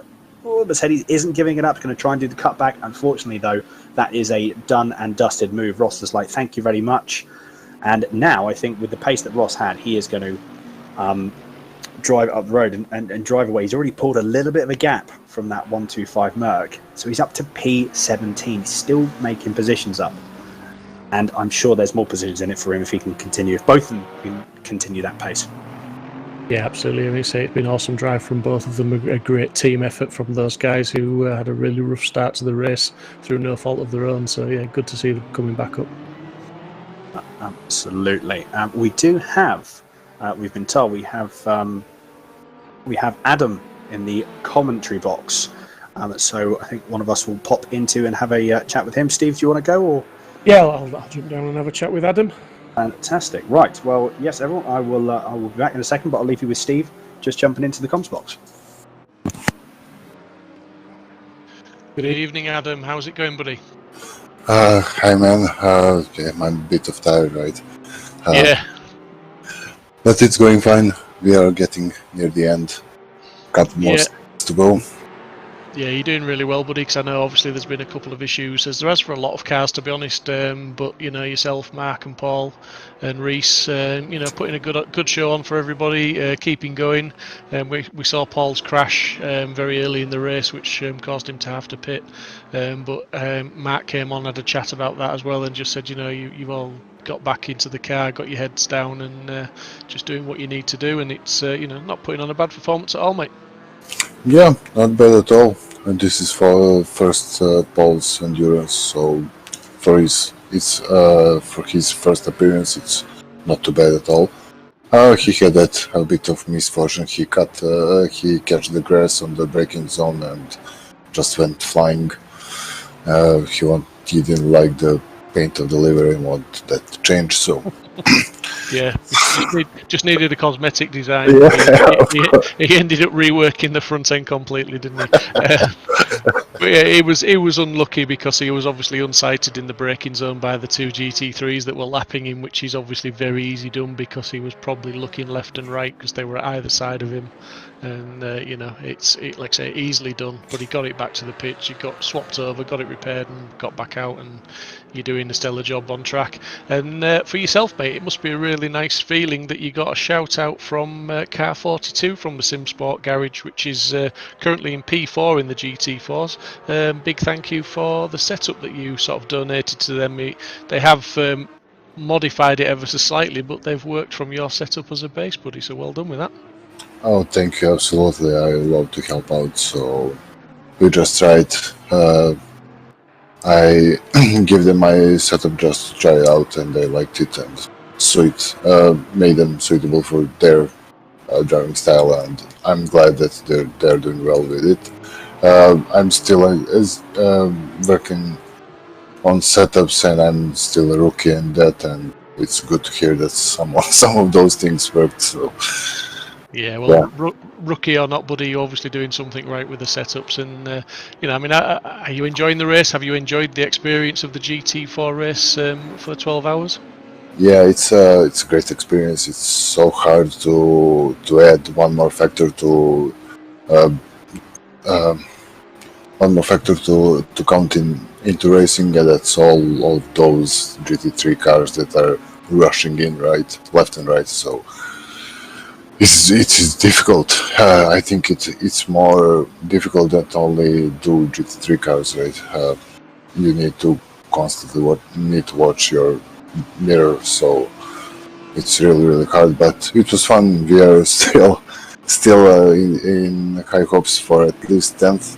We are looking at this rain and start calculating some strategies. Maybe it will work out. We're still a lap down, but of course still 2 hours left, and a lot of things can happen, right? So. Yeah, absolutely. I mean, I was talking to Dan just a few moments ago saying, you know, it seems really strange, and we've got sort of 2 hours and 20 minutes left, and when we started obviously at 12 hours, this 2 hours 17 minutes, it doesn't seem like a very long time left, but it's still longer than most of our league races. So it's, you know, and as we're talking, the rain is starting to fall as well, Adam. So is it a case of now wait and see how much rain comes to see if you have to change strategies? Yeah, of course. This will be interesting time in next half an hour, right? So hopefully we can make a good choice and maybe go on the right time with wets. We'll see. We'll see how it goes. Maybe it stops raining very soon and track remains dry. So we'll see. We're trying our best, and I see Paul sliding a bit. Good job, Paul, catching that. Yeah, no. Well, we'll let you get back to the car, buddy, in case there's some decisions to be made with strategies. A fantastic job so far, mate. Okay, thank you, man. 15 minutes to go, so good luck for the rest of the race. And if you get the decision right in the next half hour, you could jump a few places, buddy. So heads down, keep going. Thank you. We'll try our best, and your work, guys, are excellent. I love it. So keep going on. Thanks for the comments, Adam. Really appreciate it, mate, and you too. Thank you. Thank you. Bye. Bye.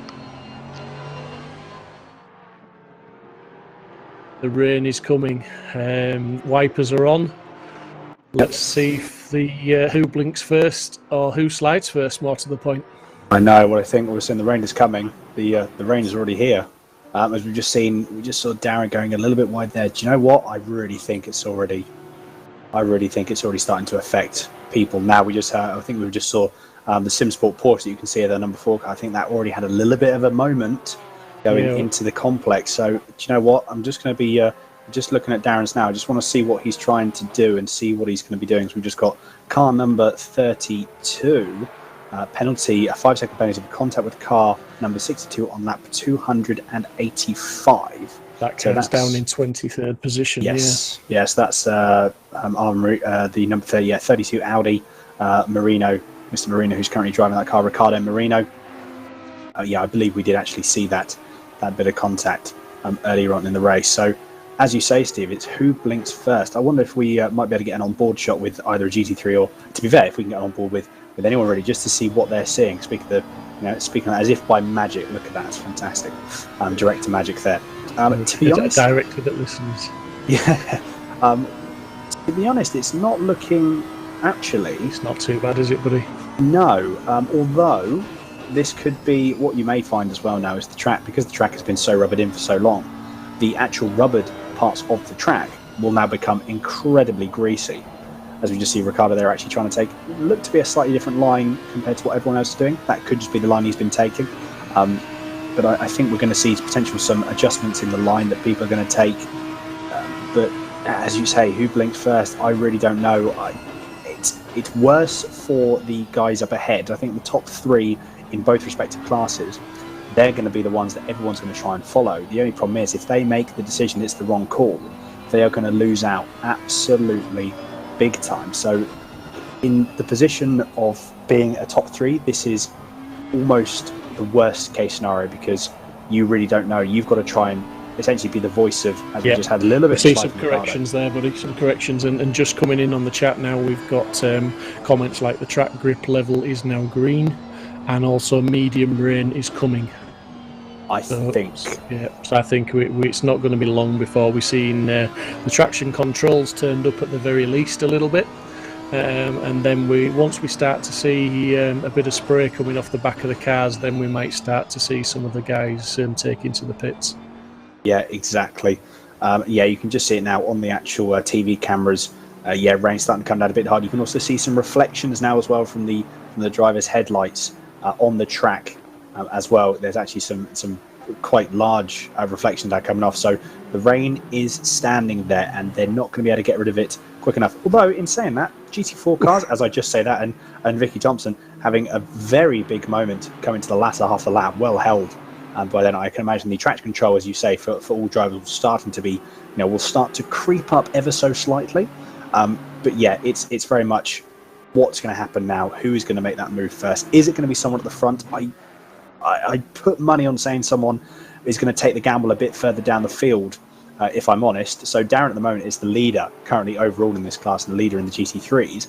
Is he going to blink first? Seems to be sort of managing at the moment, managing the weather well. Although, Steve, with your live timing, you can see how much the pace has dropped off. And if someone does pit, Yeah, he's still lapping the fastest with a 58. The rest of the guys, there's some in the 59s, but the majority are in the 2 minutes, and we're even seeing 2:04s. Wow. So some of the guys are having moments and they're slowing down. But to be fair, you've got someone like Darren King in the car at the moment in the lead. I'm not quite sure how big his gap is at the minute, so he can possibly afford to hang out until the guys behind blink. Once they pit, then maybe he will, he'll pit. And obviously the GT4 car that's in the lead of the coach Dave, they've got 2 laps, so they can really just think about it. It's the guys that are further down the field that have got the most to gain by just doing something radical and taking a chance, isn't it, I think? Yeah, absolutely. We've just been told as well we've got Alex, part of the SG Stern team, so I think we're going to be jumping in the comms booth with Alex and going to have some chat time with him. So give us 2 minutes, everyone, and we will jump in.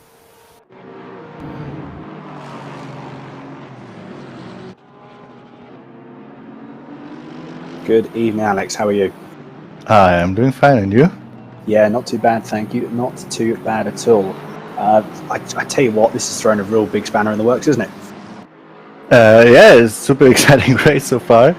And it's also the very first thing I want to say. It's such a great event, and we are the organization team, the commentators, for putting up such an event for us, for the community, and especially for mine, for this very good cause.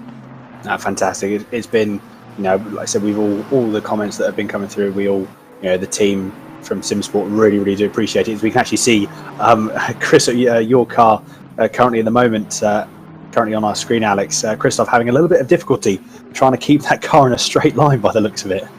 Yeah, definitely. So it's our second race at all in Assetto Corsa Competizione, an endurance race, and yeah, it's getting tricky right now with the conditions. We are trying to give our best as we did from the beginning, and yeah, let's see. I think many teams will struggle a little bit with this changing conditions. It will be super exciting now in the end.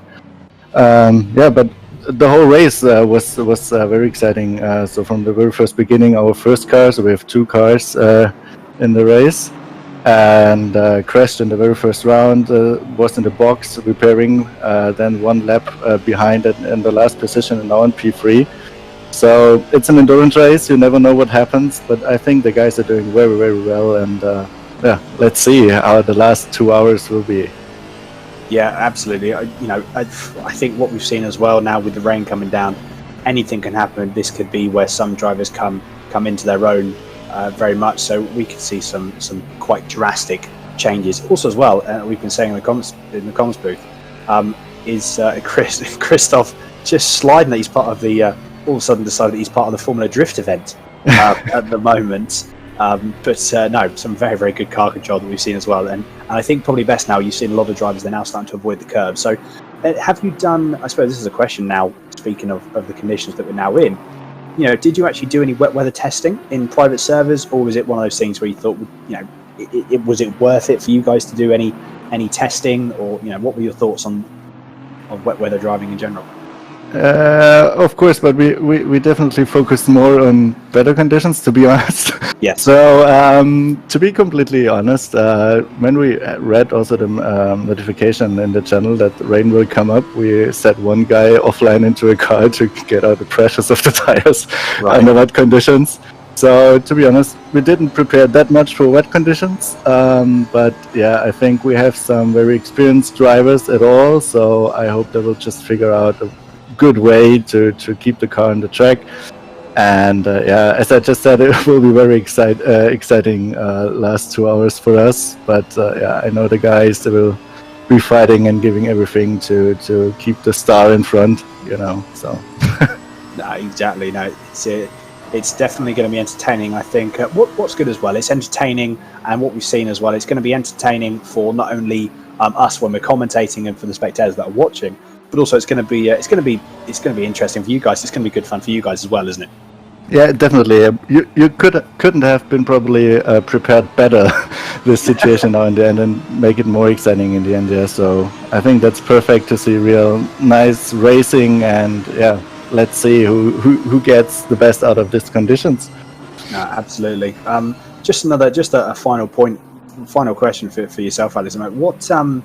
what's been, and I've asked this to pretty much everyone that I've interviewed, what has been your sort of highlight for this stream so far and for this race so far? I'm pretty sure obviously we have got 2 hours left, so there could be a lot more highlights, and hopefully there is for yourself. But what's been the main sort of highlight for yourself at the moment in the 12 hours in Nürburgring? So probably 2 points. So as far as I just see this race, it's a very fair race, and of course there are some incidents which you have always in such races, but overall I would say it's a very fair race. Everybody has an eye on the others. Small things happen, but that's normal.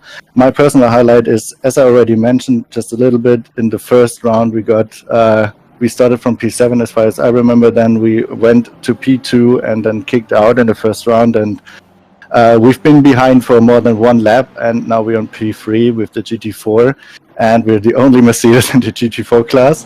Yeah. So I think the guys are really fighting and giving everything they can, and I think this is really the personal highlight too, that they not surrender or whatever, so they keep fighting, having fun, and this is I think the most important thing. If I join their channels, I just hear them, and they're still in a good mood. Even under every changing conditions. And overall, I would say, even when we've been in preparations, when it comes to liveries or organizational stuff, I just asked the Orga team itself is also very, very big highlight for me. So there was support from A to Z and everything. So we just feel like a sim racing family here with SSR, and it's a very great event for us. Brilliant. No, and to be honest, I completely agree with you on that last point. I've only really met the team of SSR really only since about since Wednesday, when I was helping with the commentary in qualifying, and honestly I feel absolutely well and truly at home. Everyone is really, really welcoming. Everyone is really, really inviting, and it's a fantastic environment, fantastic community, and I'm glad that we all share. Everyone shares that same view. Definitely, and I just wish you the best luck to get these 3,000 done. They aim for today. I'm trying to mobilize everyone I know to give a little bit, and I think it's just amazing what the guys did, what you are doing now, broadcasting here. That's just amazing. No, absolutely. Well, just to let you know, so our current total is £3,205.16. Amazing. So it is fantastic. Just over 80% of our £4,000 target. So yeah, it's still got 2 hours left. So honestly, it's a fantastic event, and I know we do keep saying it. It's the support from everyone is absolutely incredible. But Alex, it's been a pleasure to talk to you. I will let you get back to the team, just in case any decisions need to be made in terms of the strategy or anything. So good luck for yourself.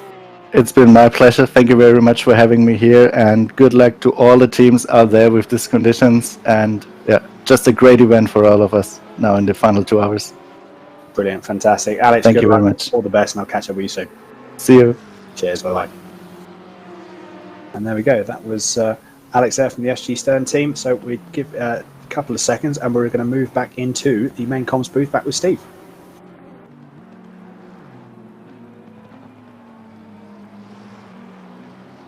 Yeah, now then, interesting. Few comments within the live stream that people are starting to pit for wet tyres now. The in-game engineer has come over and told the drivers that wet tyres are now the optimum tyre.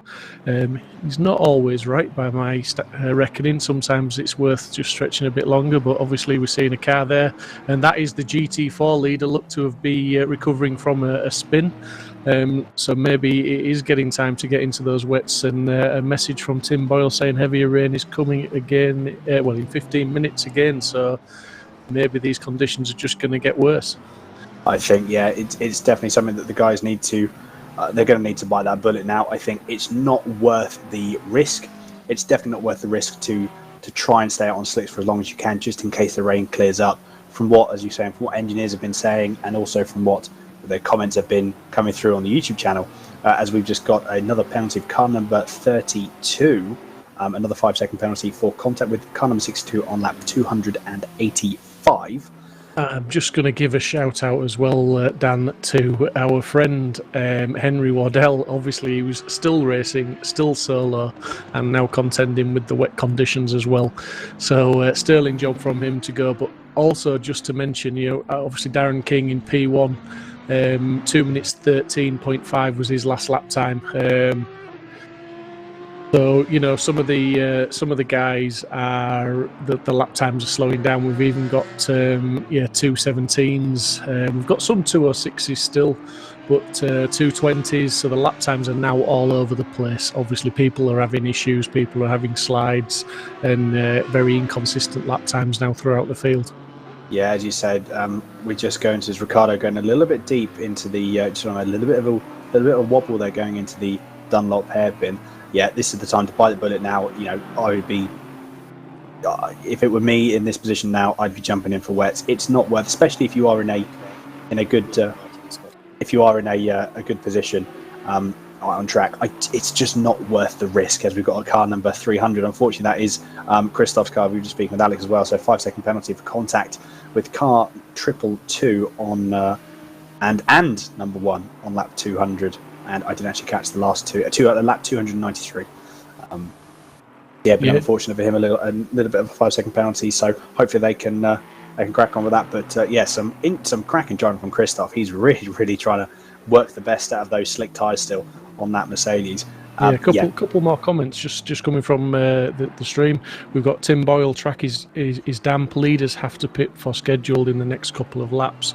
So they're probably we're coming round to where some of them might be hitting the scheduled laps and they're maybe just hanging out there, so they can still stick with the same strategy, as it were. Chris B, looking forward to these last 2 hours. Keep up the good work, guys. LNG, I'd risk a wet switch in the scheduled pit stop, which is pretty much what we've just sort of said. Some of the leaders might be hanging out for that. And then Tim Boyle back again. The leaders are on wets now and they've accidentally switched drivers. Haha. Sean Arnold's back in the car and sounds like they're on wet tyres.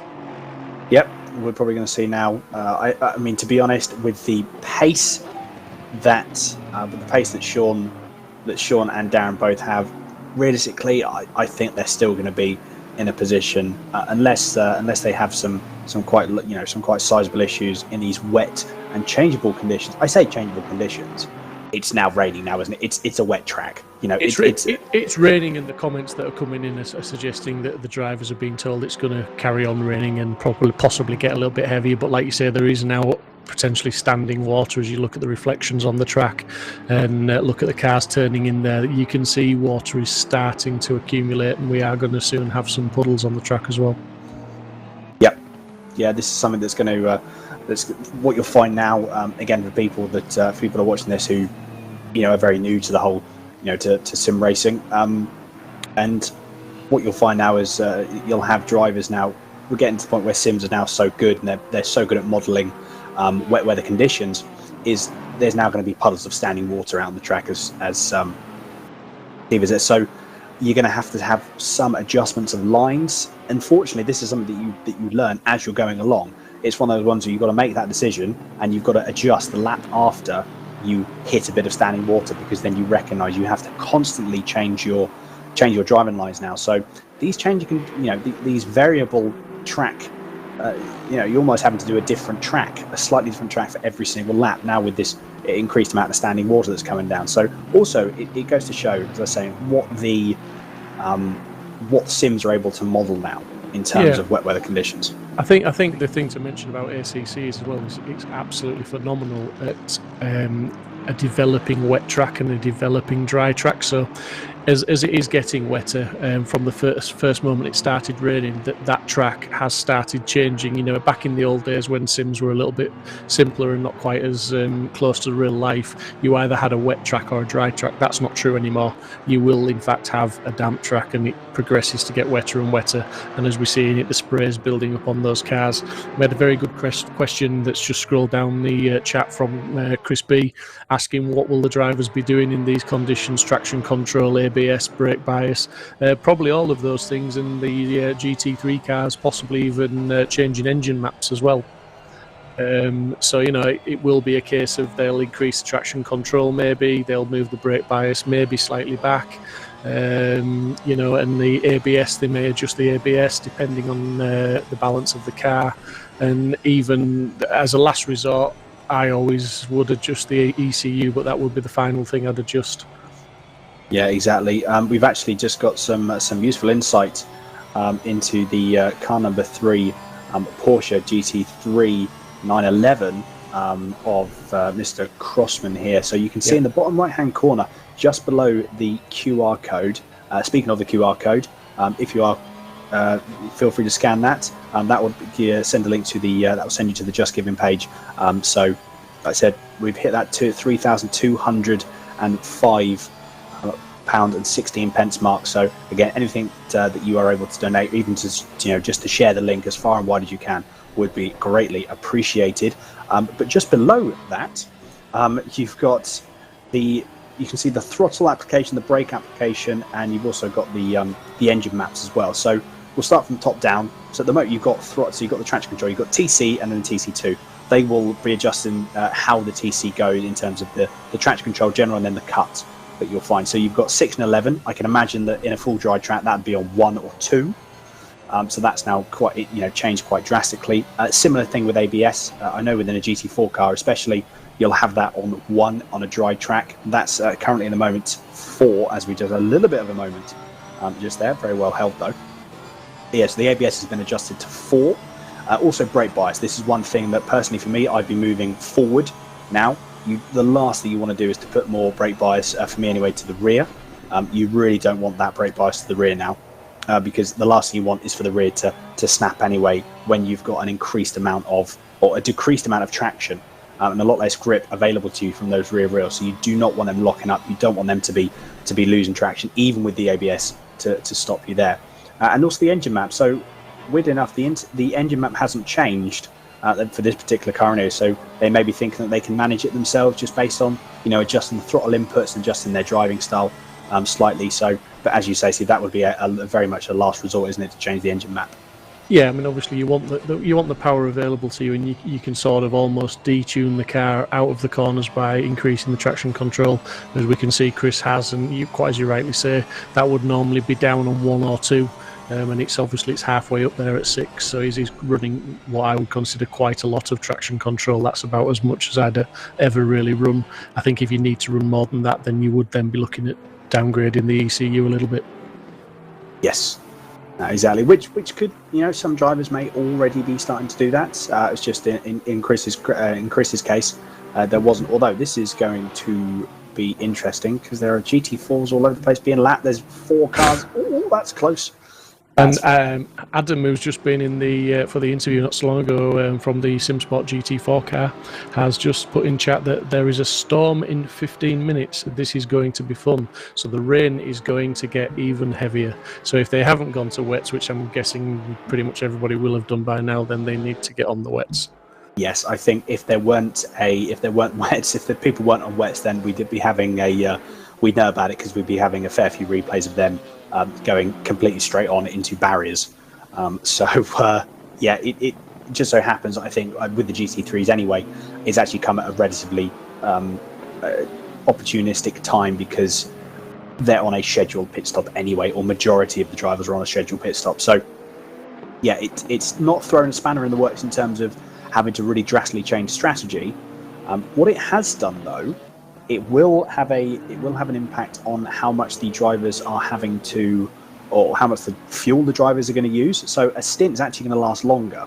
So what they now need to take into account, there's probably going to be only 2 more stops now. Actually, to be honest, depending on how that was my apologies. Depending on the GT3s, there may only be 1 more stop because the stints are going to take longer. There's going to be less fuel usage. So yeah, we can see some interesting sort of final pit stop strategies from all of the GT3 and the GT4 cars in effect. Yeah, absolutely, and I think the GT4 classes certainly one to watch at the front because I think that the final podium spots were still in contention. As we see just down at the bottom of the table there, we've got Steve Haley in the Simsport Porsche car number 42 in 4th in class. He's showing us a lap down on the car in front, but I'm not quite sure Yeah, he's pretty much one lap off the pace, so you would hope that maybe he can close up on that a little bit. But as we're looking now at Burke in third place, beaming the McLaren round in what appears to be a reasonably comfortable third place now. Yeah, exactly. It's nice to see the McLaren. This could actually be something as well. As we got so Luca currently in the car. Yeah, this could be something that we've maybe see the McLaren start coming to its own now. So I know that the McLaren's generally got. I know it has a bit of issues in terms of braking. It's definitely not the best on the brakes out of the GT3 cars. But this could be where it comes into its own. This could be wet weather conditions where the McLaren absolutely excels. So it'll be interesting to really see. I mean, at the moment they're P3, so they're obviously doing something right. Yeah, I think it's the only issue we've got really is all the cars are probably on a predominantly dry setup, albeit with wet tyres thrown on.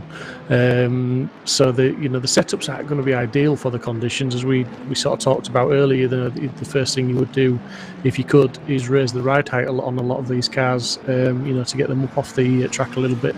But yeah, it's certainly a compromise. But yeah, you might be right that the McLaren could come into its own. I mean, it's not been in clear track very much in this race. It seems to have been battling all its way through, the whole race. So now it's in clear air, albeit in wet air. It will be interesting to see what goes on. Yeah, indeed. How the conditions are going to change anymore. Obviously, we're saying the thunderstorms. So I imagine what will probably happen now, if anything, is just the lap times that everyone's made their move on the slicks now. Everyone's done what little setup changes they can. I think probably the only thing that really they're going to be able to change now is, as you say, traction control, your ABS, your engine maps as well, and also just tyre pressures. If the track starts to get a bit colder, they'll have to adjust tyre pressures in accordance with that. So, yeah, I think realistically there's going to be not much change. You're just going to find the lap times are going to get a little bit slower. That's all that's really going to happen when those thunderstorms hit. There's going to be a little bit less grip that's going to be available to the drivers, but realistically, like I said, probably all we're going to see is lap times getting a little bit slower. As we see, Henry, we're currently on board with the number 88 car of Henry Wardell, and he is still trundling along. When I say trundling, he's not actually. That's a complete lie from my part. He's still going at a fair old lick, to be honest. So he's not putting on a bad show for a one-man band. He's doing all right. No, not at all. Yeah, like I said, rather him than me at this point. I would be flagging, if not having to have stopped at this point from sheer tiredness, and fatigue. So, what is really interesting now, and what the sim does very well, is the standing water. And if we just stay on board with Henry now, when you see him go down this next straight, any water he starts to hit, you'll see that steering wheel constantly shaking in his hand as it's pulling left and right. Just if he hits any puddles, it's very unnerving when you're having to steer going down a straight. It's not the best, and then breaking into T1 here is a little bit scary now, because this is probably one of the most treacherous corners on the track anyway. But Henry negotiates it very well. Not a problem for him. Yeah, exactly. You can still see, and you can actually see. You'll be able to see this on board now as we're staying on board with Henry. You can still see that there's a dry line. Also, what you're trying to find now, as you can just see on the screen there, turn 3 for Henry, avoiding the curb completely on the inside, a good half a car length further out wide than he would be on a dry track. So this is where you find this, the dry line developing, or the drier line, I should say, developing within these wet conditions. So you can see again, completely missing the apex, just driving around the outside. That's where the grip is. What you're finding now is, and another thing that sims are starting to model really well, and what will happen in real life is you'll have tracks that have been rubbered in, that racing line, when it starts to rain, all of a sudden it becomes incredibly slippy, because all the rubber that's then been burnt on just starts to almost just create a sheen over the track and just provides so little grip, almost like driving on ice, as we see Darren. That's Sean. My apologies. That's Sean currently, the leader in the GT3 class. Just getting past Henry there. So again, probably this one as well. Again, a little bit wider, just not touching the curbs at all. A little bit of running the curb on the outside, which is okay. You can take a few liberties with some curbs here, but yeah, the lines have adjusted. They probably will start adjusting, as we've said, further, and they will start adjusting further. I would just be interested to see how much the added thunderstorms really have an effect on.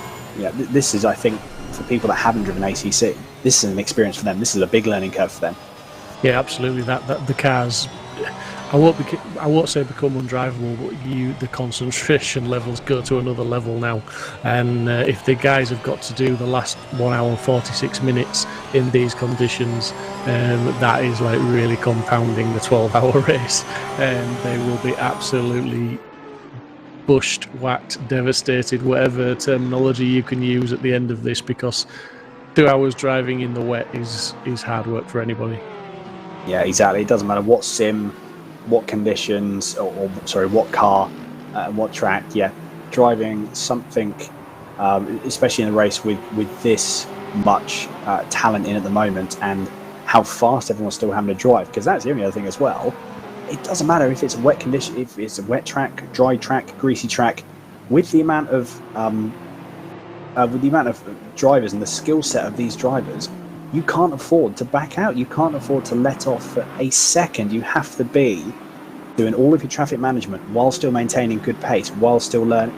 It's while still learning changeable conditions. It's this adds another element to you just think it would be. And again, previous sims used to be, oh, it was a wet track. Okay, cool. We know that it's not changing. It's not variable. Off we go. We know what a wet track's like. Yeah, with now sims recreating changeable conditions, it just adds tenfold onto how complicated these last hour and 45 are going to be compared to the first 10 hours. Yeah, absolutely. We're on board with Crossman with another one of these fantastic camera angles now, and this is a battle for position. This is battle for 13th place as Crossman is trying to come back up the field after they had a disconnect earlier on while running in the top 3 or 4, I believe. But yeah, Chris is really up behind the McLaren, and it just makes turn 1 out braking almost double jeopardy now, doesn't it? Yeah, it does. You've got to be incredibly committed to driving to a large bit of flame from the 720 GT3 car. Fantastic to see some spits of flame from the exhaust on that car there. Yeah. Overtaking also becomes incredibly tricky because you have to be incredibly committed to making that move, as we see the Lexus getting very, very close to the back of Chris Crossman's car. You can just see he just got a bit excited on the curb as we see Chris Crossman trying to capitalise on a poor exit from the 720 GT3. They're going to try and go too wide going down into the next corner. That's very, very brave indeed. Are they going to try and make it? A little bit of contact there, a little bit more contact there, and unfortunately that was something that realistically I think both drivers should have been a little bit more sensible in going too wide in those sort of conditions, because realistically they were both off of the racing line and they were both off of the optimum line then. So we might get a replay on that from a different angle. And again, as we've seen before, that may completely change our view. But from my side anyway, that could have been a little bit of a fault on both sides, and they probably should have just maybe not have did what they did at that particular part of the track. So at the moment, back into the PPR Esports JPS style livery inspired car, and this is a battle for position. It's getting late. I'm struggling to speak. It's getting late, mate. Don't worry about it. Just keep going. Oh God, we'll muscle through. It'll be fine. We'll just keep on bashing on.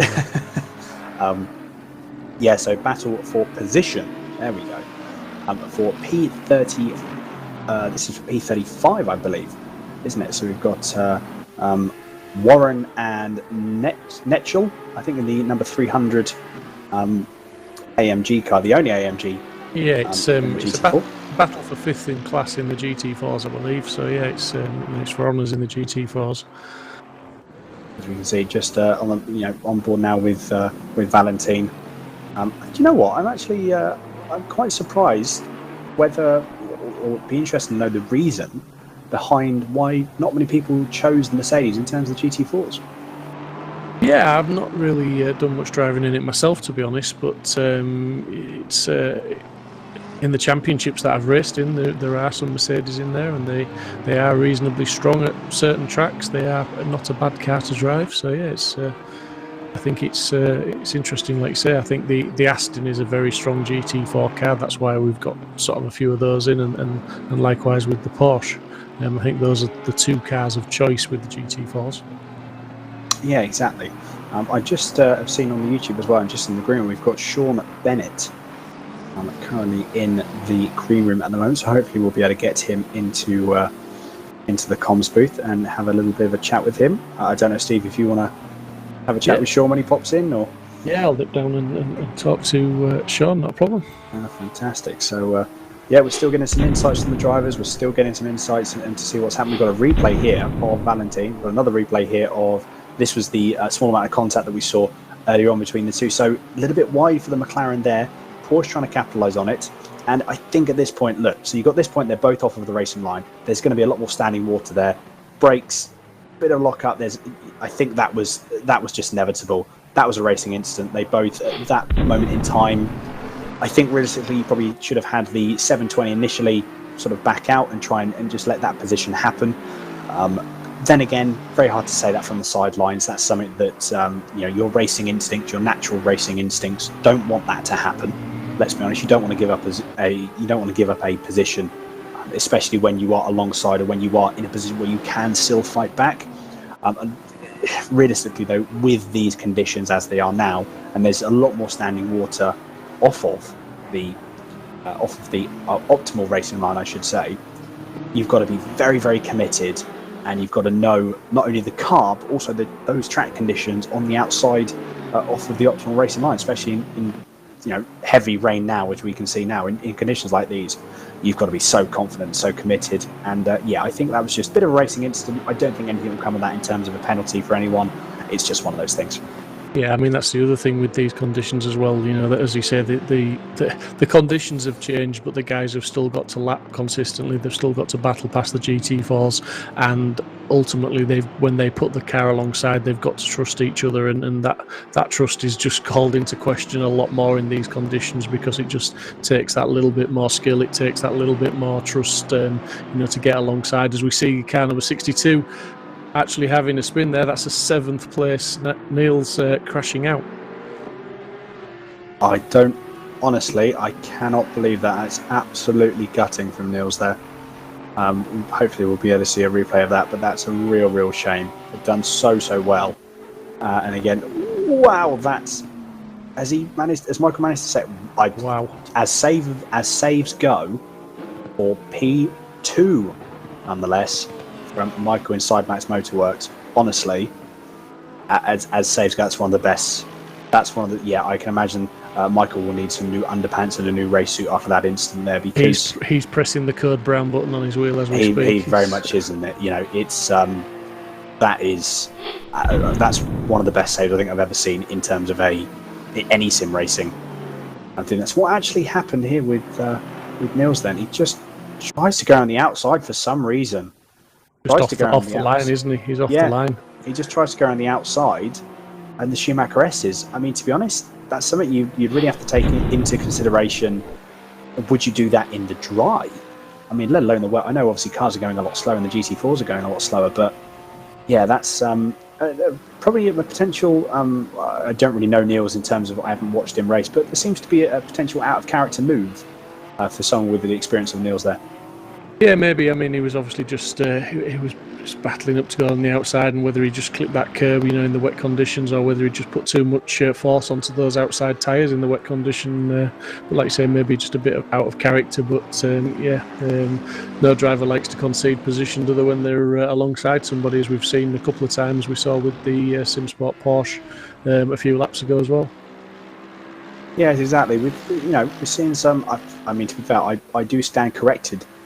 With the, I didn't think the sort of the heavier rain would actually have much of an effect, but there's obviously a lot more standing water, obviously off of the optimal racing line in the wet conditions now. So, to be perfectly honest, I think this is something that's really. I've just seen another car. Don't know what car that was. Looked like an Audi, to be fair, from the very brief glimpse that I did see. As we're on board with Valentine now, it's really good to have these onboard cameras on what these cars are now, what the guys are now going through. There's a lot of spray. There's if it rains any heavier, it's going to get to the point where you're going to start to struggle to see, sort of a few comments ahead of you. Yeah, absolutely. The visibility comes into question as well, and if it's true that the storm conditions are on the way, then the rain is going to get heavier and the standing water is going to get worse, and it is time to start turning that ECU down a little bit, and the traction control may be up that little bit even higher. But it's definitely time to already to start avoiding those white lines in the curbs. Yeah, exactly. Although Valentine trying to, still getting pretty aggressive over those curbs there, as we're now on board with car number 27, the Jensen Team Rocket RJN McLaren 720S GT3 car. That's a mouthful to say, that is. Currently Luca in third place, doing an absolutely stellar drive. What a recovery from that unfortunate penalty that Mr. Jensen Button suffered very early in his first stint. I mean, what a recovery drive! As recovery drives go, this is definitely up there with within this race. And still an hour and 36 minutes to go. I think these guys have just got to knuckle down, continue what they're doing, and try and capitalise on any other movements that go their way. They are a lap down, I believe, from P2. So I think realistically, unless some damages occur or unless anything really drastically happens, an hour and 36 minutes, that's not something that they're going to make up the extra lap on. I think as well, the fact that it's now raining heavy, obviously, and it's continued to rain. We were talking about teams making strategy calls. I think basically that's gone out the window now. It is just wet weather, so the positions are as they are. It's just who adapts to driving on the wet the fastest now. Yeah, absolutely. No, I think I would agree with you. Unless it were to stop raining now. I don't know what the conditions are actually with everyone's engineers, what they're telling them, but if the rain did stop, that's Luca getting very, very sideways. A big moment there at about 160 Ks, 170 Ks, they're going through the Schumacher S's. That's something you don't want to see, isn't it? Absolutely, yeah. But the track temperature is still, well, I said it's 14 degrees is the track temperature now, so if it did stop raining, that'd soon start to warm up a little bit, and you would get a dry line reasonably quickly, because it's not like, we see a car off on the right-hand side there. That looked like an Audi. I know it was definitely an Audi, but was it a GT3 or GT4? Luca, I think they've just gone to full course yellows by the look. Yes, we've just got in the bottom of your screen, you can see full circuit yellow, and that's a GT4 nearly taken out Luca that decided not to go with the. That's another penalty on the way. Yeah, exactly. That was I don't know what Audi that was, but I think Luca will also need a new race suit after that moment there. So yeah, this could be I'm guessing this will be another reconnection issue. Again, we want to make sure that the drivers don't have too many issues, or in terms of what you'll find is if people do rejoin, there'll be a small amount of potential lag that can come up, and especially if you are racing at full chat, that can have a bit of an impact. So again, Simsport Racing doing as much as they can in everyone's best interest to make sure that they don't have any real issues when they're racing at full chat with something like this.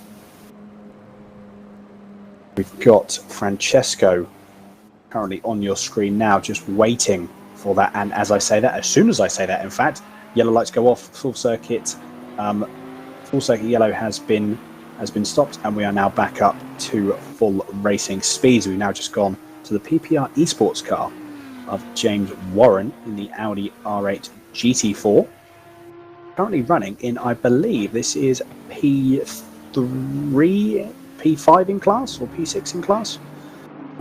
P5 in class, I've just been told. So stellar drive from James and the team there. So fair play to the PPR Esports team. A really, really good drive from these guys at the moment. We've just got I'm sure there's going to be, and we're going to be seeing this at the later stages of the race. Excuse me. There are going to be a few more battles now heating up. We've got one more pit stop. I would imagine there's one more pit stop unless any team has done some drastic strategy changes, as James decided he wants to go a little bit sideways on the exit of turn 1.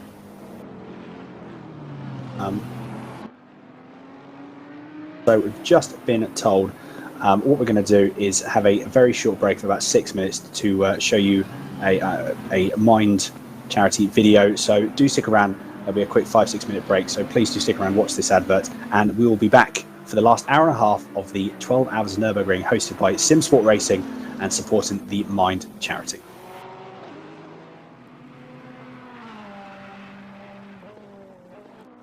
I was about 16 when I was diagnosed with depression.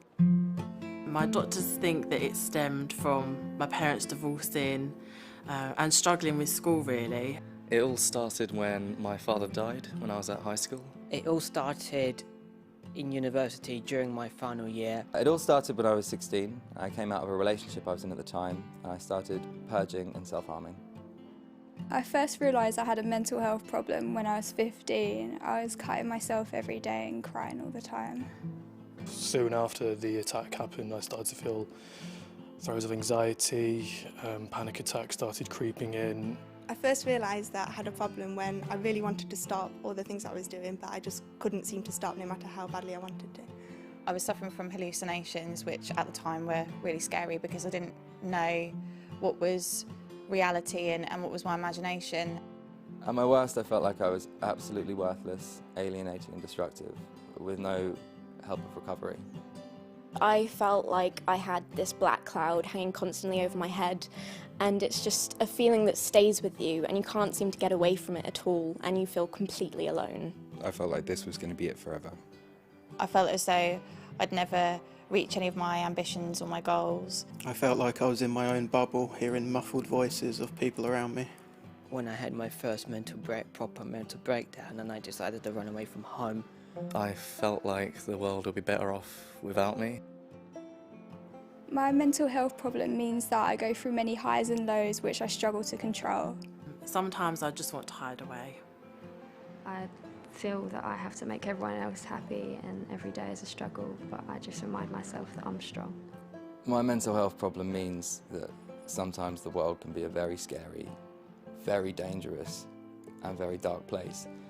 Everyday tasks can become the most mammoth missions that seem like you're never going to be able to do them. My mental health problem means that life is hard. The hardest thing about having a mental health problem is people not realising that there's something wrong with you and that you can be really ill even if you look absolutely fine. I think especially having an eating disorder, people assume that you're going to look a certain way or be a certain size or a shape, or they imagine certain stereotypes that aren't necessarily true. Like the social, and in my case like the cultural stigma associated with it. If I'm having a bad day, no matter how small it is, it feels like the whole world's crashing in on me and things just keep getting worse. Just trying to get the people around me to understand what I'm going through when they haven't gone through something like me is probably the hardest thing. Social situations in particular can be really difficult. I sometimes can't commit to what we'd call sort of normal everyday activities. The word schizo, I think it has a lot of stigma attached to it. I really don't like it. What really reassured me was knowing that there are so many other people out there who've got the same diagnosis as me and that I'm not alone. Having my 2 rescue dogs to look after and to take care of, because I know that they need me around and they're always happy to see me, so no matter how bad my day is or how awful everything seems to be, I know that they need me and they always make me smile. Having such a great network of friends, family and people who are out there who can help. I'd look at how far I've come and everything that I'd gone through and realise that I am still standing. It really helps when my friends treat me the way that they did 6 years ago before this all started. I was that happy, laid-back person, and that's the person that I want to be and aspire to be again. It really helps me when people just treat me normally. I'd like people to treat me like you would your own mother, I guess. Yeah, I think that's a good way to treat people. I don't want people to tiptoe around me. I would like people to treat me like any other normal person, but also just to be a bit more sensitive around me, not to be stigmatised, depression and everything, and telling me to cheer up and everything. I wish I'd known how much I was going to grow and learn as I grew up and grew older. I wish I'd known how much therapy was going to help me and how much I was going to gain from that. And I wish I'd known that it was possible to meet people who would love me for all of me, including my mental illness. That I didn't have to feel so alone and that there was a lot of support out there. That there are people out there and organisations that can help me. I don't regret having mental health problems because it has made me who I am today. I wish I'd known just how supportive people can be once you tell them what you're going through. People are accepting. They're not going to walk down the street and cry, "You mental case." They're not going to, they're We're not going to do anything like that. Everyone's incredibly understanding. And if they're not, them. So the best piece of advice I'd have to give would be just getting over that initial fear of coming out to people about your condition, because once you talk about it, it really does help. The best piece of advice I ever got was to just focus on today, because you can't change what's happened in the past, and there's honestly no real way of predicting what's going to happen in the future. I know it's hard, but be yourself and be brave, and you will recover. Take each day as it comes, and even if that's too much, break it right down to just 5 minutes at a time. I find that really helps. Just ask for help, just make that step and ask anybody, you know, and they will be supportive for you. Everybody has scars. Some people have them in the mind and some people have them on legs like I do. Just basically be yourself. That's simple enough, and what it might be a bit cliche, but I guess it's true. It's okay to be mental, and that most people are, just not in the same way as you, but there are ways to get help. Even if you think that things can't get better, that you've tried so many times and you've fed up and you've had enough of trying, things really can, and you can get better and you can recover. So don't give up on yourself.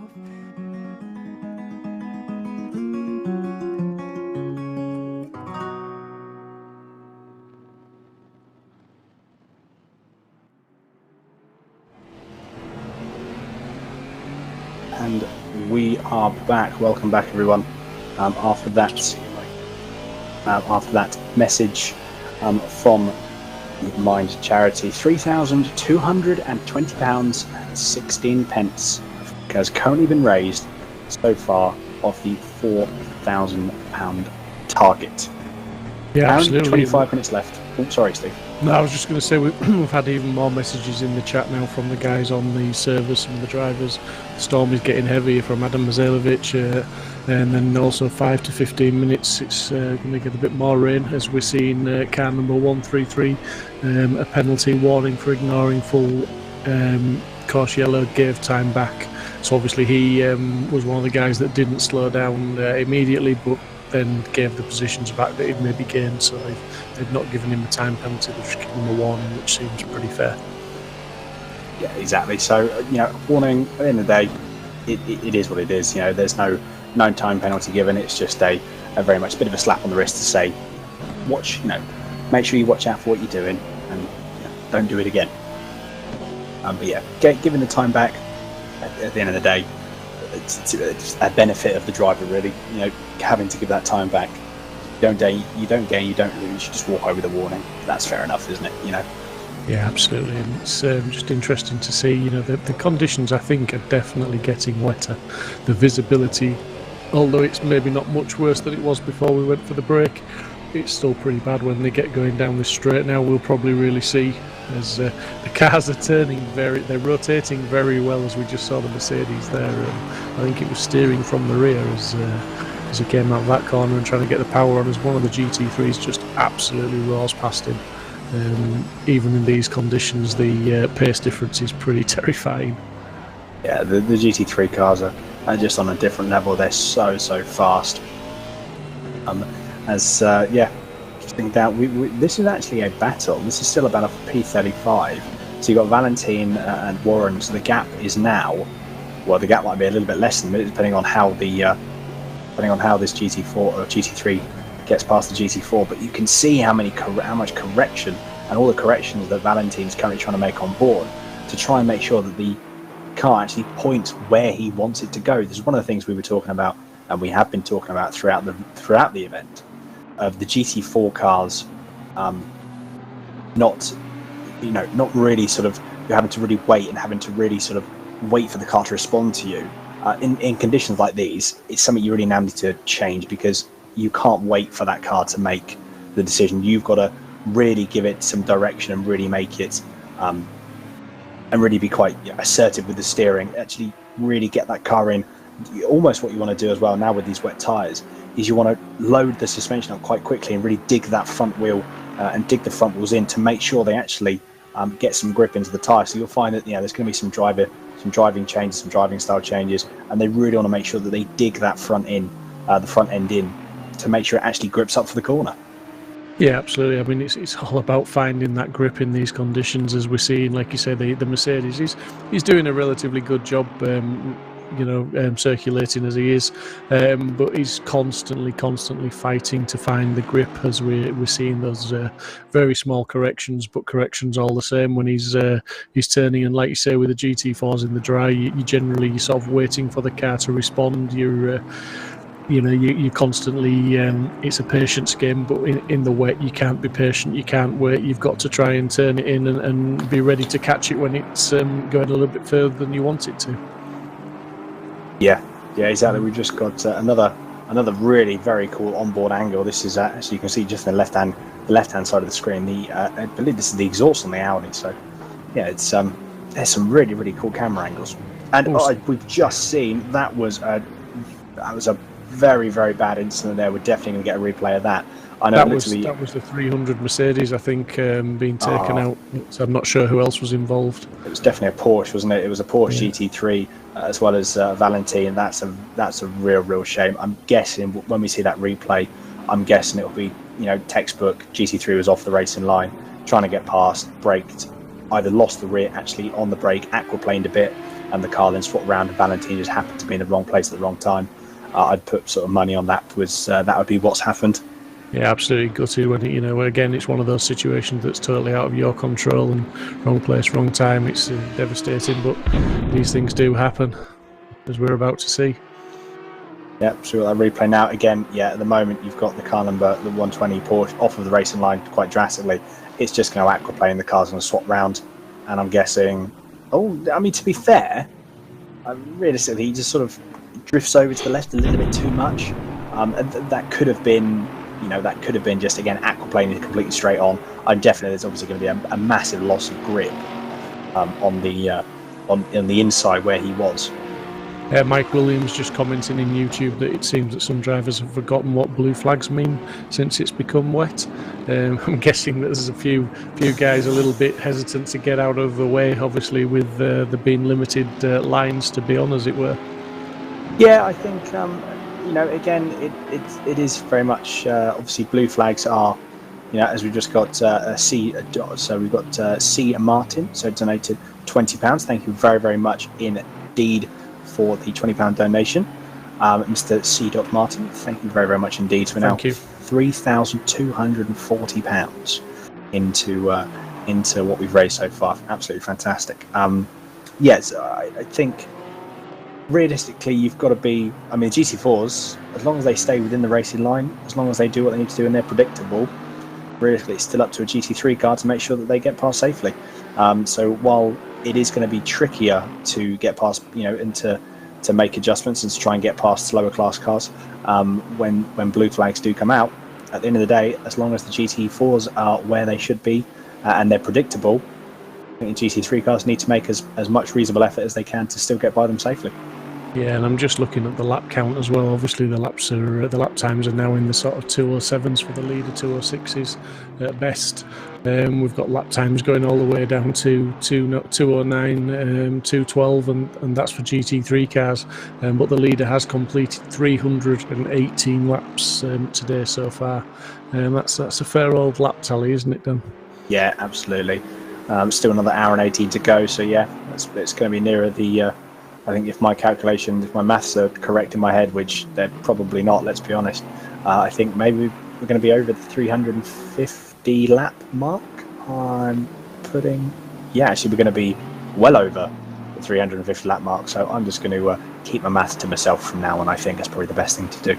I'm sure somebody's going to correct us in chat and give us an educated guess. A sensible guess. So yeah, absolutely. if we could have that information, because. Yeah, obviously it's information that we can't provide. I was going to say, don't put your head on the line, mate. Let chat take that one. Exactly. I think really we're going to be, the Team Forzilla guys absolutely just storming away with this. There's still an hour and 17 left to go. This is not the end of, we're definitely not to the point where we're at the end of the tether now. But we are getting to a point where we are going to start to see, as you can see, Sean currently on your screen now, as he's actually had a little bit of an off. I mean, to be fair, little offs like that, they are okay. They're something they are something that can be managed. They've got some time in hand. As I say, that GT4 car decides to don't think leave quite enough room. I think he may have misjudged where the Porsche was rejoining. It's a little bit of a couple of tricky corners, a bit of frustrating corners for Sean there, but he'll regain his composure. He's experienced enough. He'll regain his composure quickly, and he'll crack on. So there's going to be no real discernible damage to the car there, and no real discernible damage to Sean's pace, I'm sure. Yeah, we're getting guesses in the chat, I'm saying guesses, educated guesses in the chat from the guys. Fozzie Guy and Andrex UK both say 360 laps. So yeah, about 360. I mean, obviously, if it had stayed dry, I've thought at the beginning of the stream, I was guessing around about 370, 380, but that was with 12 hours to go. I was trying to work out roughly how many laps the guys would do in the dry conditions. So yeah, 360 won't be a bad tally if they get somewhere like that. Yeah, I think that could be that can be. It's almost like the when they say guess how many coins are in the jar or whatever. This could be guess how many laps are going to be. Guess what the leaders are going to be in terms of laps. And guess what you win.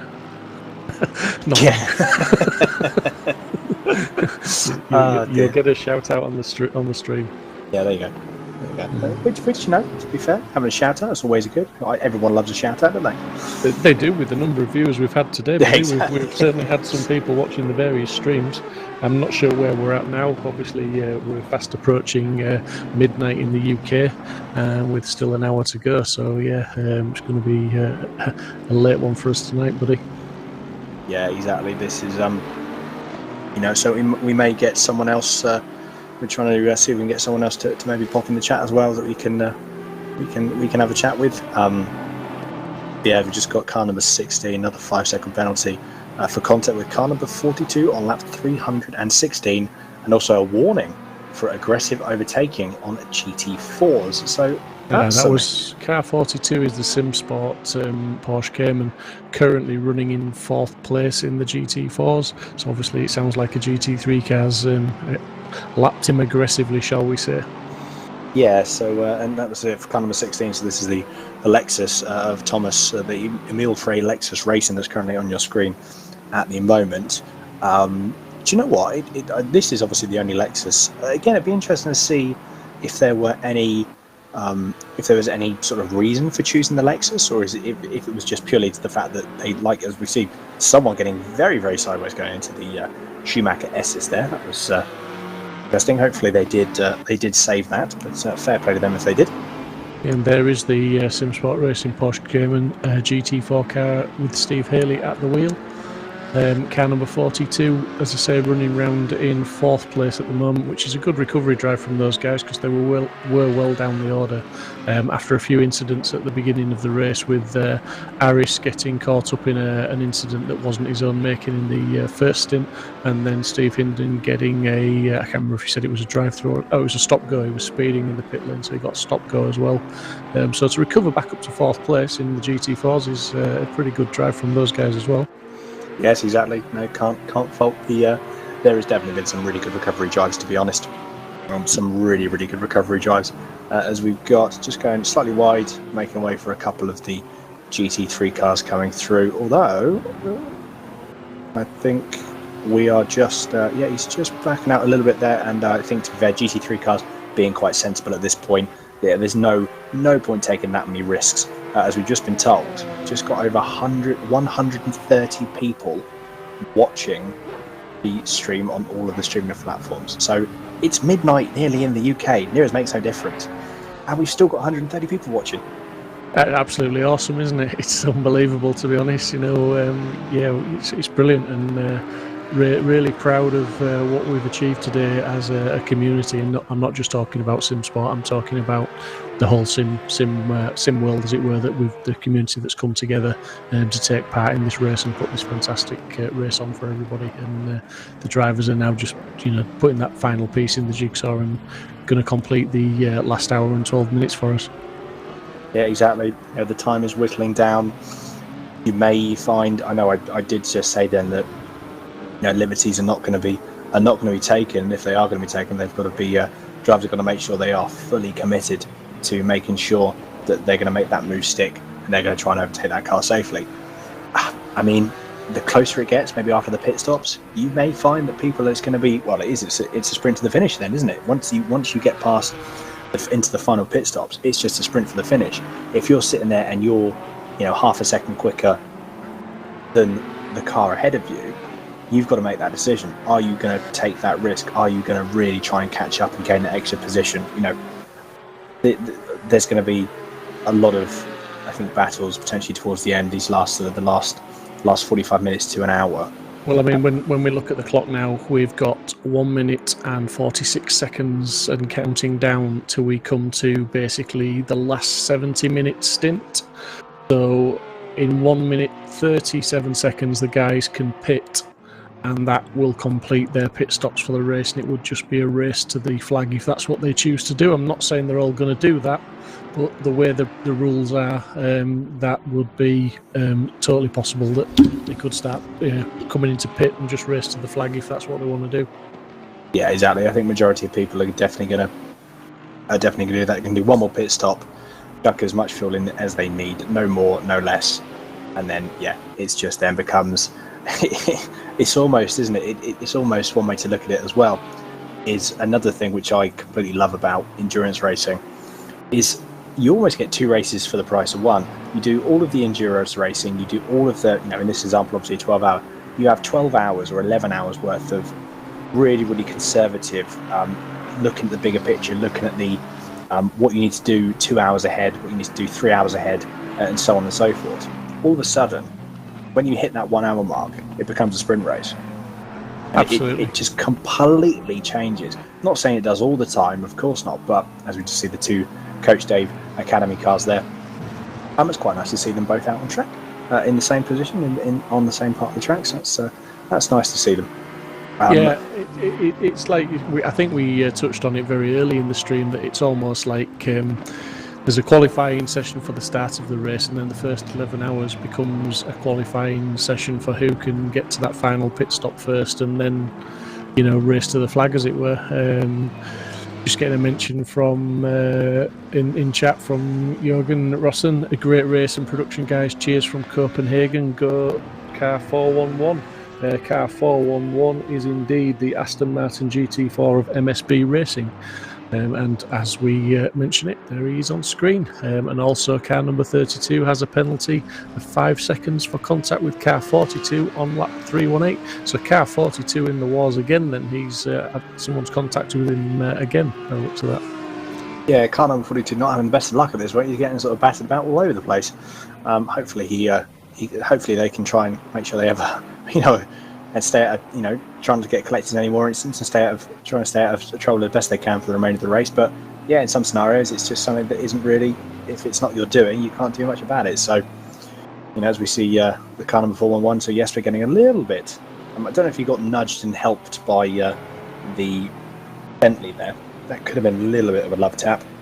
Yeah, I think he drifted out a little bit wide there, didn't he? And in these conditions, obviously, off track is not a good place to be. It can take a little bit of getting back onto the track sometimes. Yeah, I think it's one of those things. If something like that happens, you just got to let the car do its thing, and then just try and collect it when you're in a position where you're sort of just about in control. And as we've got currently on your screen now, we've got the Sidemax Motorworks car driven currently by Michael. I do again apologise. I'm not going to try and pronounce that last name because I don't want to butcher that. So I do apologise, but we get Michael in the car number 99. Apparently, we can tell that he's been sideways or he does like to get sideways for a majority of the lap. So, well, it's some interesting. Running in second place, I think I'd be driving maybe a little bit more conservatively. But it's in the team name, I suppose, Sidemax. But I think I'd just try and drive a bit more conservatively if that's the case, and just bring it home, because almost 11 hours down and 1 hour to go. It's all to lose now, and potentially nothing more to gain, because I think P1, barring mistakes, they've just got an hour to go, just drive it home, steady away, and keep that position like they've done for the majority of this race, to be fair. Yeah, exactly. Like I said, I say in the top 3, yeah, they can't really take any liberties. They shouldn't take any liberties, if I'm being honest. It's one of those things where they should be. Is we just got a replay of. This is car number 38 on the Aston Martin GT4 cars. No, sorry, apologies. Car number 411 going through the Schumacher S's now, and nothing going through Schumacher S's. Could be. I think we've just been told it's going to be outbreak and us going into. Oh yes, there we go. That's definitely an outbreak. So that was the one thing you'll find with the GT4 cars is occasionally you see this happen. You just see a car for no real discernible reason just fly off into the off track. Well, I was just going to say, sorry to interrupt, but with the GT4s, one thing we've not mentioned is that they do struggle sometimes to keep heat in the tyres and the brakes, and obviously these cars have been set up, we presume, predominantly for the dry settings, so obviously they're going to be running a lot cooler now, with the brake ducts possibly set for the dry conditions, so the brakes are going to be getting extra cooling, I would imagine, at this point. As we see a Ferrari, I think it was, parked at the side of the track there, so the GT4s may well be struggling with brake performance.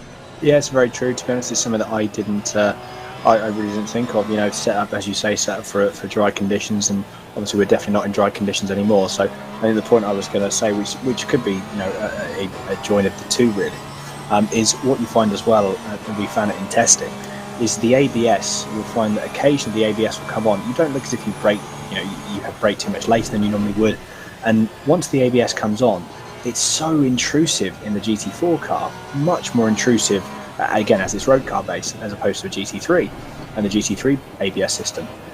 Because it's so much more intrusive, you'll find that if you touch into the ABS, brakes just stop working for a sizable amount of time until you can really jump off the brakes and then get back on them. So, it could be a combination of the two, the fact that they haven't got any heat into the tyres, and also because they've haven't got heat into the tyres or the brakes, the ABS is maybe trying to kick in a little bit more. Who knows?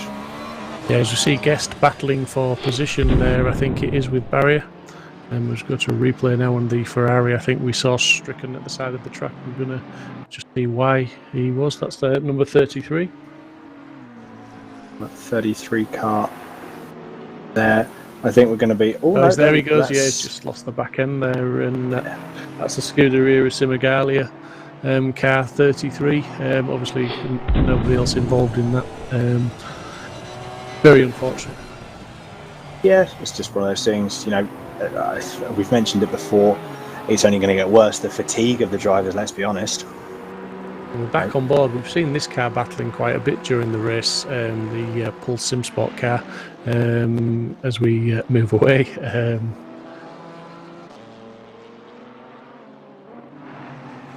Back on board, so we're just moving through now, cycling through a couple of the drivers. We've got Valentine now in P4, but one thing to watch out, as we've just looked at the camera that I was also just about to request, Mr. Guest only a second behind. Yeah, absolutely, and this will be an interesting battle in these conditions. It's one well worth watching, and sixth place realistically is 3.5 seconds back, but 3.5 seconds isn't an awful lot if these two start battling.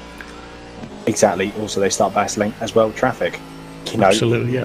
Valentine, mate, if he hits a bit of traffic, I mean, that can throw a big spanner in the works there. So we've got car number 420, 420, 15-second penalty for contact with car 300 on lap 317. So that would have been the first corner incident that we saw between the Porsche and the Mercedes. So again, unfortunate there. Penalties were served. Again, I think sort of justifiable, really. It was no fault of car 300s. I'm going to put a guess in that Sean Arnold has done his final pit stop, and he's doing a double stint at the end because his last lap was a 2:34, which would accommodate a pit stop. Well, I think one would hope so. Yes. Well, I'm just thinking outside the box. He hasn't had an incident, but I think it's more likely that he's pitted and he's now racing to the flag. Yeah, exactly. So this is it. This is... the pit stop has happened. He's still leading. Obviously, he's only 2.5 seconds now ahead of P2. But yeah, P2 obviously still needs to pit. Everyone else needs to pit. So yeah, I think at the moment Sean needs to just head down, crack on, because there's an hour and 2 minutes left. Nothing needs to happen. He doesn't need to do anything different than what he's been doing. Both those drivers and both those guys, that whole team, have just put in an absolutely stellar performance. Not to say that the other drivers haven't and the other teams haven't. Everyone has put in absolutely incredible performances. It's just at the moment, and from this race that we've seen, the Team Forzilla guys, they've just been that small cut above the rest, haven't they? They have, but it's just been pointed out in chat, and I'm just checking my timing screen. It's been a long day. Car 137 in 6th place, his last lap was a 2:05.097 compared to the guys in front of him. You know, we're talking 2nd place, 3rd place, 4th place, doing 2:07 2s and 5s. So he's 2.5 seconds quicker than the other guys. Wow. And okay. he was running at the sharp end earlier today, so I'm wondering if, you know, his setup maybe suits the wet better, or maybe the driver just likes the wet better and he's just getting those lap times in. Yeah, I think, you know, I was going to say something similar. Maybe they've actually taken a bit of a gamble and actually tried to set the car up slightly more for yeah, as you say, for wet weather conditions. It would explain a bit of drop off in pace. You know, when the car was dry and so they moved slightly further down the order, as you say, they were running contention. So it could have been when through the night it was colder, car just wasn't responding as well. And yeah, like you said, now the wet track is there. It's just all hope potentially has played in their favour. Yeah, I mean, thanks Peter for pointing that out to me, buddy. Slap on the wrist for me, because I have got the timing screen up and I missed out on that one, but I'm certainly watching it now, buddy. We've got Glenn Guest currently on your screen now in the Pulse Simsport C Porsche 911 GT3R. Just look how much car 137 has closed up, the car we're talking about with the lap times. He was 3 seconds back, I believe, when I mentioned it a lap ago. He's now just under a second. Wow. Yeah, so that is that 2.5 seconds he's made in one lap on those guys in front. That's very, very impressive. We'd be interesting to see if that pace is maintained. Obviously, you know, you could have potential. You could potential traffic that could have been a discernible factor in that. Although, as you say, he's already taken another 0.2 out there. Yeah. I mean, I don't think it was. I think if it was traffic, it would be a case of the guys in front of had lapped slower, as it were. He was just much faster than most other people on the field. But I say most other people because the other man that's lapping in the 2:05s is John Munro. In 17th, he's just in a 2:05. So, you know, there's a couple of cars out there that are liking these conditions, a couple of drivers that are suited to the wet, shall we say, or they've managed to adapt better than the other drivers. Yeah, that's one good thing. You know, if you can get to a position where you can adapt quickly, then, you know, I think changeable conditions like these will pay, you know, dividends to you, and they will be a massive benefit to you. Yeah, and Munro, just to bring it up, has just taken P16 off Upton as well. So they've climbed up another place up to P16. So a phenomenal drive from those guys. Yeah, absolutely. Unfortunately, though, I'm just looking, and I think, well, I mean, to be fair, the gap's only, looking at the timing screen, you can see on the left-hand side, gap's 20.6 seconds to P15. So if what the timing screen on the left is correct, then I wonder these next 58 minutes, there could be another position in it. There could be. I mean, I'm guessing, and I could be totally wrong here because I've not been watching Munro in the last 10-15 minutes or so. I'm guessing he's got a pit stop to make. As we are now entering the final hour, thanks for that, Mike, entering the final hour of the Simsport Racing charity race for Mind. Please make this last hour count if we can. If you haven't donated yet, please do so if you can. Just click the link. Any money, any size donation it just helps us towards our total of £4,000, which we set ourselves earlier this week. We raised it from 2,000 because we'd almost achieved that by qualifying. So yeah, please give what you can, guys, and enjoy the rest of this stream with 57 minutes to go. As we see Munro, I'm guessing he's trying to lap that car or unlap himself, I'm not quite sure which. And as we just saw, I think you just saw that in the shot before, the Coach Dave Academy car, the 720 GT3, going completely sideways and having, unfortunately, a half spin into the Schumacher S's. So I imagine John was like, "Thank you very much." He will take that with no real trouble there. So it wasn't for position, but at the same time, looking at that now, he's got some clean track on him. So again, there's going to be some quick laps from him, I am sure. So another 2:05 is definitely on the horizon for John, if providing he gets some clean track and he can get his head down and crack on. So still racing throughout the field, which is really good to see. There's still different, and as you say, Steve, bang on the dot. Yep, just jumping into the bits now for his last pit stop. So 56 minutes remaining, and John Monroe just jumped in for his last pit stop. Is he going to stay in the car, or he might, to be fair, he might be doing a double. He might chuck Ross in the car to finish off the race. I mean, in these conditions at this point in the race, because he's had the track time now, if you were calling the shots in that team, if he's up for it, it may well be better to leave him in the car. Do you think? Yeah, probably. Like I said, he's used to it. He knows what the track's like. He's got the most recent knowledge of the track, where the sort of tricky spots are, where the parts you can really sort of still be quite aggressive, where you've got to take it easy. Track conditions, standing water available, so where the standing water is. So yeah, and more importantly than any of that, the times tell their own story. He's been doing the 2:05s. Exactly. So, I can imagine that they're going to be like, yeah, Ross, honestly, you crack on, mate. We insist. He's doing a 2:05, and you've got Sean Arnold, obviously, who's maybe not pushing quite as hard now, but he's doing a 2:07. Second place did a 2:09.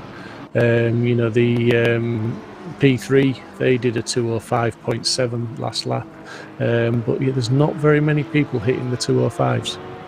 As we see car number 222 getting a penalty, and it's a drive-through for an unsafe rejoin and contact with car 2 and car 420 on lap 322. So car 222 has really sort of done a job on himself there and managed to get a drive-through. As you see, Chris Crossman taking an autocross style line over the last chicane there. Deciding that he wants to maybe try and see how much air the Porsche can get over that last chicane curve. It turns out it's actually a surprising amount. We see Roy. Sorry, Steve. No, I was going to say Chris Crossman. Obviously, as he alluded to in the interview earlier, that he's lost a teammate with Archie, whose PC decided to shut down while he was driving. So they lost. They had to disconnect and lost a few positions from that, and also the teammate couldn't rejoin because his wheel wouldn't power back up. So they've gone from 3 drivers to 2 to finish this for about half the race, I believe. Yeah, a bit of a shame that, but again, still plugging away. Still 54 minutes left, so potentially some positions to be made up. Who knows?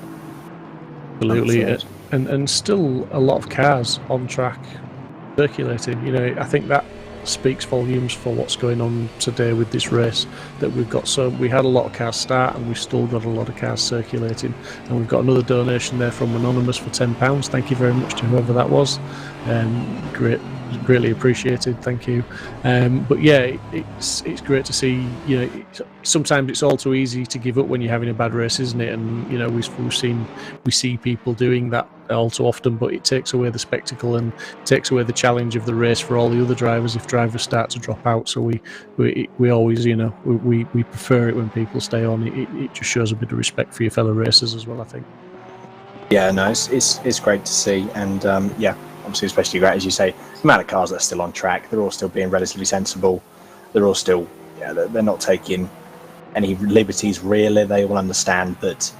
I say that especially for majority. Obviously, there are people that are looking at it going, "We've got." That was very, very close there from the Porsche and the Lexus.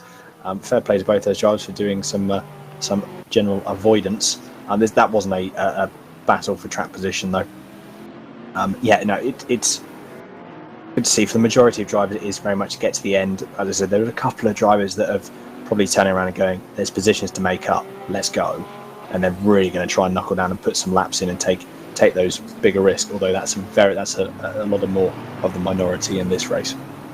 Yeah, absolutely. And again, I'm just looking at the times, and with Luca Burke, they've obviously pitted because I hope they've pitted anyway, because they did a 3:03 in 3rd place on the last lap. The lap times we're seeing now, there's again, they're all 2:07s, 2:08s, so there's there's a couple of 206s, but there's nobody doing 205s anymore, so not quite sure whether the conditions have got a bit wetter, as we're still seeing, obviously, the rain's still coming down very hard. Yep, there's going to be no signs that it's letting up. This is going to be the remainder of the race now. So it is just who can maintain strategies better, who can maintain the wet conditions better, who can just capitalise, and who can be the king of Nürburgring in the wet.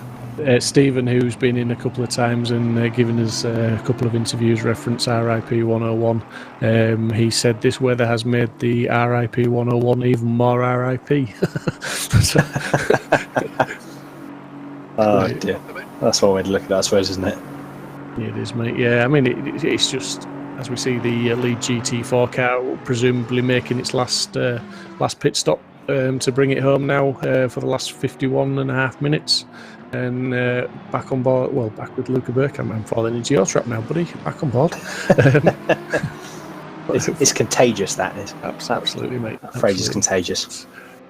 But it's just watching the cars there. Obviously, these guys are still driving on the edge, but in these conditions, don't they just look a little bit more sedate? Just not a term you often use with race cars, sedate, but I'm going to use it this time. I think I can get away with it because they just look balanced and steady away. But we know that if we go on board with any of these guys, we'll probably see the steering wheel furiously going from left to right with corrections and inputs. Yeah, exactly. And speaking of that, as if by movie magic and director magic. I'm sure he does it to try and prove us wrong, you know.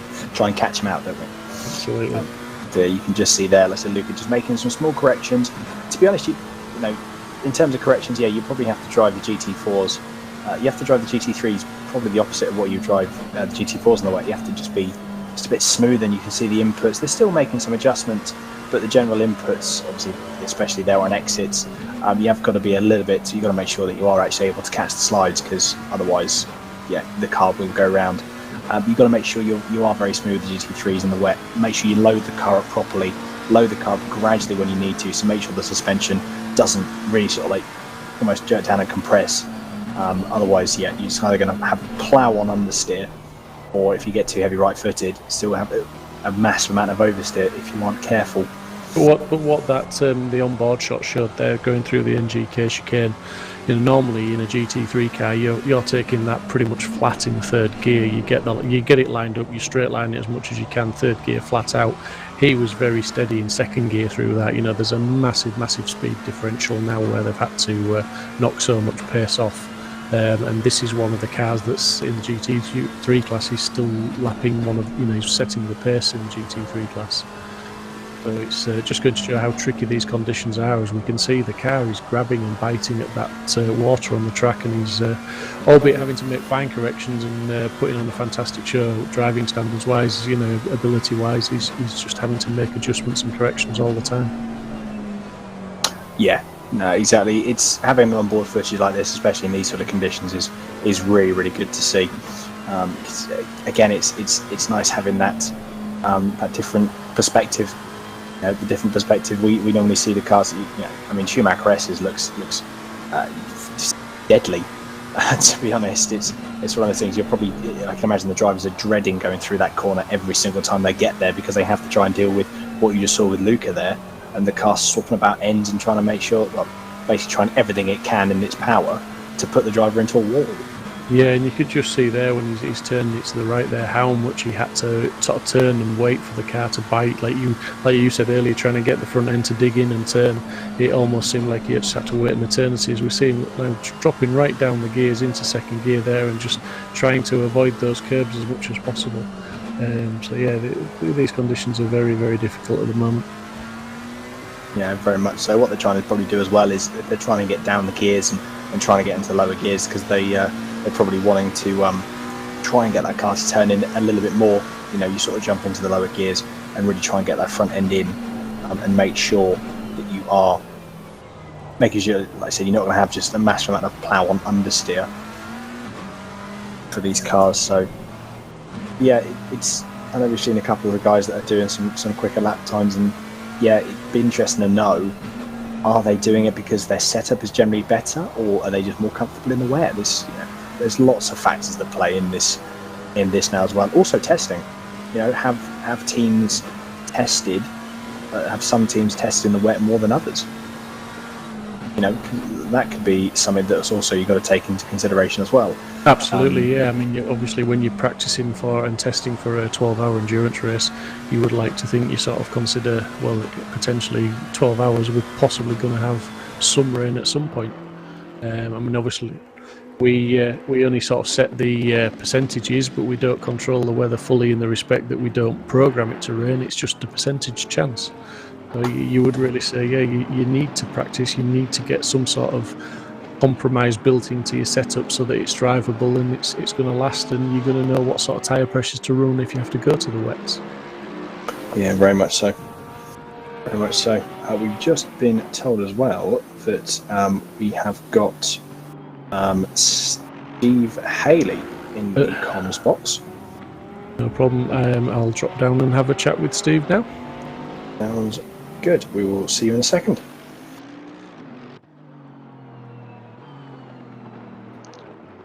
Good evening, Mr. Haley again. Hello there. How are you doing, buddy? How's everything going? Wet. Enjoyable wet? Oh, fantastic. Fantastic. We've done the whole almost 12 hours dying for some rain when we got it. Loved it. Absolutely loved it. In fact, I wanted to finish off, but obviously we had to put Steve in the car for the last stint. You were enjoying it that much, eh? Yes. Has it aided your race? Has it gained you a position at all, or any time? We was making time. Was lapping pretty quick. Unfortunately, we had some GT3 cars decide to spin us around a bit. So we lost whatever we made up, but it was just enjoyable. It was nice to actually overtake some GT3 cars as well on the corners. Yeah, great. Solid fourth position in class so far. So we wanted third. I think maybe we could have had it really if we'd have had a little bit more luck, but we're happy with that. Yeah, absolutely. I mean, considering how your race started with the incident and the stop go penalty as well, I think it's a good, solid recovery drive from the whole team. You all done really well and should be very proud of yourselves to bring that car home in a solid fourth place. We did see quite a few cars receiving penalties for contact with car 42. So yeah, we were aware that you were in the wars a little bit. Yeah. Was it the scenario of the GT3s just trying to push their way through a little bit? I think the GT3s in the rain they looked to handle a lot worse than the GT4s. The GT4s were quite okay, to be fair, but you could see, on the fast corners, the GT3s looked a little bit wayward, and unfortunately, I think the closing speeds and the fact that they couldn't slow down enough in time was the reason why they clattered us a little bit. But it is what it is. If they wanted to drive my car, they could have just joined the team. It would have been fine. Absolutely, mate. I mean, obviously it's been a fantastic event. We've mentioned it many times already today. It's been brilliant. But if you could sum it up in just a few sentences, how would you do that, mate? What's your final thoughts? Obviously, you've done your last stint now, and what do you take away from it, and how do you sum it up? Well, let's just say let's start another 12 hours straight after this one. I think you're on your own, mate. Yeah, it's pure class, absolute pure class. There has been some great racing, for sure, and it's an experience to do multi-class like we said previously. But some of the drivers we've got are absolutely fantastic. And hopefully I'll look forward to racing with them again in some future events. Maybe not ours, but we'll see what happens. Yeah, absolutely. I think we've set our stall out to show that we've put on a good event here, and with the quality of the drivers on the on the track. You know, I know as admin we were a little bit worried at one point about how the GT4s and GT3s would interact together on track, but I think, you know, in fairness, we mentioned it before, I think there's been a lot of respect shown, and it's not been too bad. There has been incidents, there's been penalties, but generally it's all been pretty good, and everyone's given each other enough room where possible, and there's been a few sort of mistakes, shall we say, here and there, but pretty much it's gone to plan, hasn't it, Steve? I think it has. I think the only reason we've kind of had any kind of incidents is obviously the closing speed's quite massive.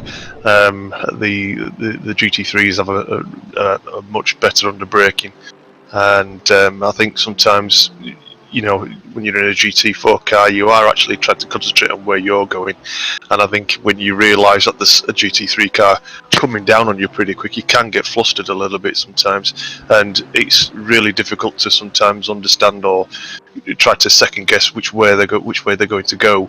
Obviously, you'll get the drivers, they're quite experienced drivers, who will nip up the inside, and perhaps some less experienced drivers will see that and they'll try and follow. But it sometimes can go a bit awry. But I think all in all, some of the incidents that I've seen, most people have waited, and for the other driver to retake the position. So, anyway, all in all, it's been fairly good. I mean, I'm sure our stewards have had plenty to do, but that's what they're there for at the end of the day, and to keep some drivers in check. Absolutely, yeah. We did have a chat with Aaron earlier on, and he mentioned that at one point they were about 70 laps behind with their inquiries because the complaints were coming in thick and fast. But obviously they got on top of that job, and they are up to speed at the moment with it. But I think I'm going to get back to the action, Steve. Not because I don't want to talk to you, but there are cars sliding and spinning and having a bit of fun in this wet weather, so I don't really want to miss any of the action with the viewers. But, fantastic. No worries, mate. Hopefully you're going to continue watching the stream with us, and yeah, I'll be staying on until we finish. Yep. Good, mate. I'll have a chat with you hopefully when we've all finished off air, as it were. Awesome. No worries. All right, Steve. Thanks, mate, and well done. Great Cheers, drive. mate. Thanks. Speak soon.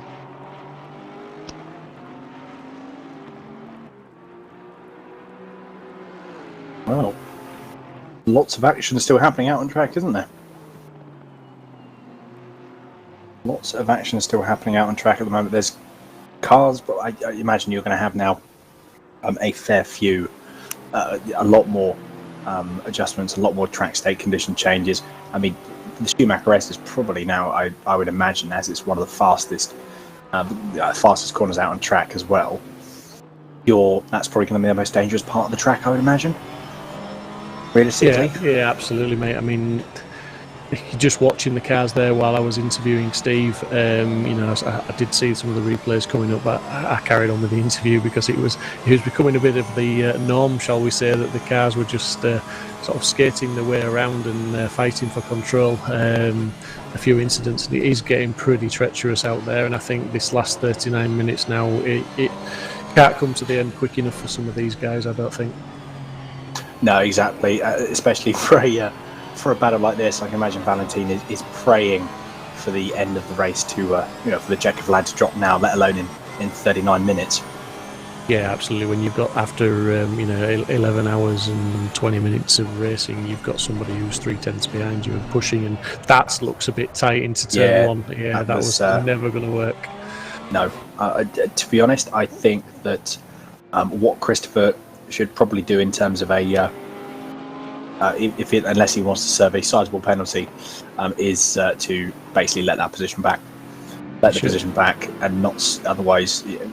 There's definitely going to be a time penalty for that. So, yeah, and just to mention John Munro, just saw him having a little bit of an issue with in the replays earlier, but his last lap was a 2:03. 2:03.5 to be precise, so he was approximately 2 seconds faster than anybody else on the track on the last lap. Wow.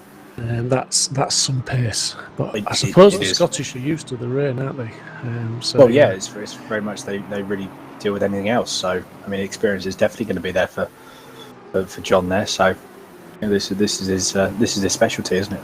Absolutely, mate. And you can tell we're getting tired because the jokes are really bad now. I know they are. They're really bad. Even Mike's not laughing anymore, our producer. So it's that's how bad they are. we've had a disapproval. To tell us he's busy and it was poor, that's 2 insults in one go, I think, there, wasn't it? But yeah, I mean, John Munro putting the 203, and that's 203.5 in these conditions. That's awesome when we're seeing cars struggling just to stay on the track, as we're looking at Team Terra Racing in the Porsche Cayman GT4 there, running around in what is 7th place in the GT4s at the moment. So a good result for those guys. They've had a few incidents. We had a chat with Kieran earlier, and I think they've had a few issues with a couple of the GT3s pushing them around a little bit, but fantastic performance, and Bliv is doing the final stint in that car, very capable driver, and I do think he'll actually be enjoying these conditions. He's that type of guy. He's probably enjoying himself very much like when I was talking to Steve Haley. He obviously was revelling in that rain and wanted to do the last stint as well. No, I have to admit, I do have a soft spot for for any wet weather driving. It's something that I really enjoy, because you've just got that extra element. The fact it's an element, it's only rain, but it's more than that. It's more than just a bit of rain on a track. It's how the track develops and adapts and changes and weathers, I suppose. And yeah, I love racing in wet weather conditions. It is cracking fun. It really is. Yeah, it is, and as we've mentioned already, this sim does it so well. With the levels of effect that it puts in, the grip levels change so much with the rain, and we can see that happening on the track as we see cars struggling more and more for grip, and we can see the drivers fighting for control on the straights when the cars are hitting that standing water. And it has to be said there, Bliv in the Team Terra Racing car is taking a lot of liberties with a lot of curbs in that car. He is. It's quite surprising. Personally, I don't think I'd be taking that much curb if in these current conditions.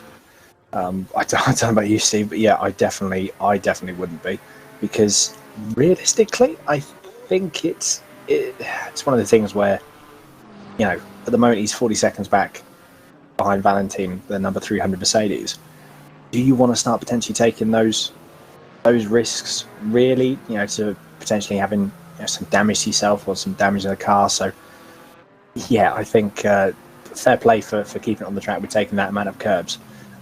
And the sort of the aggression that he's going through, but at the same time, I mean, yeah, I really wouldn't be doing what he's doing, if I'm perfectly honest. No, he's living life on the edge, and if he can get away with it, then credit to him. So as I say, I mean, I wouldn't either, to be honest. I'd be looking for the safest way home at this point, and the safest way home is not on those curbs. But he's doing a great job, and he's going to bring it home in a credible position at the end of this race. Absolutely. We've just been informed as well. We've got Alex Setcher back in the comms box, so I think we'll go have a chat with him. If you don't mind, Steve, I'll have a chat with him. Yeah, absolutely, mate. Brilliant. Right, I'll just pop into the commentary box. Give me 2 seconds, everyone, and I will be back.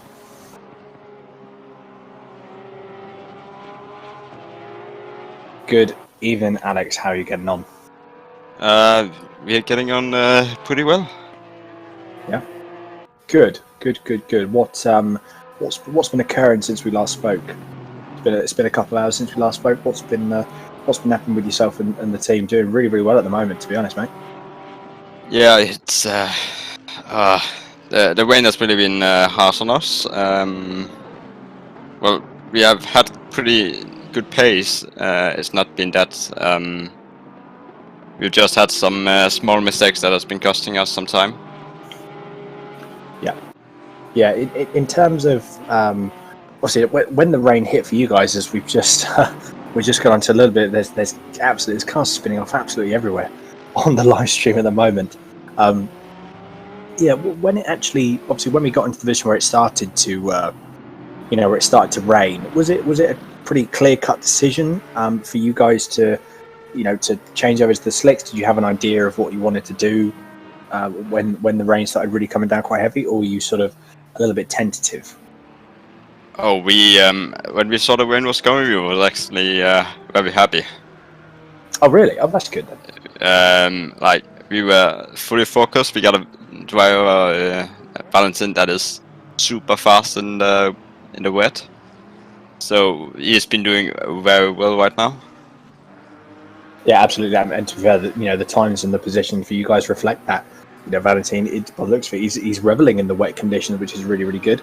It's always nice having a driver in the lineup and in your arsenal that that can really put in some laps, especially in changeable conditions like these. So yeah, having a driver like that is very beneficial to a team, especially in an endurance race like this. 100%.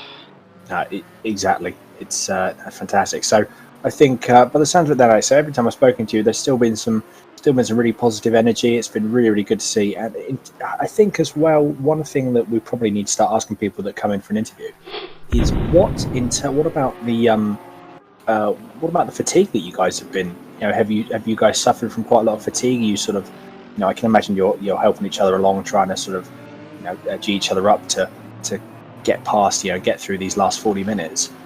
What has it been for you guys in terms of any fatigue or tiredness setting in? I can say that my arms are dead, my legs are dead.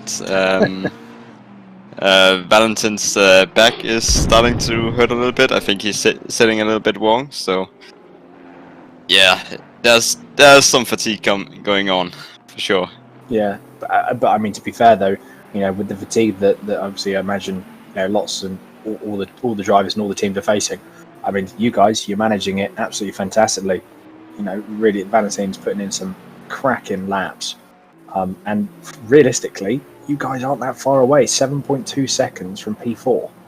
Yeah, actually, he crashed us a little bit, so that's also why he got a 15-second penalty right now. Right. We were P4, gaining not much on P3, and yeah, sadly incidents happen. Although to be fair, actually looking at the zones at the moment, so car number 4, the P4, the Porsche 137, has actually got a 15-second penalty next to their number. So exactly. That is something that, at the moment, as in it's literally just come up on the screen, so we've got 15-second penalty for contact with car number 40 on lap 336. I think at the moment, if you guys can keep within that 15-second barrier, this is plain sailing for you, is it, for a P4 finish? Yeah, like P4 would seriously be amazing. I think that was more than what we have hoped for coming into this race, especially after the first lap incident. Yes, exactly. As you say, expectations do change. Almost in some cases, sort of minute by minute, don't they? Especially getting into the latter stages of an endurance race like this. But honestly, Alex, for yourself and the team, an absolutely stellar drive from you guys. Really, really, and it's been really, really good fun to watch and also chat with yourself and the team throughout the 12-hour. And it's good, like I said, energy has always been there for you. You've always popped in with some real good energy, some real positive thoughts, and honestly, it has paid. It's worth its weight in gold for what's now happened for the position you guys are in. So, really, really good to see. I think the last thing we probably should ask as well is, is it now just knuckle down and gut? Are you sort of are you telling Valentin now to sort of be a little bit more conservative, or I know obviously he's doing some stellar laps, but is there any direction from yourself, from you guys now as the team, or is it just let him do his own thing and crack on? Yeah, don't crash. Well, that's always a good one, absolutely. No, like we just said, do your best, set in some good flying laps, and see if we can get as close to that third place as possible. Fantastic. Honestly, that's as you said, more than you guys are expecting, which is always a positive for a race like this, isn't it? Really is. Brilliant. Well, Alex, all the best of luck to you and the team for the rest of the race. We will definitely be keeping a close eye on you guys for the next 28 minutes. But really good to catch up again. And I will be potentially speaking to you soon. Yeah, see ya. Brilliant. Cheers, Alex. Take care.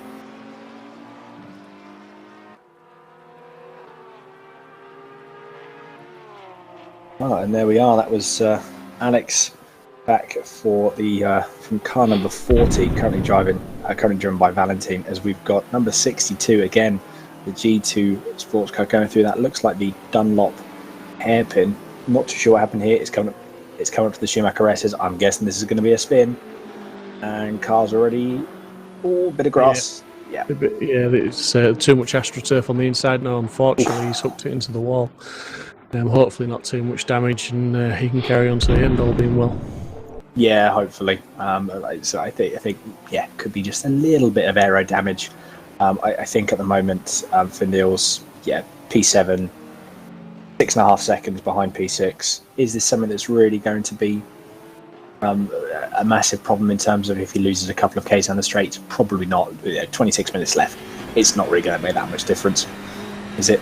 Absolutely not. No. With the 26 minutes left, it's just a case of bringing it home now. And I think because the conditions are what they are, the majority of the drivers will be in the bring it home mode rather than the maximum attack mode that we thought there might be in this last hour. I mean, these conditions just don't inspire you to attack.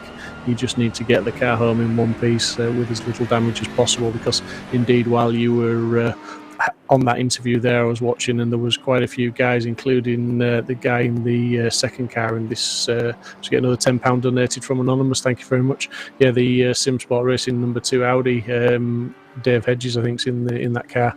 He had a spin, totally sort of unprovoked, nobody else involved, just a slide. So we're seeing some pretty talented drivers just making a few mistakes, and obviously Neil's just had that incident a couple of corners ago. Yeah, like I said, I absolutely. I think my, very much my predictions were wrong. I think people are just very much playing the conservative route now.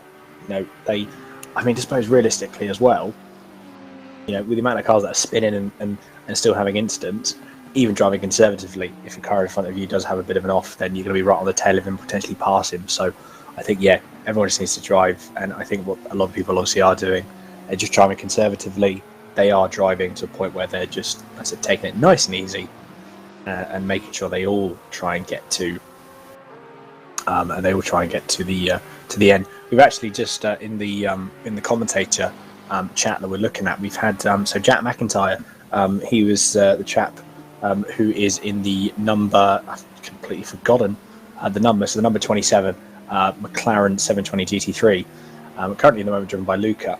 But Jack has also raised on his own Just Giving page. He's raised £230 with his family and friends.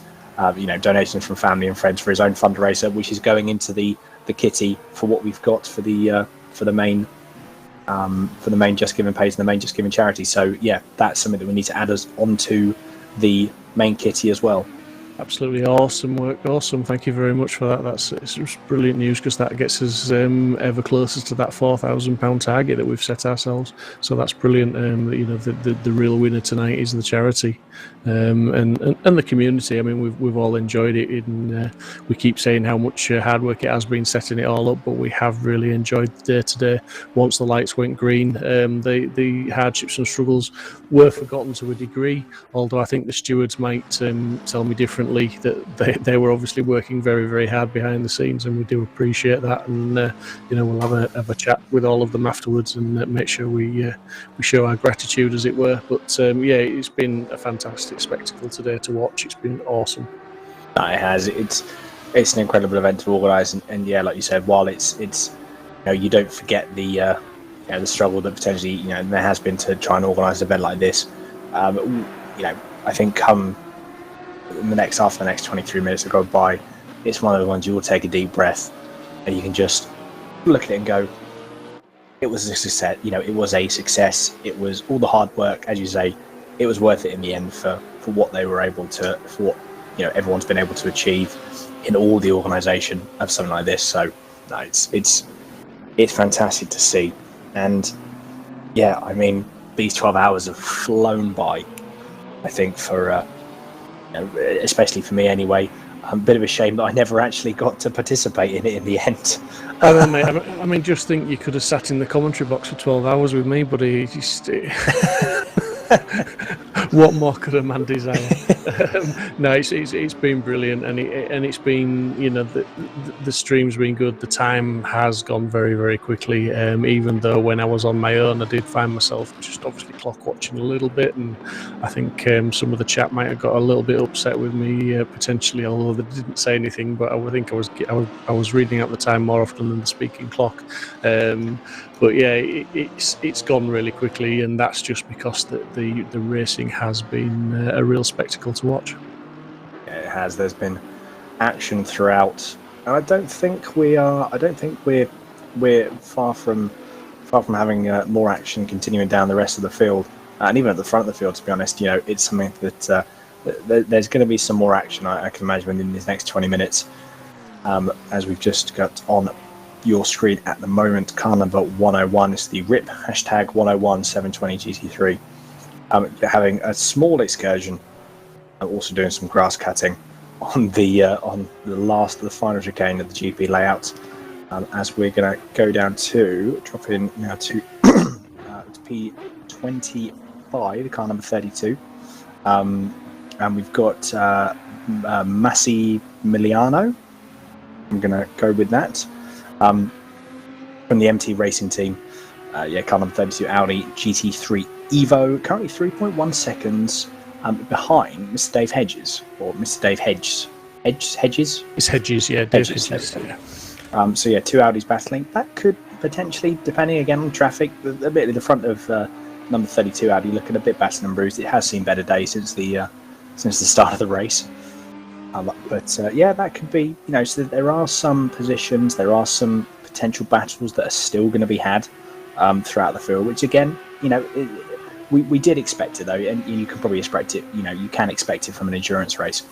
There are going to be some breakages, you know, there's going to be some breakaways in terms of your different sort of pace of cars and some different pace of drivers, and you'll end up in your own sort of little group. But it's good to see those groups have stayed pretty much for almost the entire race. Yeah, well, we've given this chap a lot of airtime this evening, but John Munro, I'm just looking, he's now up into P14. His last lap was a 2:05. In fact, scrap that, he's just done a 2:04.6.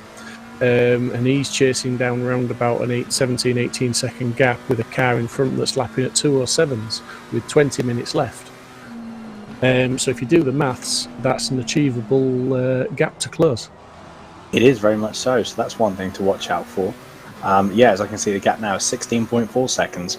I think at the moment, if John can keep doing the laps that he's doing, then that I have no doubt. Although, as they say, catching up is one thing, getting past is quite another. If you can catch somebody and you're lapping 2.5 seconds a lap faster, suppose, yeah.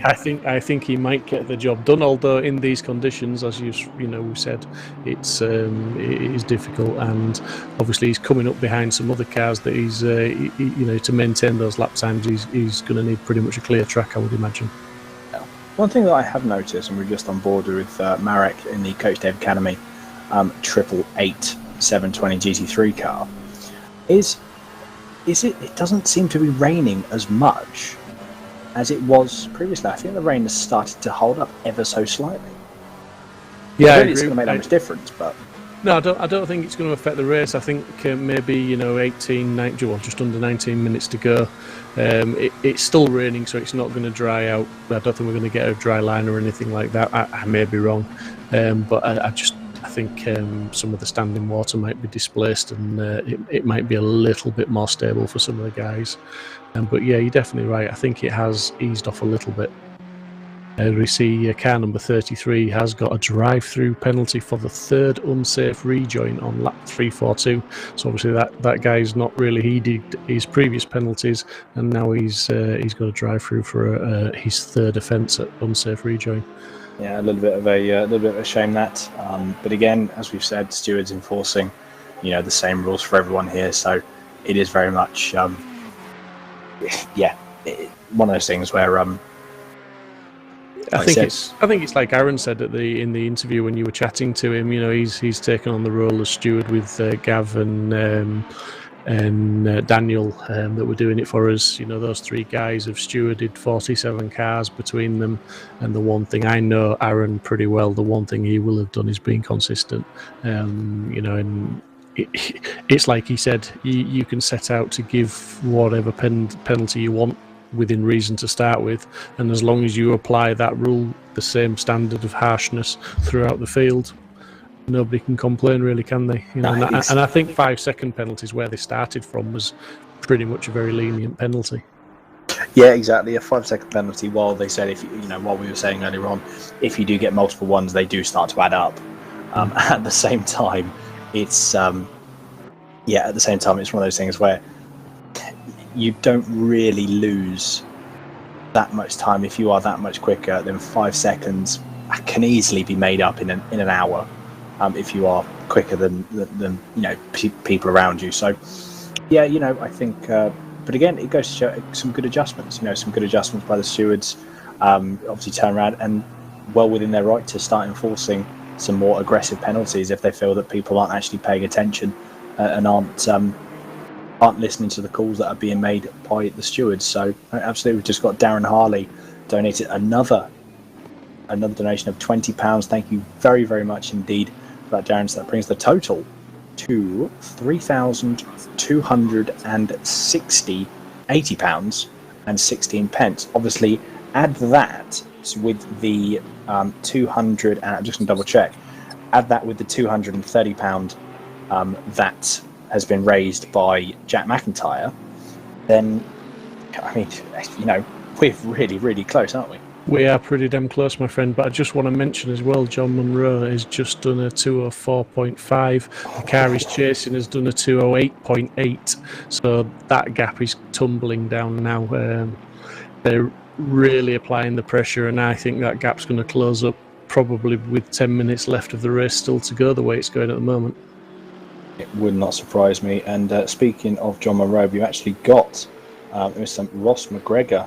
We've got John Munro's teammate who's on the screen now in the comms box. So I think one of us will be jumping down and having a chat with him in a second. Yeah, I mean, that gap's now down to 8.6 seconds, when, if you think about it, a couple of laps ago it was like 18 seconds. That's insane. That is some quality driving. And if he catches, which I say if... It's not going to be very long, is it? No, it's not. It's going to be very, very quick. He's 7.6 off at P13 now, so he's closing all the time. Exactly. It's going to be interesting. So yeah, no, I think we're going to pop down to have a chat. So Steve, do you want to pop down? Do you want me to pop down? What do you fancy? I'll let you have a chat with him. No worries. Right, I'm just going to pop down. Give me 2 seconds, everyone, and I'm going to pop down into the comms box and have a chat with Ross McGregor from the Zancho Simsport Bentley team.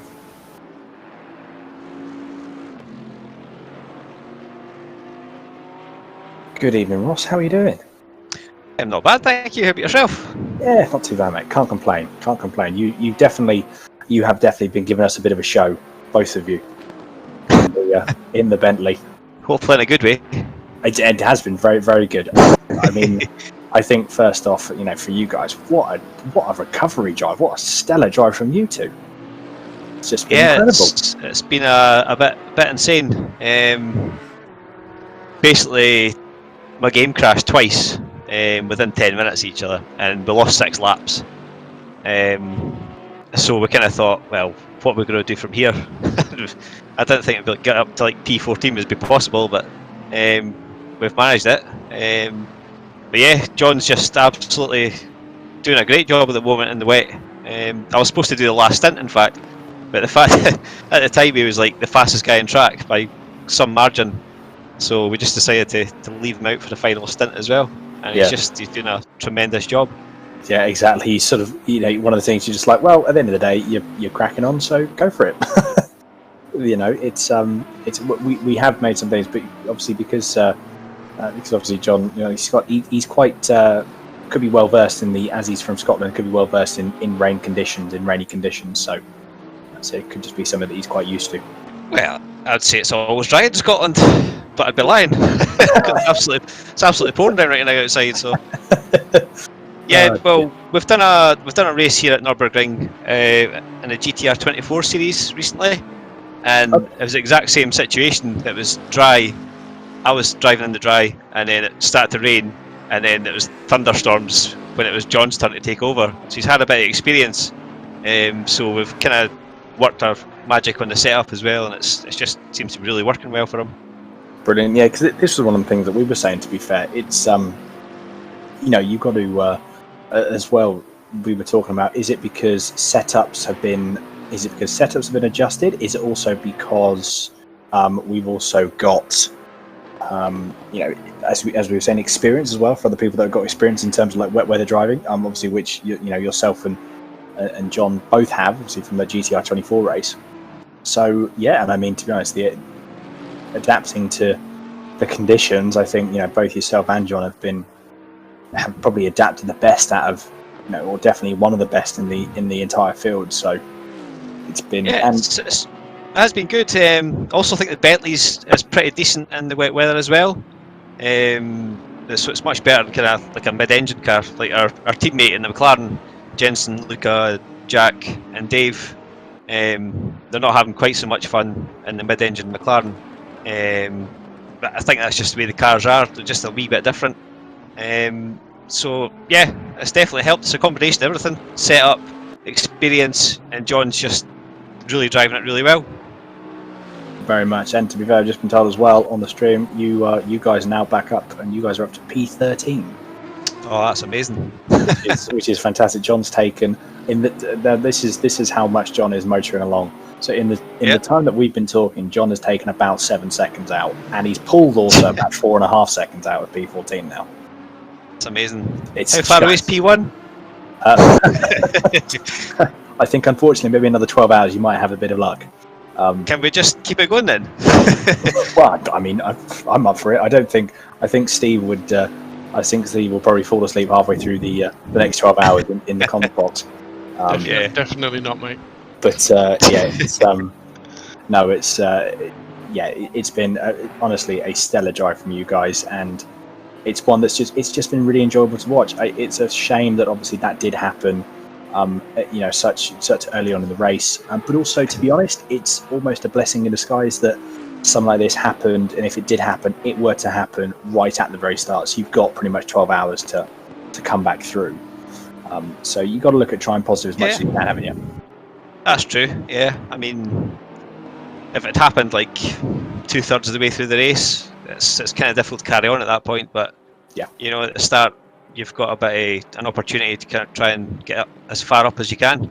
And yeah, I mean, I don't know how far away 10th is, but if it was a top 10, that would be absolutely phenomenal. But as it is, that's a great job. Yeah, so fairly happy, but also we kind of think what could have been. Could we have been on the podium? I think, yeah, definitely. The pace we've kind of shown. Yeah, I think this is the other side of the coin, isn't it? Really, the other side of the coin is, you do think, it's been a fantastic recovery drive, but then exactly, you also do think on the flip side, you think what could have been, what would have happened in these conditions. Say if you guys were, if you guys were running P3, and you were all of a sudden it started absolutely throwing down around with 2 hours left to go, and then you started plugging these lap times. I mean, who knows? Yeah, exactly. Coulda, woulda, shoulda, but it didn't happen. Exactly. I mean, at the end of the day, always a good thing. You've both got more experience now. There's always another time. There's always another race to be doing this. But no, it's been fantastic to watch from the comms booth as well. And really, really good indeed. Really enjoyable.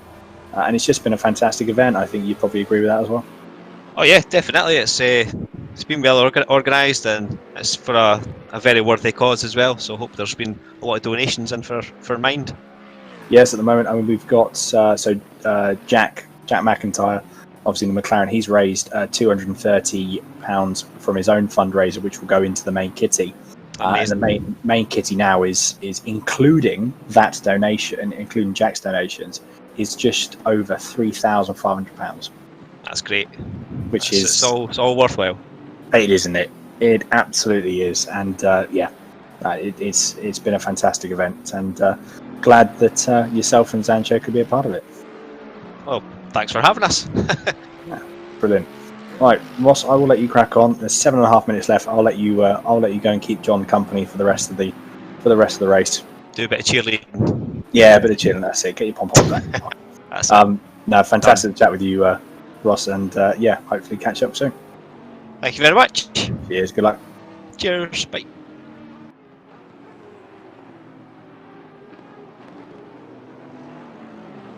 And we are back. So that was Ross McGregor. Just while you were interviewing there, I was watching the times, and obviously, as you mentioned in the interview, John Munro absolutely swallowed that gap up, and he made the move and then pulled the gap of 4 seconds, all in the space of 2 sentences, I think. But he's still doing the times. He's done some 2:02s while you were talking. Absolutely awesome, Awesome, yeah. Fantastic. I don't want to take up too much time as it's near the end of the race, but Exactly. No, it's been a fantastic event. And I said 6.5 or just over 6.5 minutes left. So no, it's fantastic. But yeah, we've just been told as well that we have got Mr. Jensen Button back in for another interview. So we're going to be catching up with him in a second. But yeah, it's really good to have. Again, we've said it before, but good to have people such as Jensen, Colin in as well, real world drivers. Having them to come in, it's been fantastic, isn't it? To have that sort of, as we've been said before, bridging the gap, isn't it? It's bridging the gap, and it's highlighting this race that's for charity. It's brought some attention to the race, and probably maybe added a few viewers that might not have watched in the first place. And who knows, it's created a few extra donations for us. So we're really appreciative of of Jensen taking the time to join us. Yeah, brilliant. Right, so we're just going to go very quickly. Steve, I'm just going to go in quickly, if you don't mind having a chat with Mr. Jensen Button. So I'm just going to quickly pop in the stream if that's okay. Absolutely, mate. Give me 2 seconds, everyone. Jensen, how are you? I'm good, thank you. You guys? Yeah, very good, thank you. There's been a lot of action that's been happening in these last sort of closing stages of the race.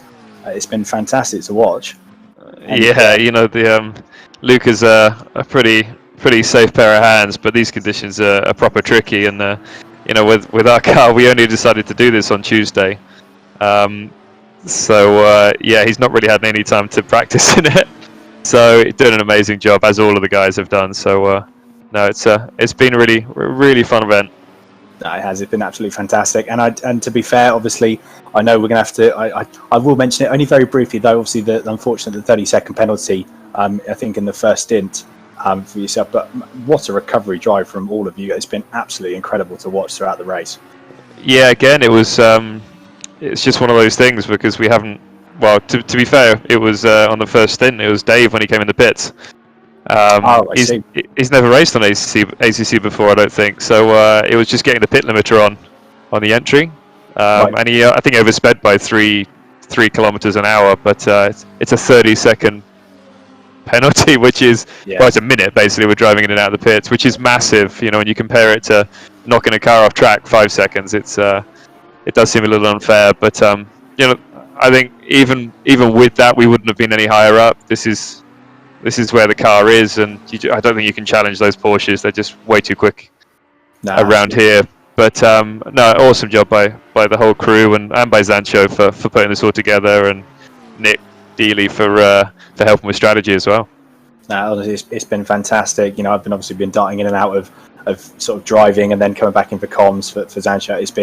It's been fantastic to see everything come together, isn't it? It's my first big event with Zancho that I've been a part of, and it's been absolutely incredible. It really, really has. I think everyone from the team can agree on that. Yeah, no, they already were racing with 3 cars, which was good in itself, with the Bentley and two Astons in GT4. But we jumped at the last minute. But no, I think it just shows the strength of everyone racing. Really, it's great to see so much competition with the cars, but also there's a lot of drivers. Some cars have got 4 drivers like ours, so a lot of talent out there, which is great to see. You know, in our real racing car, the GT3, which is the exact one we're driving, we have a gamer in that who's doing an amazing job for us, James Baldwin. So yeah, we're big into it now, and you'll be seeing a lot more of our team racing on the sim. Fantastic. Can't wait for that. Well, Jensen, I know we've only got a couple of minutes left. I will let you get back to the team, but no, honestly, really good to catch up with you and talk to you.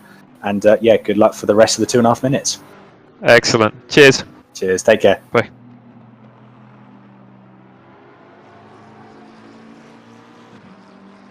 Well, I tell you what, it's one of those things where you've always got to try and compose yourself and be nice and relaxed, but at the same time, your heart is beating at about 7 million miles an hour, isn't it?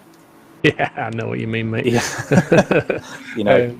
Absolutely, you know. But yeah, car number 88 with a drive-through penalty with only 2 minutes to go, unsafe rejoin and contact with car 404. So that's pretty much car 88. That's our Lone Ranger, I believe. Is it 88? That is indeed.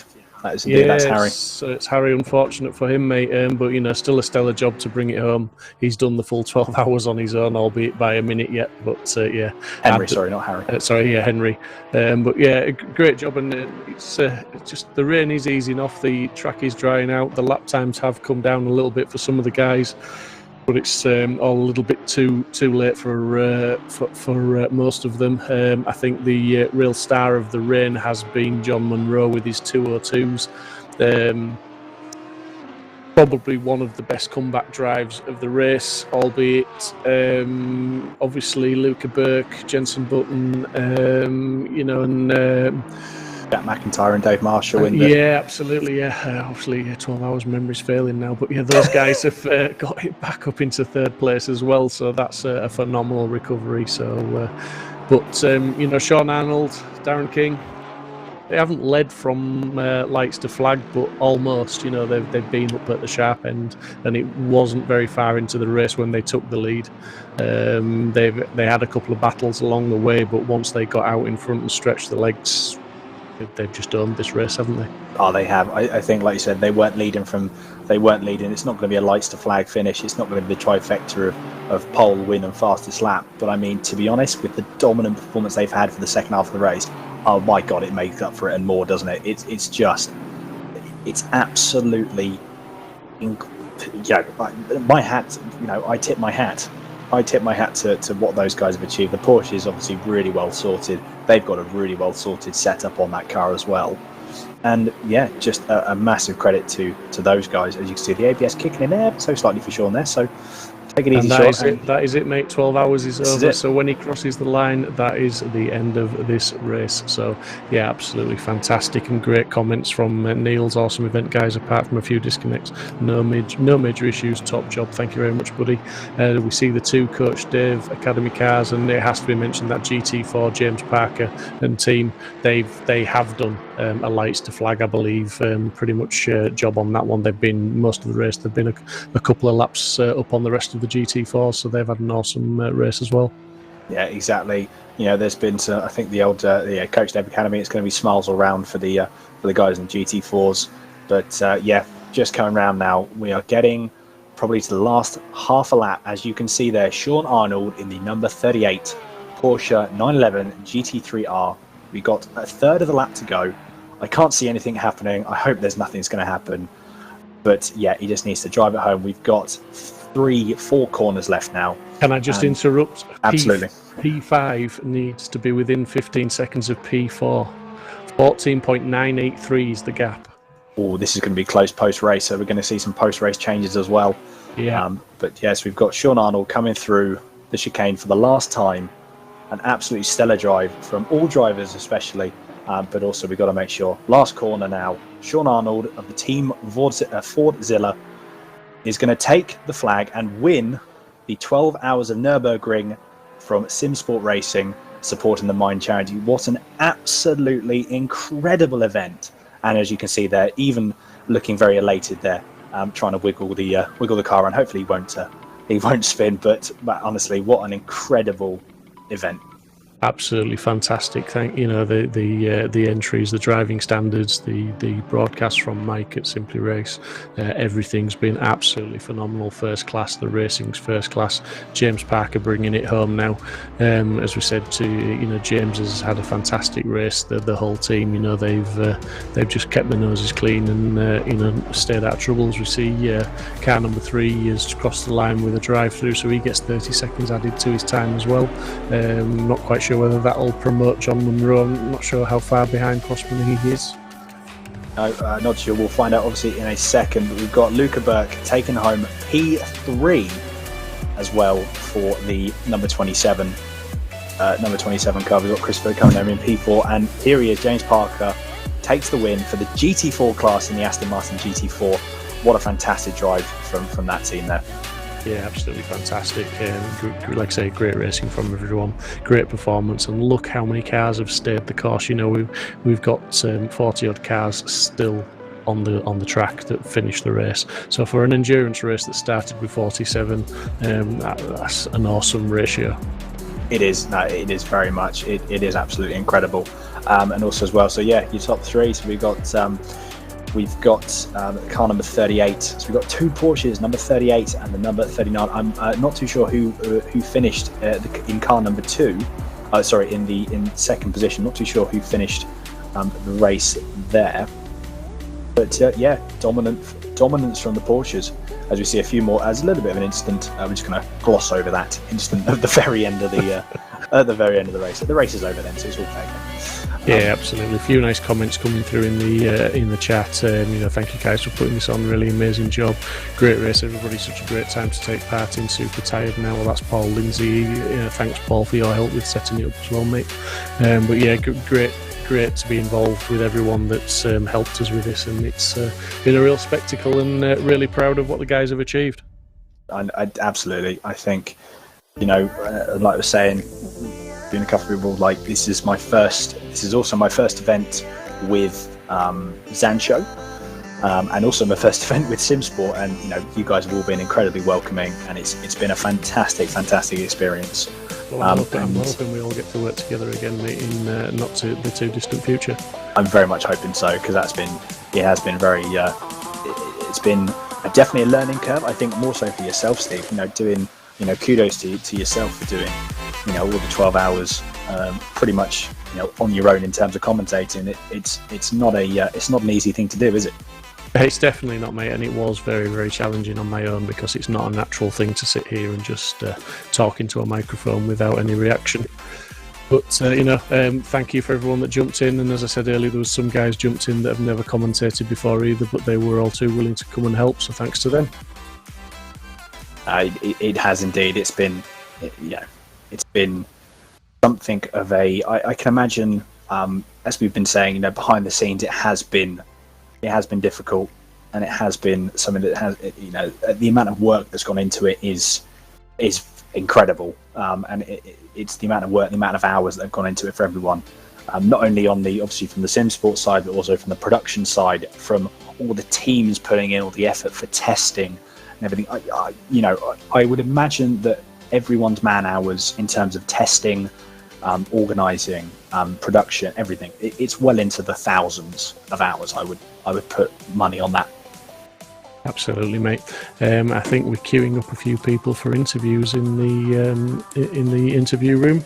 Are you wanting to set those interviews? More than welcome to go for it, Steve. If you want to crack on, okay, mate. Yeah, I'll jump down now. Yeah. So we could both go down. Let's go for it. Why not? Let's go for it.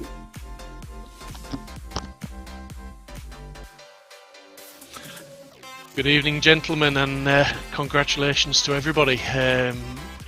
Darren, great result.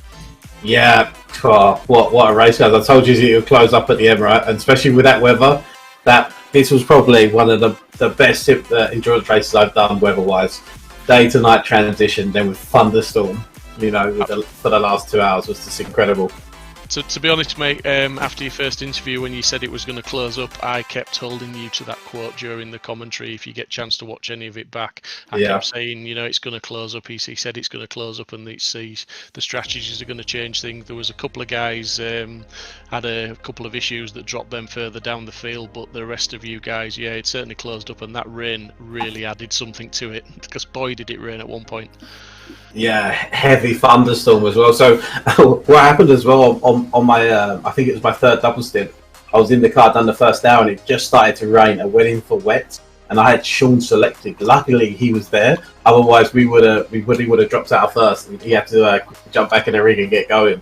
So yeah, that was our first mistake right there. An only mistake for the day. Well, credit to you guys for that, and I mean, just over to you, Sean. I mean, that final stint, you had a couple of run wides here and there, but nothing too major. It really looked treacherous with some of that standing water, and the car looked a little bit of a handful at times, but then other times it absolutely looked like a rocket ship and really composed. So credit to you, buddy. Yeah, some quality driving. Yeah, it was tough. I wasn't expecting it, to be honest. I wasn't expecting to be driving. And then I was like, oh, they're all in the car. I'm like, oh no, really? I had no practice in the rain either, so it was just all learning curve for me. And yeah, a couple of offs, a couple of scary moments, but yeah, I just tried to get it to the end. And we managed it. I mean, how hard were you pushing in the end? Were you just fully aware of the gap that you had, and you were just literally watching that gap and driving to the conditions, not pushing too hard? Exactly, yeah. I wasn't pushing, I wasn't risking anything from the start, really, from the stint. We knew we had a good gap. Then we got into that instant. We had to take that early pit, fix some damage, lost a bit of time in the spin. So it was just maintaining that gap, not losing too much time, but obviously not trying to push it and risk losing a big chunk. Yeah, I mean, we were saying when you crossed the line, obviously it wasn't a lights to flag sort of a victory, but you know, you had a bit of a battle early on, but all very respectful. But once you sort of stretched out and got a bit of a gap on the guys, as Darren mentioned, there was a bit of maybe different strategies going on that sort of gave you a bit of a gap. But to be fair, you never looked like losing that gap, especially not after we got halfway through the race. It looked like it was yours, albeit we did think maybe it's going to close up a little bit, but you guys just looked so composed on the track. It just looked faultless, to be honest. Yeah, it was one point. I'm not quite sure what team it actually was, but they caught up quite a lot, and it was like 13 seconds behind them. We was like, wow, they've pulled some good time on us here. And then the next stint, then we just carried on that gap, and I think Dal jumped in the car and he pulled like a 30-second gap. And then from there, like you said, we just maintained it. Dal drove absolutely phenomenal today, and I think what really got us the win in that big gap was just the consistency. You know, we both had really similar pace and just consistently putting the lap times down, staying out of trouble. So yeah, I mean, we've had mega fun today, and thank you guys for giving us that fun. It's been it's been an absolute pleasure to host the event. It's been very hard work, as you can imagine, sort of setting it all up. The admin have worked really hard behind the scenes, but when we get guys like you and the rest of the guys that have taken part, and you've all raced with such respect and really given it your all, and you know, we 47 cars started, and we were just saying there was over 40 cars finished a 12-hour race. That speaks volumes for what we've organised and for the people that have taken part as well. So it's just all come together, and it's been fantastic. So thank you very much for that, and you know, everybody involved. Over to Daniel. Any questions from you, Daniel? No, to be honest, I think, to be fair, you know, one thing I was to say is chaps, well done. Honestly, that was a fantastic drive from both of you. I know you're both experienced on a set of, you know, ACC, and to be honest, that's really showing through. It was a fantastic drive, really exciting to watch, especially when the race started coming down. It just added a little bit more. Just added that extra bit of almost worry, I suppose, in some cases, I can imagine for people and for drivers. But no, honestly, chaps, really well done, and I'm sure you'll both be happy with that result. Yeah, thank you, Daniel. Just one final question, just regarding the rain, because me and Daniel were talking when people were putting in chat that the drivers were putting in chat that it's going to rain in 15 minutes. We were sort of thinking, is it going to rain lightly, or is it going to, you know, really come? And are you sort of glad that when the rain came, it just absolutely came, so there was no strategy, no sort of risk of do we go to wets, do we stay on slicks? It's just literally it got to the point where, right, wets and that's it, isn't it? Didn't change. Do you think that made it that bit easier for the finish? Oh yeah, for sure. Because we sort of Dal done the wet setup preset for the pit, and he got the tyre pressures right. Obviously, he knew the air and track temperature that he tested in. So once that big rain came down and we had the tyre pressures, and to be fair, we had it spot on. We lost a little bit of PSI towards the end before my second stint, but yeah, the fact the rain just all came down at once, that was a big help for us, I think. Nice one, mate. Well, like I said before, well done, buddy. And Thank to you, you very Darren, much. as well. Both of you, great drive tonight, and thank you very much for being part of it. No problem. Yeah, thanks, guys. And like I just want to say, yeah, thanks to you guys and all the admin as well, because I know how hard you guys work as well. You know, Yeah, of putting course. this together, a lot of work goes in behind the scenes. So thank you so much for hosting this great event today, and Mind Charity as well. Well, Great hopefully we'll get you guys involved in some league racing with us now. You've seen what sort of events we can put on, so yeah, you know. Oh yeah, sure. Our servers are always open for you guys. If you want to sign up for any of our leagues, just jump in and join in. Perfect. Great stuff. Thank you. Yeah. No worries. Thank you very much, Sean Bennett. How you doing, buddy? Hello. Congratulations, everybody, for finishing. Those who did finish. Absolutely. Did you enjoy that? It was a damn good event. Very, very exciting, tiring, full of adrenaline. Yeah, it was one of the better endurance races I've done recently. Yeah, I think that comes down, as we keep saying, to the quality of the drivers on the grid. They they really sort of showed a lot of respect, although there was a few incidents, but That's racing. That's yeah, racing, absolutely, it's racing, and everyone respected the stewards' decision, Yeah. served the penalties, and got on with it. But for Yeah. you, can you sum the race up for us? How do you think it went for you, and can you sum We the had event up? we had a great start, great first few stints. First 4 stints went really well. We were up into sort of P3 from P9, or P4 5 from P9 where we qualified. Then our third driver popped on, and he had no force feedback, so he had to do 70-minute stint without any force feedback. We lost about 3 to 4 seconds a lap. And yeah, it just sort of went a bit topsy turvy from there, and then we had a bit of a recovery, and then we got involved in a few little mishaps with GT3 cars and things, and never really was able to recover the time lost, because it was just you know how endurance racing is these days. It's just sprint races for each of your stints. So yeah, unrecoverable time, and then the rain came, and we were a bit unsure about the pressures and everything. And towards the end, then I had 2 slow punctures to deal with, and yeah, it was just to sort of keep it on the track, and bring it home. We finished P8, we qualified P9, so we gained 1 position. Yeah, absolutely fantastic, buddy, and thank you very much for taking part, Sean. Thank you, for sort of just sticking with it and carrying on and providing some great racing for us all to watch. Yeah, well, hopefully we did, and I'd just like to give a shout out to Mr. Gav Utley, who's been doing incidents all race. I know it's not easy doing that sort of thing and keeping awake for the 12 hours, but it's important work, and it keeps everyone happy. Yeah, I mean, we give them all a shout out. There was Aaron Yeah. Walker, Daniel Parker, and Gav Utley, as you say. And at the beginning of the race, we did comment that they were about 80 laps behind at one point, literally, because the incidents were flying in thick and fast. But they got on top of them. They gave every incident the due care and diligence that it needed, and remained consistent, I believe, throughout the race. So yeah, thanks to those guys. Yeah, it was good to see. So yeah, looking forward to the next one. Yeah, okay, no worries, mate. We'll let you organise that one. Oh no, it took me a few years to recover after your Click Sergeant event. Yeah, that was a solo 12-hour one. That was a solo 12-hour, yeah. Le Mans, wasn't it? Yeah. That was a tough one. Okay, mate. Thank anyway. you very much, mate, and well done for finishing this evening. Yeah, congratulations, everybody. Thank you.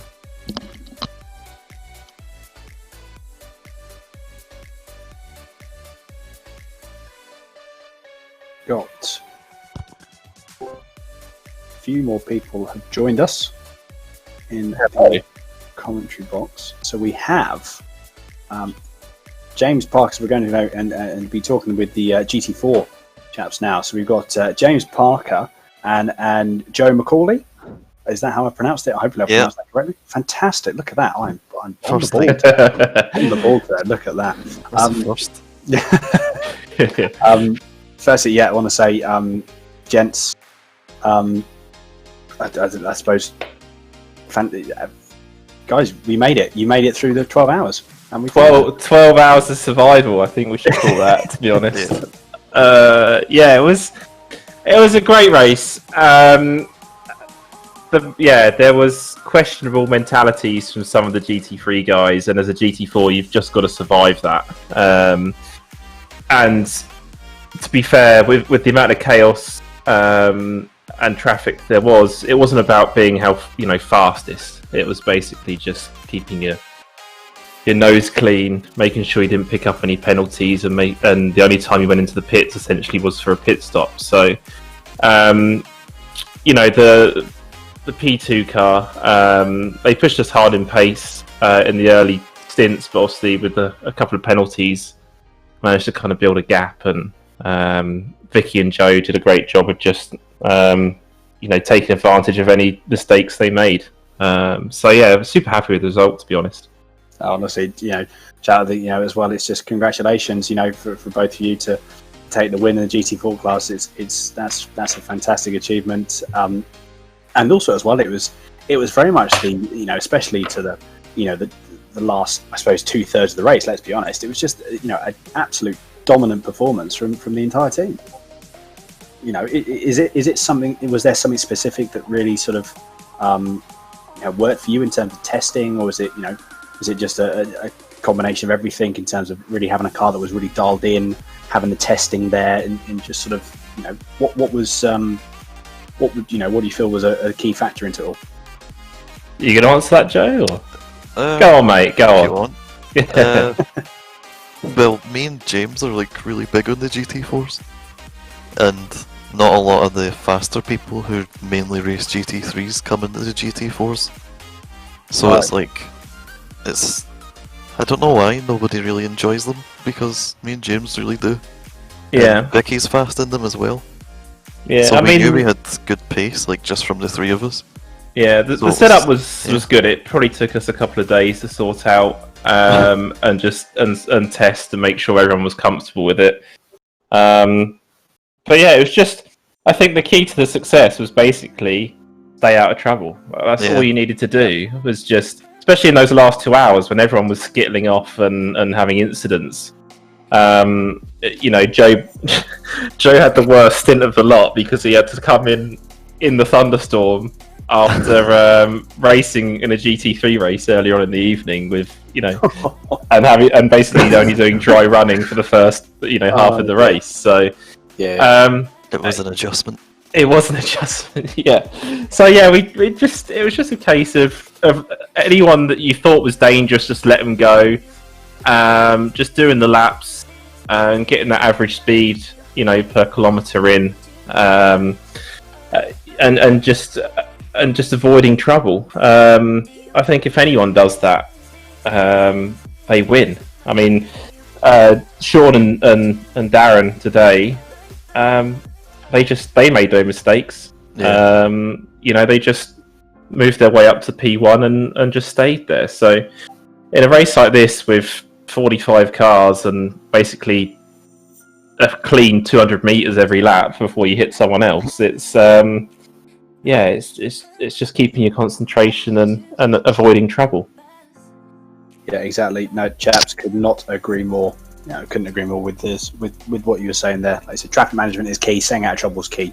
And I'm not being funny, I think this is the perfect example of when you manage traffic correctly, when you're sensible, and when you make sure that you're taking all necessary precautions.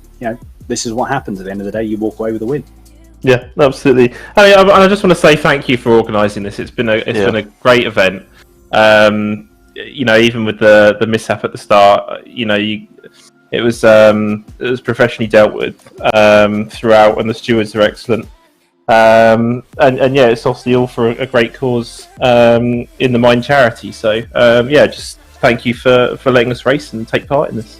Honestly, like I said, I mean, I'm not part of the Simsport Racing guys. That's something you'll have to thank Steve and his team for. But no, to be honest, and I would agree with you as well on that. They've been very welcoming for myself as well. So it's been a fantastic, a very professionally run event. Not only this, but also the the production side of it on the stream itself has been fantastic. And peaking at one point, we were peaking at 220 plus viewers across all platforms. So it's it's really, really good to see. And like I said, at the end of the day, onwards and upwards. As I say, it can only get stronger. Yeah. And I mean, did you commentators have good time? Did you enjoy the action? Did we fantastic? Yeah. The time the 12 hours has flown by, to be honest. There was moments where, as I said to Daniel in the commentary, when I was on my own, I was clock watching, but generally it's where the 12 hours gone. It's been absolutely awesome from everybody who's taken part. We're really privileged to have had such a great class of driver on the track tonight, and yes, there was a few incidents here and there, but I think that's the nature of mixed class racing, unfortunately, and the ratio of GT3 to GT4 cars was over 2 to 1, so it was it was always going to be a bit chaotic in places. But I think generally the way it was dealt with and the way the stewards dealt with incidents, I think it was all pretty good, to be fair. I wish I could say the same about it flying by in the cockpit, that's for sure. It definitely didn't feel like that. You did a mega job, mate. With you started off obviously on Wednesday evening doing an awesome time with 202 in a GT4 car. So you set your stall out very early, and when the lights went out today, I don't think you really looked back, did you? Like you say, you just kept it clean, and the whole team did what they needed to do. Yeah, Joe and Vicky were mega. I mean, they're perfect teammates, to be fair. As a team collective, we completely nailed the race. So I can't be, more proud of everyone today. Long old day and a long time to stay fully concentrated. So yeah, top marks for them as well. It's the no incidents that gained you the most time, though. Yeah, I feel.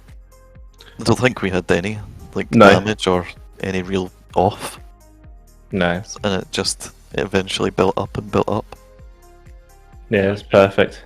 Just leaves us to say thank you very much for taking part, and congratulations on a well-deserved win. Like you say, Darren and Sean deserve their win equally. You guys, every bit of the way, deserved your win. Fantastic drive from all of you. So thank you very much for taking part and helping to make it a great event. And well done. No, thank you very much, Steve. Thanks for having us. Yeah, thank you very much. Thank you, guys. Pleasure. Thanks, Joe. Yeah. See you later. Take care.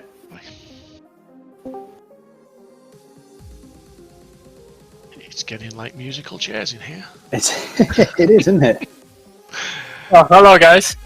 Good evening, Ivan. How are you, buddy? You enjoy that? That was pretty fun race, but not without incidents. But still, yeah, I enjoyed it a lot. Absolutely, mate, and a very good race for you. Yes. Naturally, I wouldn't say that. Well, Grifax Engineering, I kept commenting on you in the stream. You were sort of impressing me because you were at the sharp end of the GT4s for most of the race. So you were putting on a strong performance for the majority of that race, I have to say. As a team, yeah, we probably, but I think we didn't really achieve our goal anywhere close because we were trying to put up some fight with the CDA, and in the end we lost like 3 laps or something. So I couldn't say that was really good a race for us. But a lot of things happened, and even if we want to say that, oh, come on, it was not our fault, sometimes you just can't predict something. But yeah, at least half of the mistakes was maybe by us also, and yeah, it was just not the greatest performance for us, but we're staying strong, and maybe for the next event it will be better for us. Absolutely. I mean, all you can ever do from an event is, take the lessons learned, and if obviously if you're not happy with your performance, you take it on to the next race, and you learn from the last race, and obviously hopefully go on to better things. Because personally, I think the performance was pretty good, and you were up against some stiff competition with the Coach Dave Academy. They set their stall out very early on, and they didn't look back, did they? Once they got away, but you had a great, in my opinion, you had a great race. Yeah, also somewhere in the middle of this race, I guess from 7 to 6 hours. Oh, I guess it's 7 to 5 hours. Yeah, we had a qualification 2-hour race at Bathurst by RCI, and we managed to win it in 2 hours with more than 1 minute, I guess, to the P2. So we were kind of happy because of that. At least we won some race today. And well, yeah, it was quite a performance after all at the Nürburgring, but we just aimed for a bit higher, and we can't really be not disappointed by that. But after all, I think it turned out just fine. Could be worse at all. Yeah, I mean, absolutely. You can't knock you for wanting to, achieve more than you have. But just for today, be happy with what you've got, and like I say, Yeah, well done for the result, well done for finishing the race, and absolutely, thank you very much for taking part and making it, helping to make it a great race for all of us to watch. Thank you very much for the organizing this event. It was like the first event of this.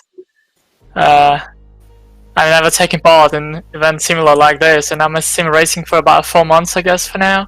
So just looking forward to participating in any stuff like that, and it was really enjoyable. And I will always be looking forward to take part in something like that. So yeah, thank you so much, guys. It was really fun, and it was really good racing. Yeah, thanks once again. Thank you very much for taking part, and thank you. Yeah, thank you.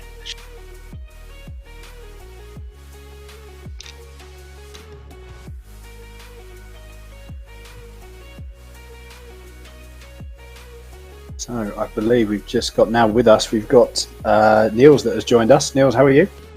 Hey, how are you? I'm tired, I guess. I can imagine. I can imagine indeed. Firstly, just want to say, congratulations for completing the 12 hours. Yeah, I think it went like 10 times better than I expected. I mean, I qualified well, but I kind of also expect it would just go downhill from there, with essentially having 2 guys with me who never touched the game before or just recently. So with a P6 in the end, I'm really happy.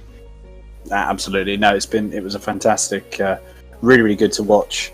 Really, there's been some fantastic racing throughout those 12 hours, and I mean, to be honest, as you say, for people, for your teammates who hadn't really touched ACC before, I think to come home after that really strong qualifying and to still come home with a P6 under your belt, I think is definitely something that you and the team can be proud of.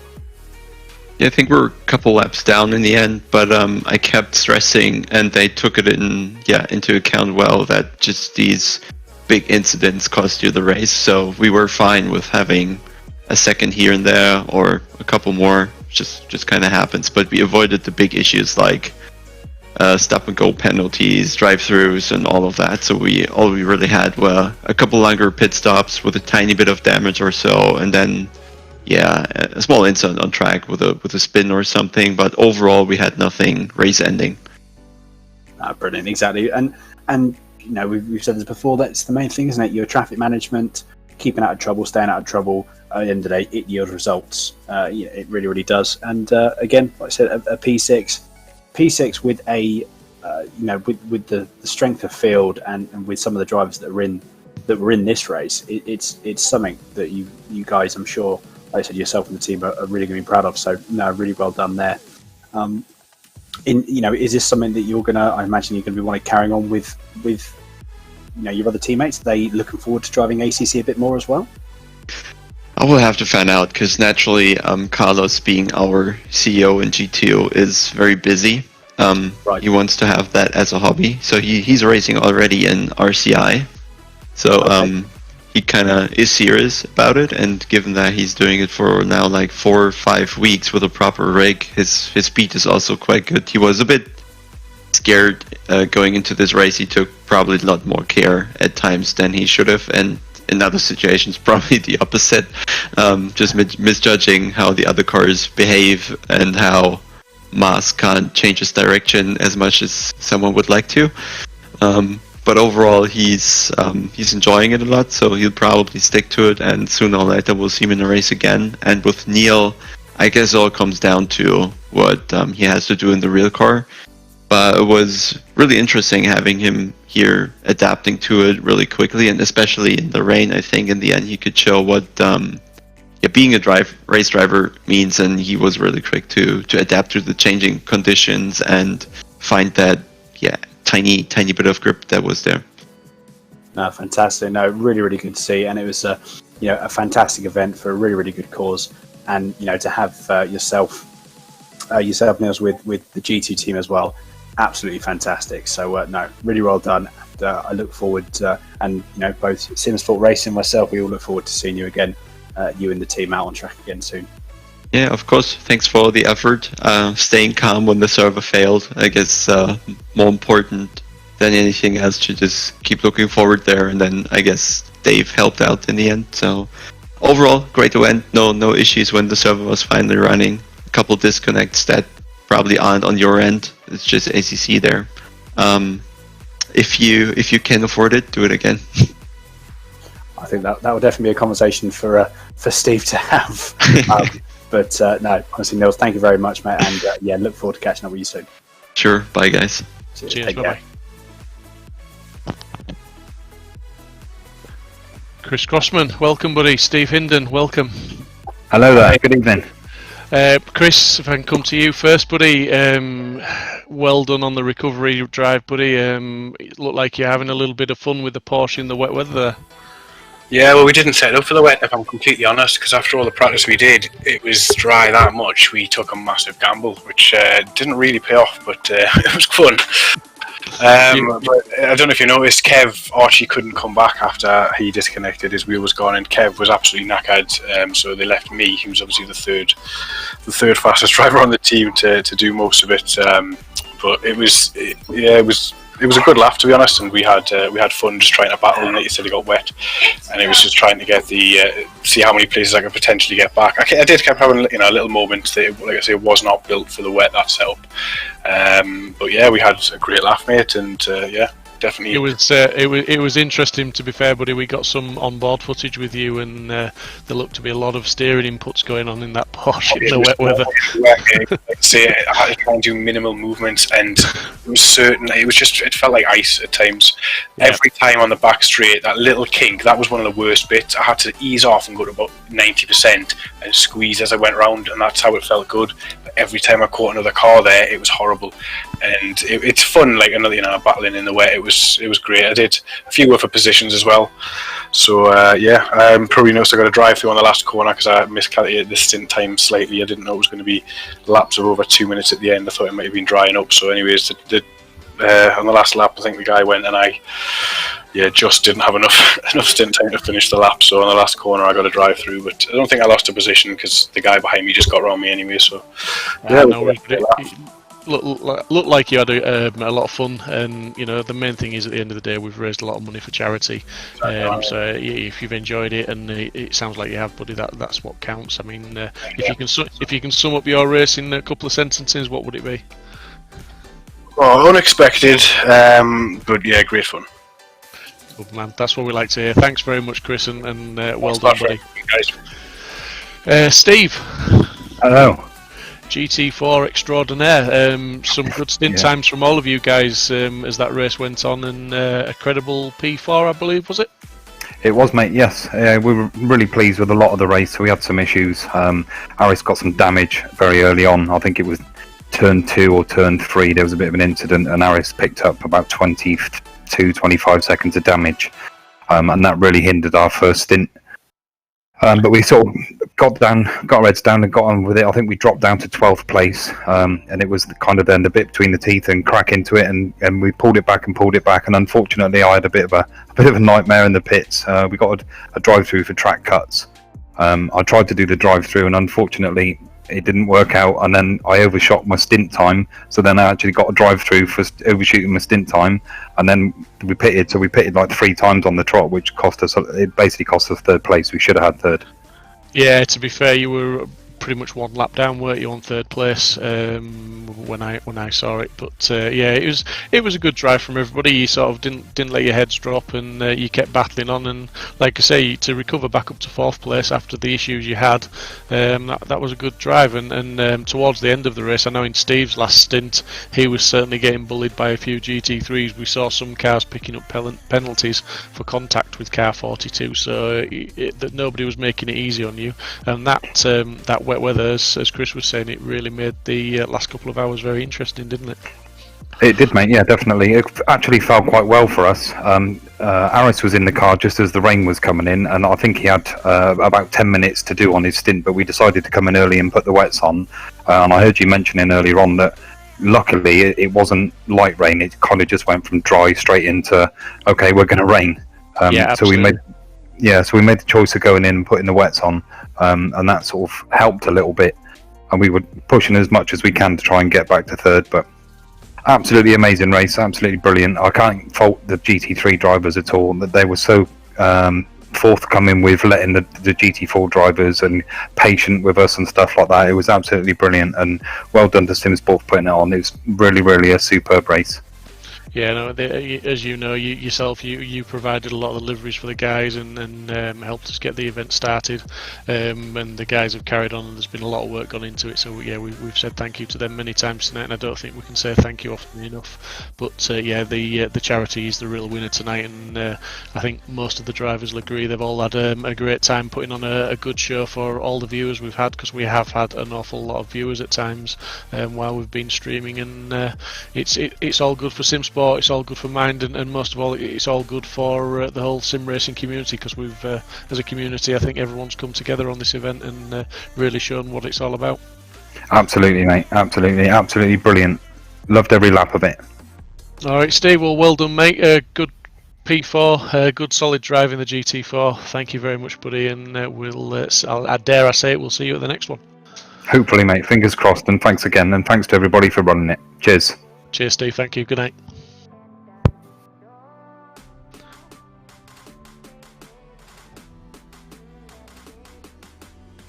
Well, that sounded like everybody was pretty much impressed with the events of the day, and what a day it has been. £3,387.09 on our Just Giving, and then what was it, Dan, on the other one? Was it another couple of £100 we said to add to that? Dan with us? Has Dan gone? Has Dan fallen asleep? I'm still here. My mic was turned off. Thought you might have fallen asleep there, buddy. No. So yeah, £230 added from Jack's nice one. fundraiser as well.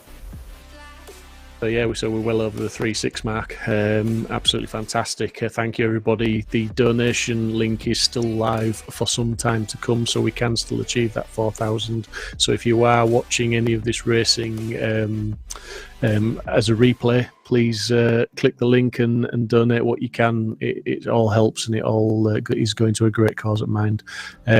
Daniel, if I can just ask you to sum up what you think of the racing and the event today, just as quick as you can, because I think we're all going to fall asleep very soon. I know, we're not far off, are we?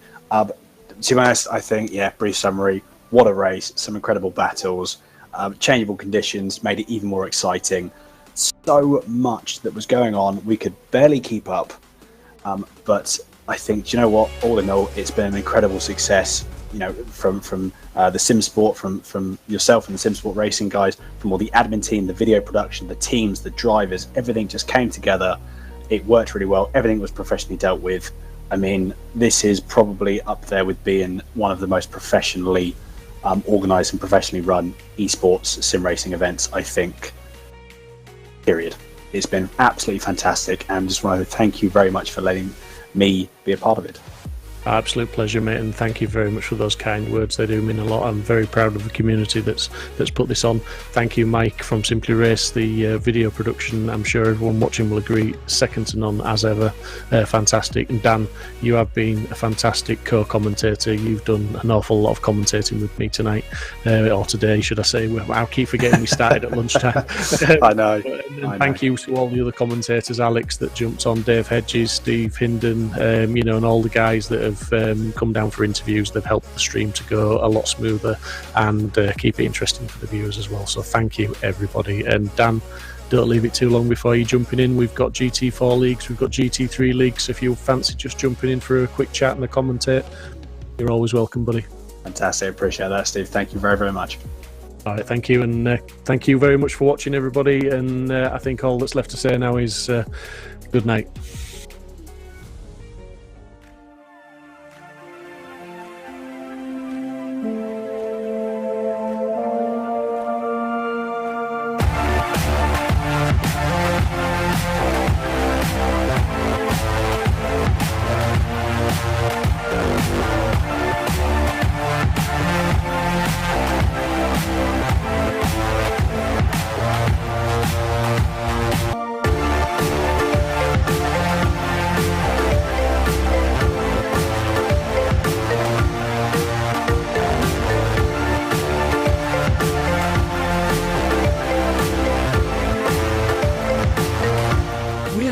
At home with anxiety, depression and all sorts of other mental health problems.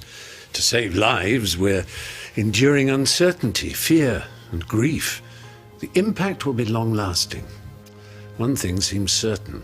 Our mental health, yours, mine, our friends, family and frontline workers will suffer.